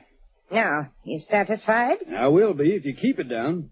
But just let me hear that you put that chain or any other kind of barrier up again, and I'll be paying you another call with a pair of handcuffs. You can't scare me. You nor nobody else. All right, Pino. Come on, boy. Let's get going. There's nothing that walks on two legs can scare me, even if it does wear a badge. Come on, Pino. Up this way. That's the boy. Easy now. We'll pay a call on the boys before we go back and tell them everything's fixed up fine. Trail's open. Grandma's busy with her knitting. Hey, ho, boy. Ho. Who fired that shot? I did. Why, you old... I seen a quail up yonder. I thought I'd bring it down for supper. Oh, you did, eh? Quail for supper. Man for breakfast, she means. I got a good mind to go back and... Oh, what's the use? Come on, Benno. Come on, boy. Oh, easy now.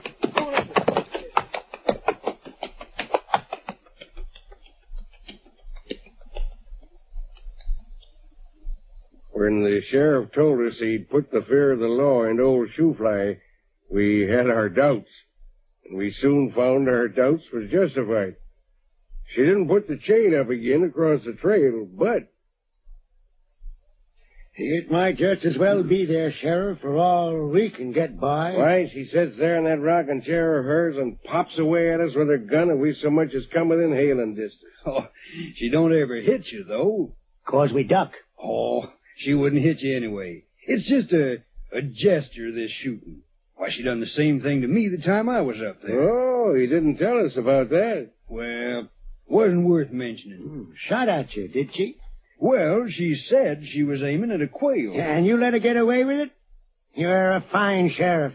Why didn't you arrest her and throw her in jail? Well, yeah, 'cause she's got him buffaloed like all the rest of us. No such thing. Then go and arrest her now. I would if I... Oh, I know there'd be an if. Now listen, fellers, I'll admit this shoe-fly woman's an annoyance. Annoyance? She's a menace. Now, Eddie, come. Well, she really is a public nuisance, Sheriff. We can't work our claim like it ought to be worked with her around. Yeah, she's driving everybody away from there. Well, I'd like to do something about it, and I will when I get the time to go over there again. But you see, right now, I got some important business to attend to that it just can't be put off. In the opposite direction, I suppose. Up in Montana. Huh? Montana? Mm-hmm. Just got word this morning they caught the leader of the Bruce gang. You know, the fellers who robbed the First National. Sure. And they're holding him in Butte. Well, when are you leaving? Right away. And that means you'll be away a couple of weeks. Most likely. Gosh, When I get back, though, I'll do something about your friend Shoefly. I promise you. I'll go up there and tell her where to head in.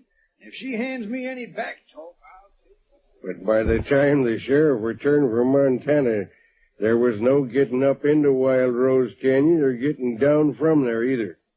The first storm of the winter set in, and a bad one it was, too.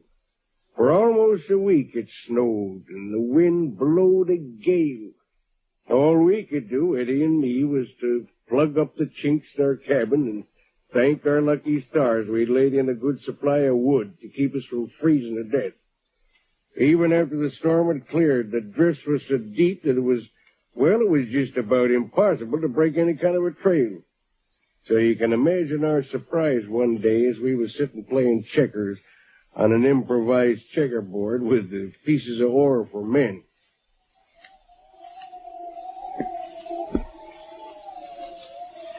Yes, your move.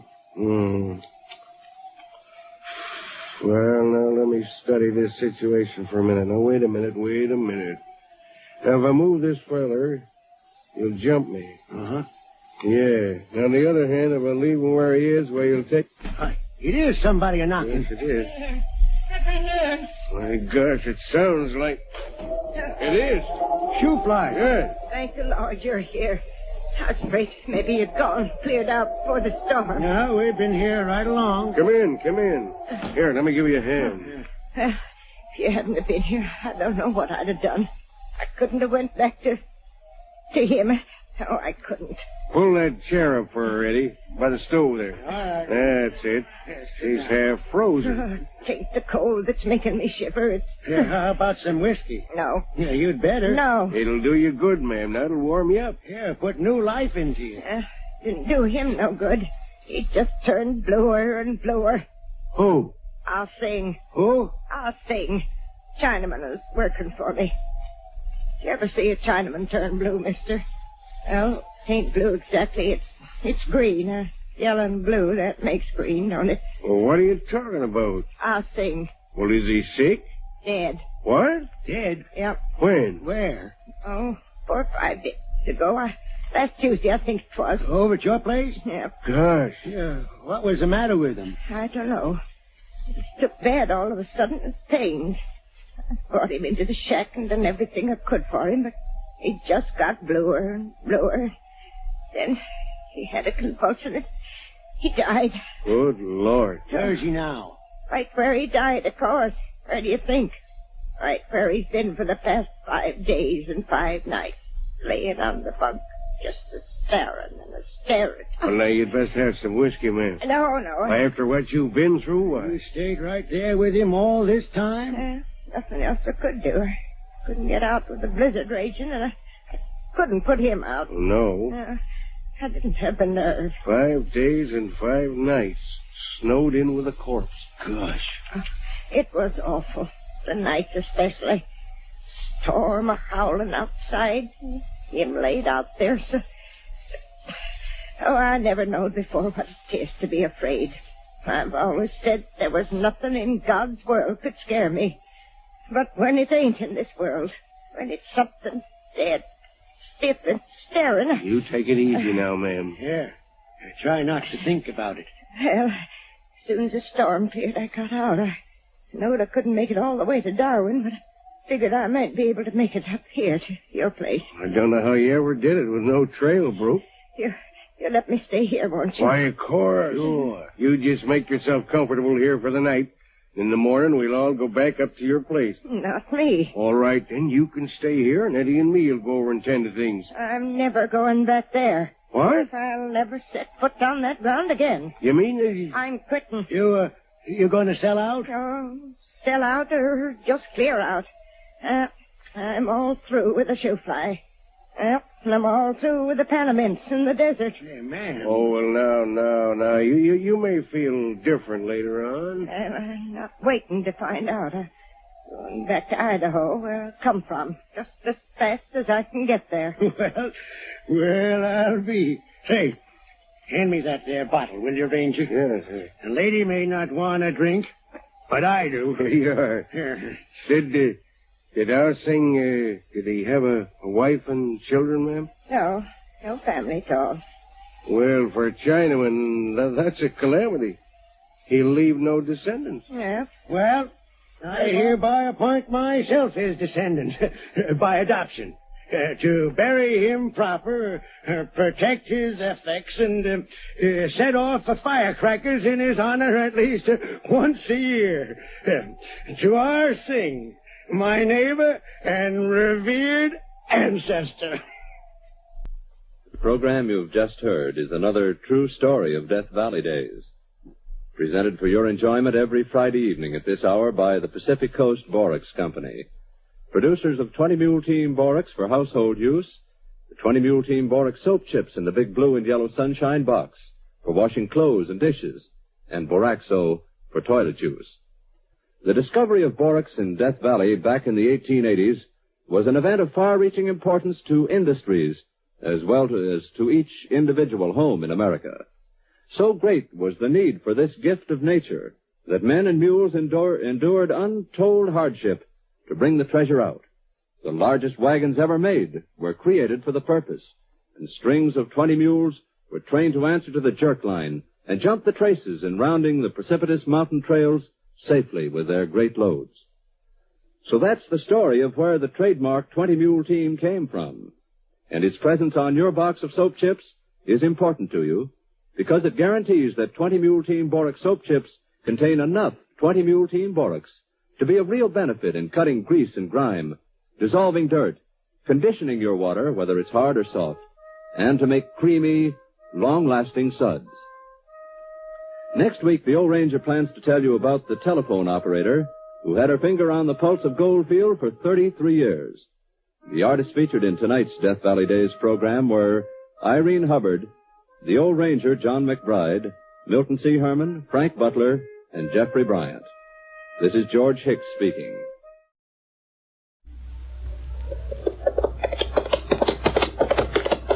Across the rugged Indian Territory rides a tall young man on a mission of mercy. His medical bag strapped on one hip, his six-shooter on the other. This is Dr. Six-Gun.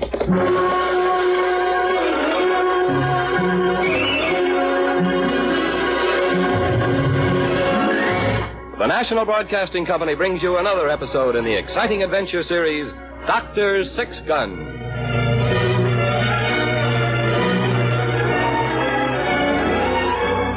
Ray Matson, M.D., was the gun-toting frontier doctor who roamed the length and breadth of the old Indian Territory. Friend and physician to white man and Indian alike, the symbol of justice and mercy in the lawless West of the 1870s, this legendary figure was known to all as Dr. Six-Gun.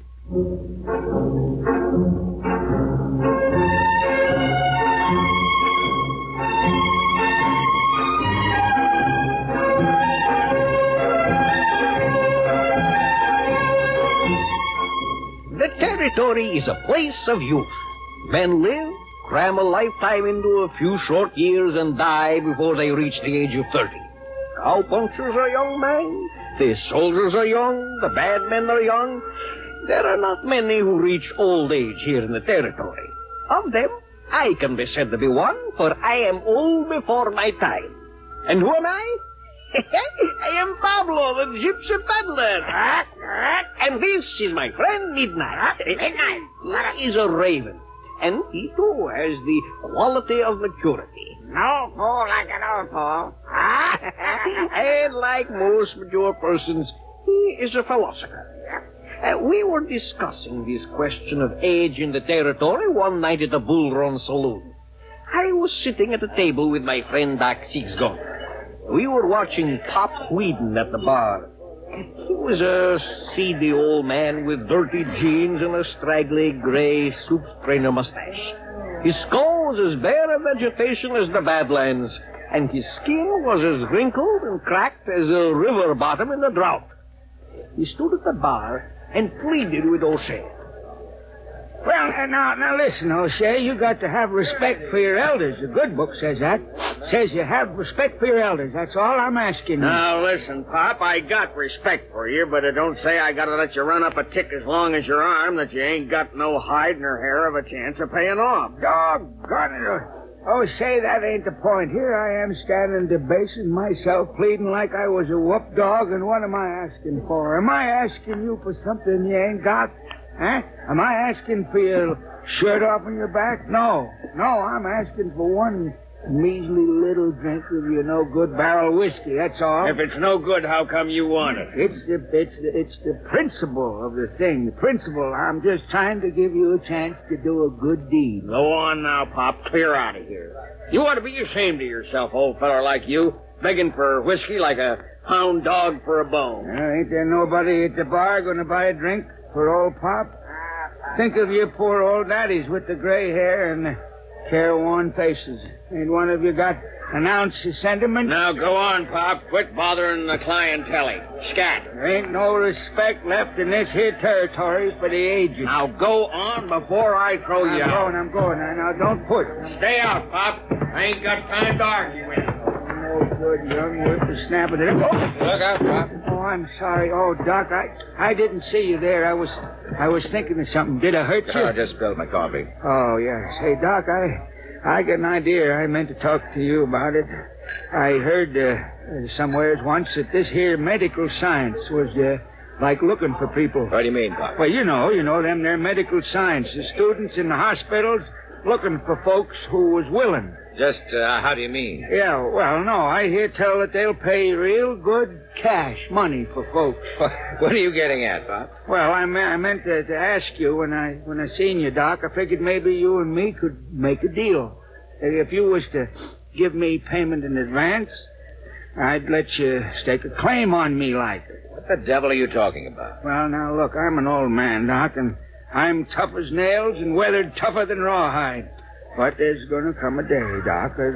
Like to everybody, there's going to come a day, and when that day comes, I ain't no use to myself. So I figured that I'd donate myself to medical science, and in the meantime, you could stake me here at the Bull Run. You mean you want to will your body to me after you die? Yeah, that's the idea, Doc. Now, I figure that what with my advanced age and being an interesting specimen, how to bring a right tidy sum. Well, I'm sure you would, Pop, but I just don't happen to be in the market for a cadaver right now. Well, now, I'm right sorry to hear that, Doc. I figure it was a surefire way to stake me to some of the miserable drinking liquor O'Shea peddles. Yeah. Sure you wouldn't want a grade A carcass, Doc? No thanks, Pop. And especially since you'd spend your remaining years drinking O'Shea's whiskey. Why, you'd be pickled before I could ever get to you. Pickled? Yeah. Ain't that a fact? Well, don't hurt none to try, I guess. That's all right, Pop. Sorry I can't help you. Reckon I'll have to go out and see if I can steal something. See you later, gentlemen. Doc, is that old weasel bothering you? And I'm just going, O'Shea. Me and Doc here was dickering on a business deal. Now, you think it over, Doc. You won't come by a bargain like me every day. He'd do it, too. The old goat would sell himself a piece at a time for whiskey. How old do you suppose he is, Doc? Oh, 75, maybe. But what does he live on? Panhandles, mostly, I suppose. I think Piney feeds him out in the kitchen of the Bull Run. Doesn't he have any family? Pop? No. Nobody knows much about him. I used to treat him for arthritis, but there wasn't much I could do for him. I'm sorry, Doc. I didn't mean to chase that old windbag onto you. I hope it didn't bother you none. Oh, no. No, Pop is a great humanitarian, O'Shea. He is? And a philanthropist. Wow. He was trying to make the greatest gift to science that a man can bestow. Now, is that a fact? I wouldn't have thought Pop could have the price of a drink to give to anybody. He doesn't, but he has a very valuable commodity. It's too bad there are no takers.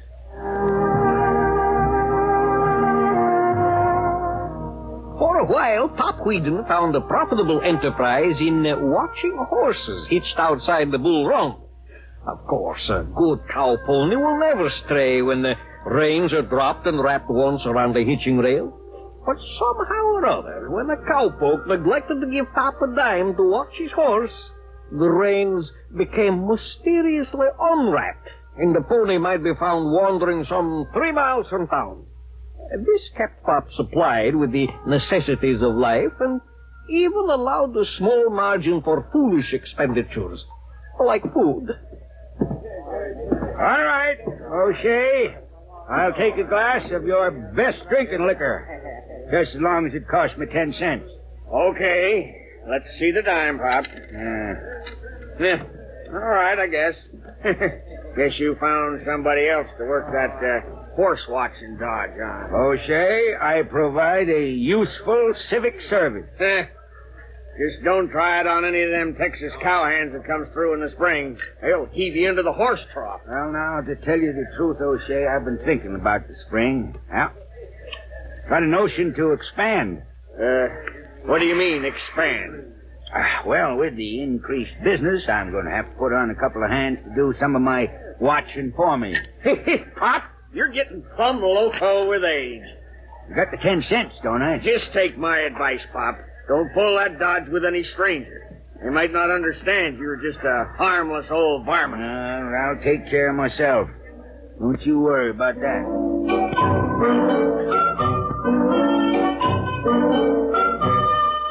And then one night in the winter, when a cold norther blew out of the mountains and the breath of the horses steamed before them and icicles dripped from the wooden arcade in front of the bull run, Doc and I came out of the swinging doors to start for his office. It would freeze the nose off a brass monkey. Yeah, I guess it would. I better have a half a dozen cowhands riding in here inside of a week with frostbitten noses, frozen feet. Well, Doc, you may have one patient before we get to your place. It's cold. What's that? Huh? Oh, that's somebody singing. That's Pop Wheaton. Where is the old fraud? There he is in the crowd. Good Lord, in this weather, he'll freeze. Hey, Pop, there's ice on the truck. Come on out of there. Come on.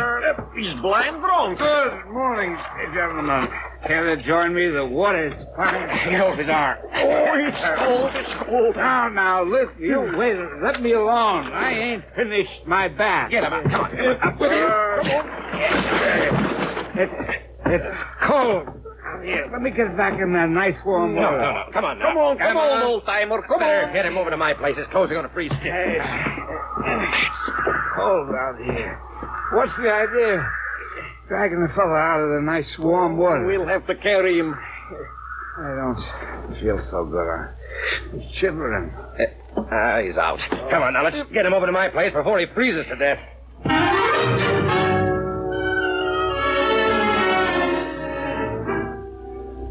Poke up that fire, Pablo. How is it, Doc? He's got a fever you could fry eggs with. Look at his teeth. I've never seen anybody chatter like that. I better get him out before he swallows them.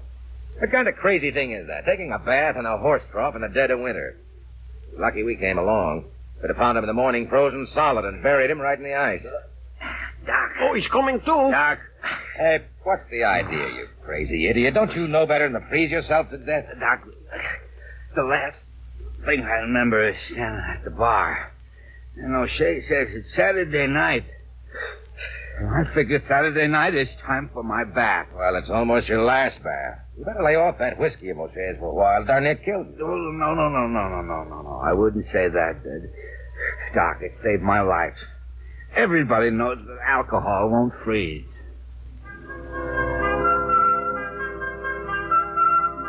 The old man pulled through and went back to his civic service of watching horses and consuming as much of O'Shea's barrel whiskey as possible. He became an indispensable character in town, the one you played jokes on. It became a sport among visiting cowpunchers to see what they could make Pop do for a drink. They ran through the usual uninspired notions of having him eat various unsavory items. He spent hours dancing on the bar, imitating the favorite girls from the Silver Lantern at Chisholm City. And for $1.50, he allowed a horse wrangler from the Barrel to write obscene verses across the top of his shiny head. It was one day at the Bull Run when Doc had seen enough. Look at that. Huh? Well, just look at that old reprobate. Pop Wheaton? What is it this time? They ought to be ashamed of themselves. All right, Pop, I'll tell you what I'll do. I've been right lonely since my hound dog run off. Yeah, is that right? Pop, I'll make you a bargain fair and square. I'll set you up here at the Bull Run for a week. Now, you hear that, O'Shea? You hear it? All you gotta do is this. I got me my dog collar here. You put it on, and you'll be my hound dog for a whole day. Yeah. Now, what do you mean, Munger? I mean, you come along after me like my dog, see? I'll put this collar around your neck and put a rope to it, and you come crawling after me. If you're real bright and learn tricks, I'll set you up here for 2 weeks. Oh, 2 weeks now. That's a bargain, isn't it, Munger? Right. Now, wait a minute. If I be your hound dog for 1 day, I get 2 weeks on the cuff here. All right, now that's enough. Pop Wheaton, you ought to be ashamed of yourself. Oh, Doc, what's troubling you? You're a human being. You may be old and foolish with your brain pickled in that rot gut of O'Shea's, but you're created in God's image. Yeah, well, now, Doc, am I bothering you? Yes, you are. I've spent too many years watching men die and babies being born to stand by and let an old fool disgrace the whole species. Oh, now, Doc, I didn't mean no real harm. Well, now, hold on here. You ain't backing out, are you, Munger? Yeah, but Doc says that... Well, I'll talk to Doc. Now, you listen to me, Pop. No, you listen to me. I know what I'm doing, Doc. You think I care if they laugh at me? What difference does it make to me if I spend a day on my hands and knees like a dog? Spent 50 years like a dog standing on 2 foot. Never got a thing for it. 2 weeks free ride at the bull run means a lot to me, Doc.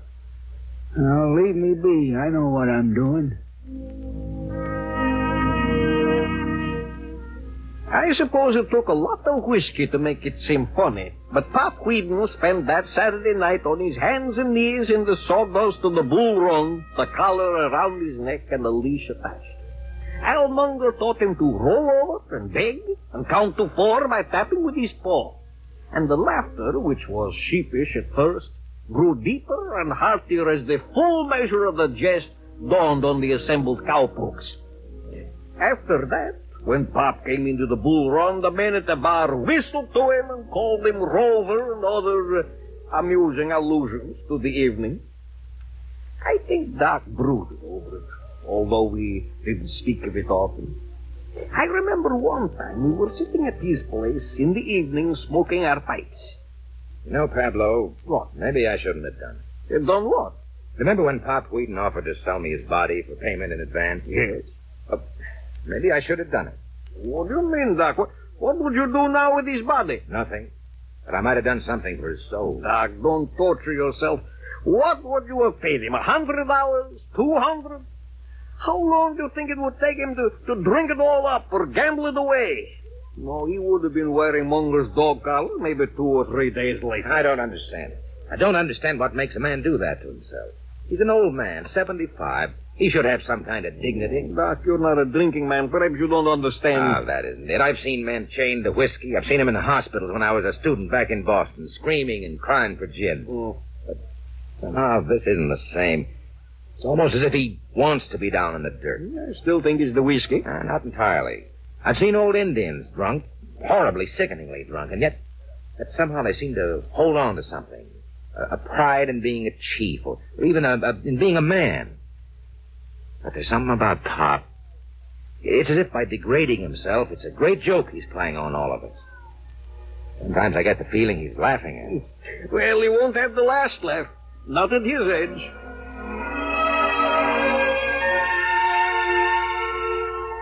The end came as O'Shea thought it would in the spring, when the Texas cowhands came through, following the rivers of longhorn cattle that flow up the trails. It was in the bull run on a Saturday night. A trail outfit had hit town, and they were celebrating a momentary respite from the long, hard trail. All right now.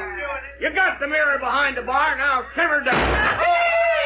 I lay anybody 6 to 5, I can shoot the bottle right out of the monkey's head. It's okay. Now you cut it out. What kind of a crazy hombre are you? I run a respectable place. What I tell you? Clean on the first shot. Pay up, losers. Pay up. Now fire out for the whole house. Charlie, take over the bar. I got my hand pretty badly cut up with them glass pieces. I'm going to see if I can find Doc.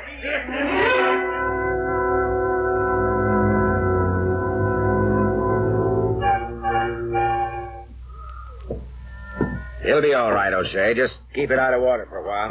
And you better stay out behind the bar. With that bunch of loco Texas waddies, it'll be a pleasure. I was thinking of the whiskey. If it hits those guts, it'll burn.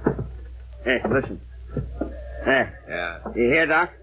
They wasn't in the place 20 minutes before the mirror went. Now, the way they're smashing glasses, they're going to be drinking whiskey out of their cupped hands before midnight. Did you send for the sheriff? When that crew rode into town, the sheriff got one look at them and took off for the hills. You coming in with me, Doc? I might as well. Probably there'll be 4 bullet holes and a split head to sew up before morning. Well, hang on to your hat. Let's go. Dead center, I told you!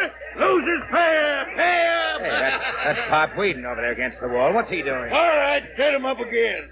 Now listen, old man, you keep that glass steady on your head. Now, wait a minute. I ain't had my drink yet. Now, that's the bargain. I get a drink coming every time you take a shot. All right, give me the drink, Barkley. Shooting whiskey glasses off the old man's head. I told you they'd smash all All the right, glasses. set him up again. I've got 3 dead center. I'm going for 4. What's going on here? Huh? You, cowboy. What do you think you're doing? Huh? Who are you? You trying to murder this man. Now, listen here, stranger. Me and my friends are having a friendly game, that's all. A little target practice. Now, you got no call to bother us. Ain't none of your business. Yes, it is. Murder. Who are you, Sheriff? I'm the doctor. Oh, well, in that case, you just step aside. After I hit him, then it's your business. Put down that gun, cowboy. What? Well, look at that, will you? There's a doc with a 6-gun in his hand. I said drop the gun. What for? That's what I want to know. What for? We're just having a friendly game. Old man don't object none. He's getting his end of the bargain. If you miss, he'll kill him. Now, what harm's that going to do? He ain't worth nothing. If he was a horse, he would have been shot years ago. Put him out of his misery. This way he's going to die with whiskey in his belly. Ain't that right, old man? Yeah, that's right. I see. Now, why don't you quit butting him? I know he isn't worth anything. I know it better than you do. That's what he wants us to think somehow. But he hasn't got any choice. He's a man. He may be old and sick and soaked in whiskey till he's rotten inside, but he's a man, and thou shalt not kill. What are you, the doctor or the preacher? I told you to put down that gun. The game's over. No, it ain't, Doc. You may have a gun on me, but you're one lone man. And you're standing right in front of 2 of my best buddies. Grab gun! Let me off me. All right, get it going. Let go of you, gun. Now throw a rope around his hand. Yeah. O'Shea! And any one of your local hombres moves, he's going to get it right through the head. Now, tie the doc up to one of them poles. What do you think you're doing? Didn't like my little game, Doc, huh? Well, I'm going to give you a chance to play. Pull that rope tight. Now, I'm going to put a glass on your head, Doc. Well, you're crazy. Shut up, Barkeep. You're going to be the next player. Now, it'd be right easy for me to shoot that glass off your head, Doc. But we wouldn't want to do it the easy way. Now, you, old man. Huh? Yeah? You take my gun. Oh, yeah. Now, wait a minute. Now, that wasn't in the bargain. Now, that wasn't part of it. You take my gun, old man. You get your whiskey, but first you got to work for it. You gotta shoot that glass off in the doc's head. Well, that's murder. The old man can't even hold the gun. Shut up! Want a good shot of whiskey, don't you, old man? Yeah, sure. Yes. Oh, sure I do. Well, now you go ahead. Here's my gun. Let's see you earn it. Now, see, I ain't much of a shot, mister. Well, you just concentrate, old man. You concentrate. You're shooting for big stakes. Yes, I am. Now, don't none of the rest of you move. I got you covered with my other gun. Now, you take good aim, old man. You'll, give me a double drink of whiskey after? Sure I will, Pop. Now, you just shoot that glass dead center like I told you. Hold still, Doc. You wouldn't want to spoil his aim. You dirty... Come on, boy!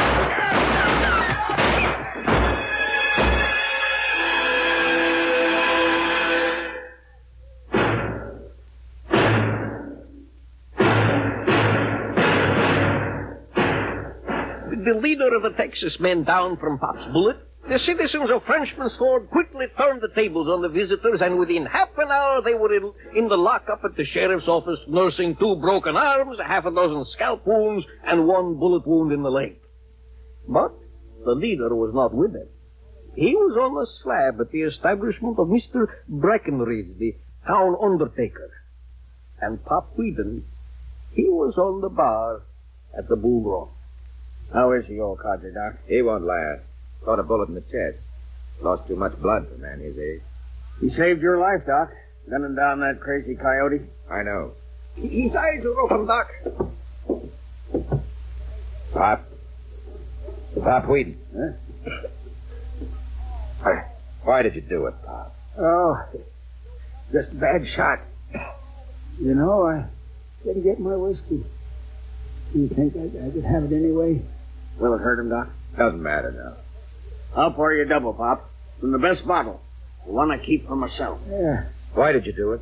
I told you. I don't mean that. For all these years, why did you do it? How did you push yourself down into the dirt and mud? I'm an old man, 75 years. That's no reason. Was a young man once, 1825, way back east.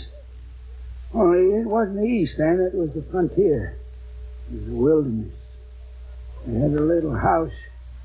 He cleared the land himself. And, I had a wife, Sophie. Her name was Sophie. And baby, Doc, I can't remember what the baby's name was. You believe that? It's a long time ago. Indians came. Shawnees. Was it Shawnees, I think? Yeah. I was out in the field, and I had my rifle, and I heard her scream. I come sneaking up into the bushes around the house, and I saw them. There was only 4 of them. I could have got one on the first shot. They was muzzle loaders in them days. I know. Yeah, muzzle. I had my hunting knife. Could have fought them.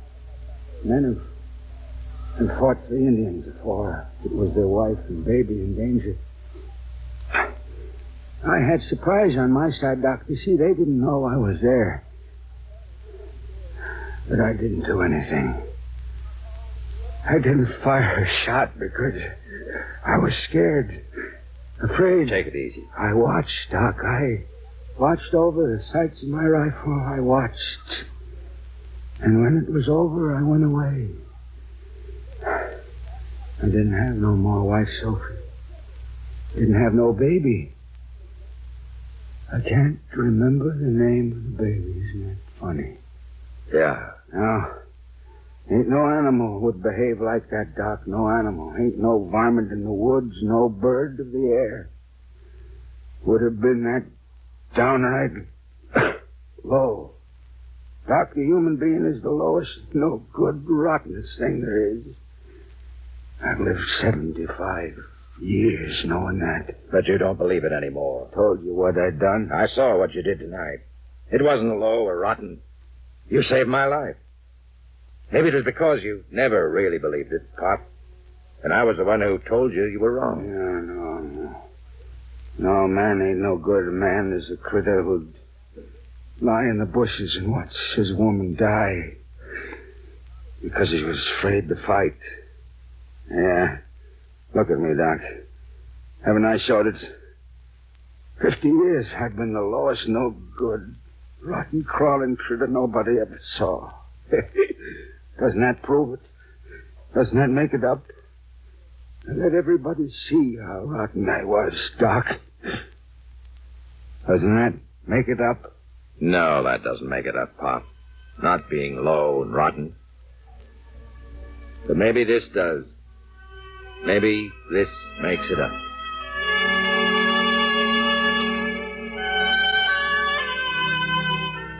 He died, and we buried him out on Boot Hill. And when we came to burn his name on the wooden marker, we found that no one knew his first name. It was Doc who finally suggested the epitaph. We'll make it Pop Whedon, beloved husband of Sophie. He tried to make it up.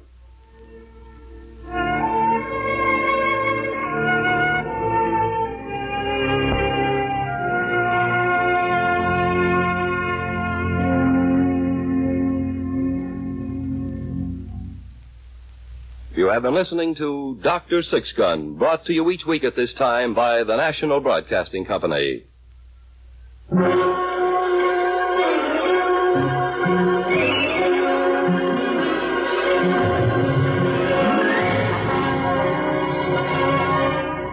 Doc Six Gun is played by Carl Weber and Pablo by William Griffiths. Today's script was written by Ernest Kenoy.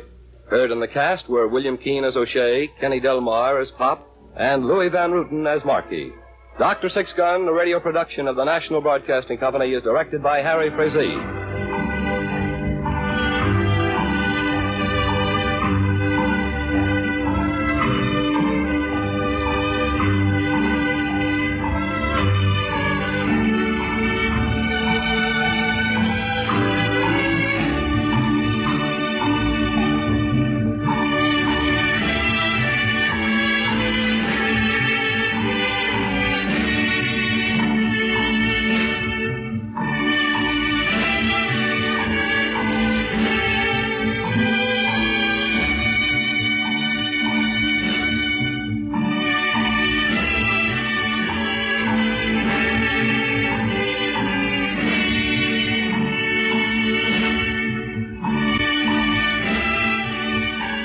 Dr. Six Gun, starring Carl Weber as the frontier doctor, with William Griffiths as Pablo, the wandering gypsy, has come to you through the worldwide facilities of the United States Armed Forces Radio and Television Service.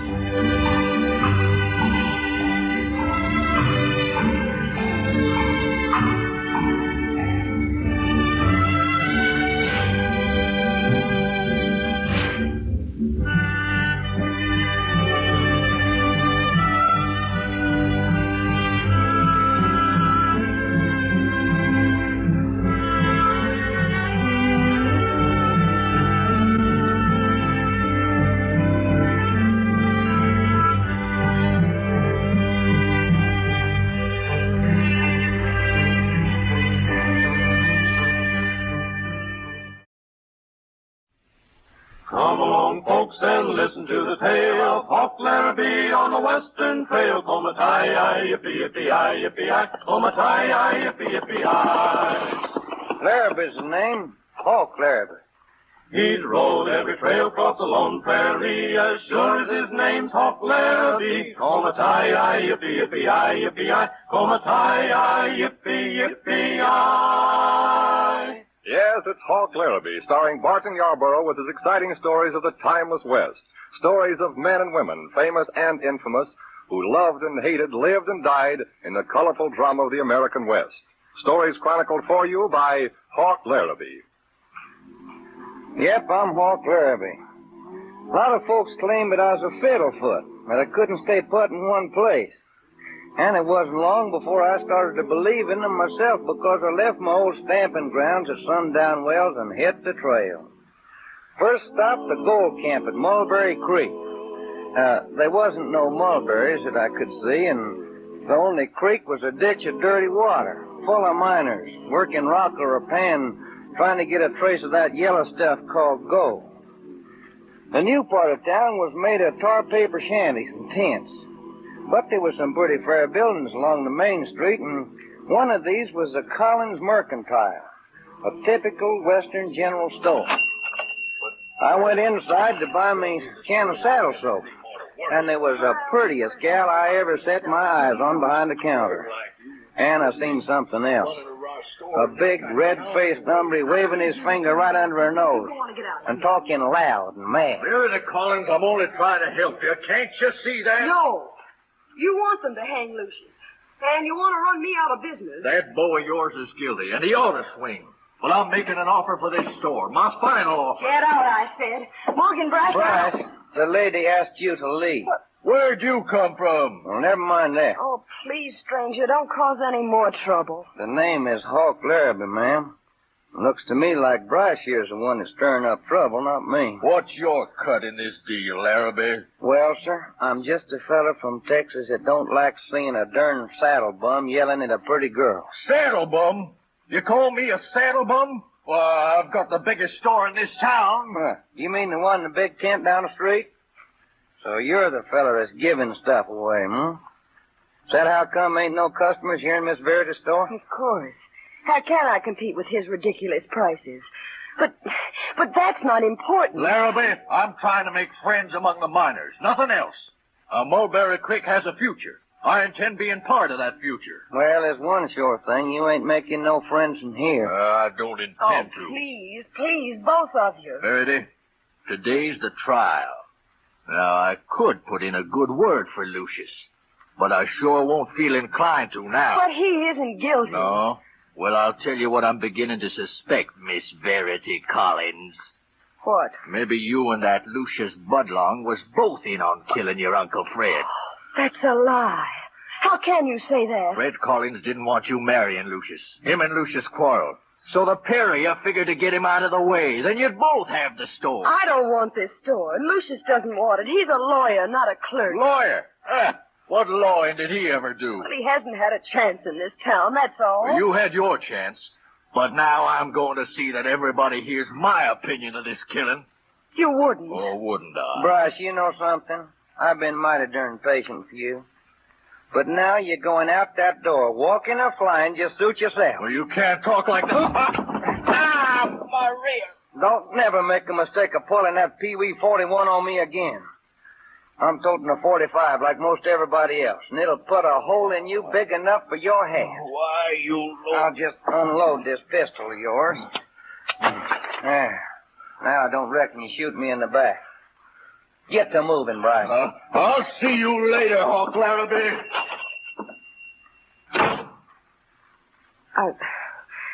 I'm afraid you've made a dangerous enemy. Oh, don't pay no attention to him. Lots of folks don't like me. How long has he been in town, anyhow? About a month. Right after the strike. Sure does aim to take over his store. Bryce tried to buy out my Uncle Fred. He wouldn't sell, is that it? My Uncle Fred only cared for one thing in life. This store. And he winds up dead. Yes. Everybody in town thinks Lucius did it. Well, if him and your uncle quarrel like Bryce said... Lucius couldn't do such a thing. Uncle said some nasty things to him, yes, but even so, Lucius wouldn't wait till I was upstairs in my room, then knock on the door and shoot Uncle when he came to see who was there. Oh, that's how it was, huh? Well, when did it happen? Last week. And the trial is today? Yeah. And they'll hang him. I've been trying to me. Well, folks around here don't like your Lucius, huh? No. Well, why? I don't know. Because he's different from them, I guess. Because he's got his nose in a law book most of the time? Yeah, that's partly it. Well, I come in for a can of saddle soap. Should have got it at Bryce's. He's selling it for $25. Our price is $3. $3? Well, since the gold strike, our freighting costs have gone up 10 times, and even then there is little profit. Yeah, well, I understand. Here's your saddle soap, Mr. Larrabee. Larrabee? It's Hawk to my friend. All right, Hawk. Well, adios, Miss Verity. Oh. Goodbye. Oh, by the way. Yes? Whereabouts they got Lucius pinned up at? At the jail, 2 blocks down. You can't miss it. I don't reckon I will. Good luck. Oh, please have good luck. That's what comes of being fiddle-footed. You're always bumping into trouble. But I guess I'm kind of soft when there's a gal as pretty as that Verity Collins around. It could be that her Lucius did murder Uncle Fred Collins, but it wouldn't hurt none to see the number anyhow. The jail office is closed, but I heard somebody hammering and sawing in the lot out back. A minute later, I was introducing myself to a gent by the name of Somber Jones, the town marshal. Well, after we shook hands, I asked him what he was building. Why, that's a new scaffold. Oh. You mean there's going to be a hanging? Reckon so. Lucius? Yep. He'd been better off if he'd never been born. Oh, yeah. Why, I reckon the whole world would be better off if no humans was on it. The animals don't kill unless they're hungry, but us humans, we go around shooting folks. You take Lucius. Well, you just a town marshal, Somers Jones. You ain't no jury. Never claimed to be. You figured Lucius is guilty? I ain't said so, Larrabee. Then what you building this scaffold for? Scaffold's gonna be permanent this time. Mulberry Creek is booming, and we'll be needing it regular. I'm asking you again. Do you figure Lucius is guilty? I'm marshal of this sinful town. Ain't my place to say. Well, I reckon that's my answer. You don't think Lucius killed Fred Collins at all, do you? Even so. You ain't gonna talk me into turning him loose. Suppose the mob tries to bust into the jail. Well, I got me a sawed-off shotgun to take care of that. If anybody tries it. And this trial is just going to be a formality, then. Never said it wasn't. Any 12 men in this town will vote him guilty without taking time to blow the suds off with a darn beer. Sometimes sure is trying. This job of upholding the dignity of the law. Verity ought to marry Lucius and live happily ever after. Like they do in books. Uh-huh. Well, then, why don't we see that she does? Oh, no. That ain't in the cards. That ox-brain uncle of hers was again it. He got killed.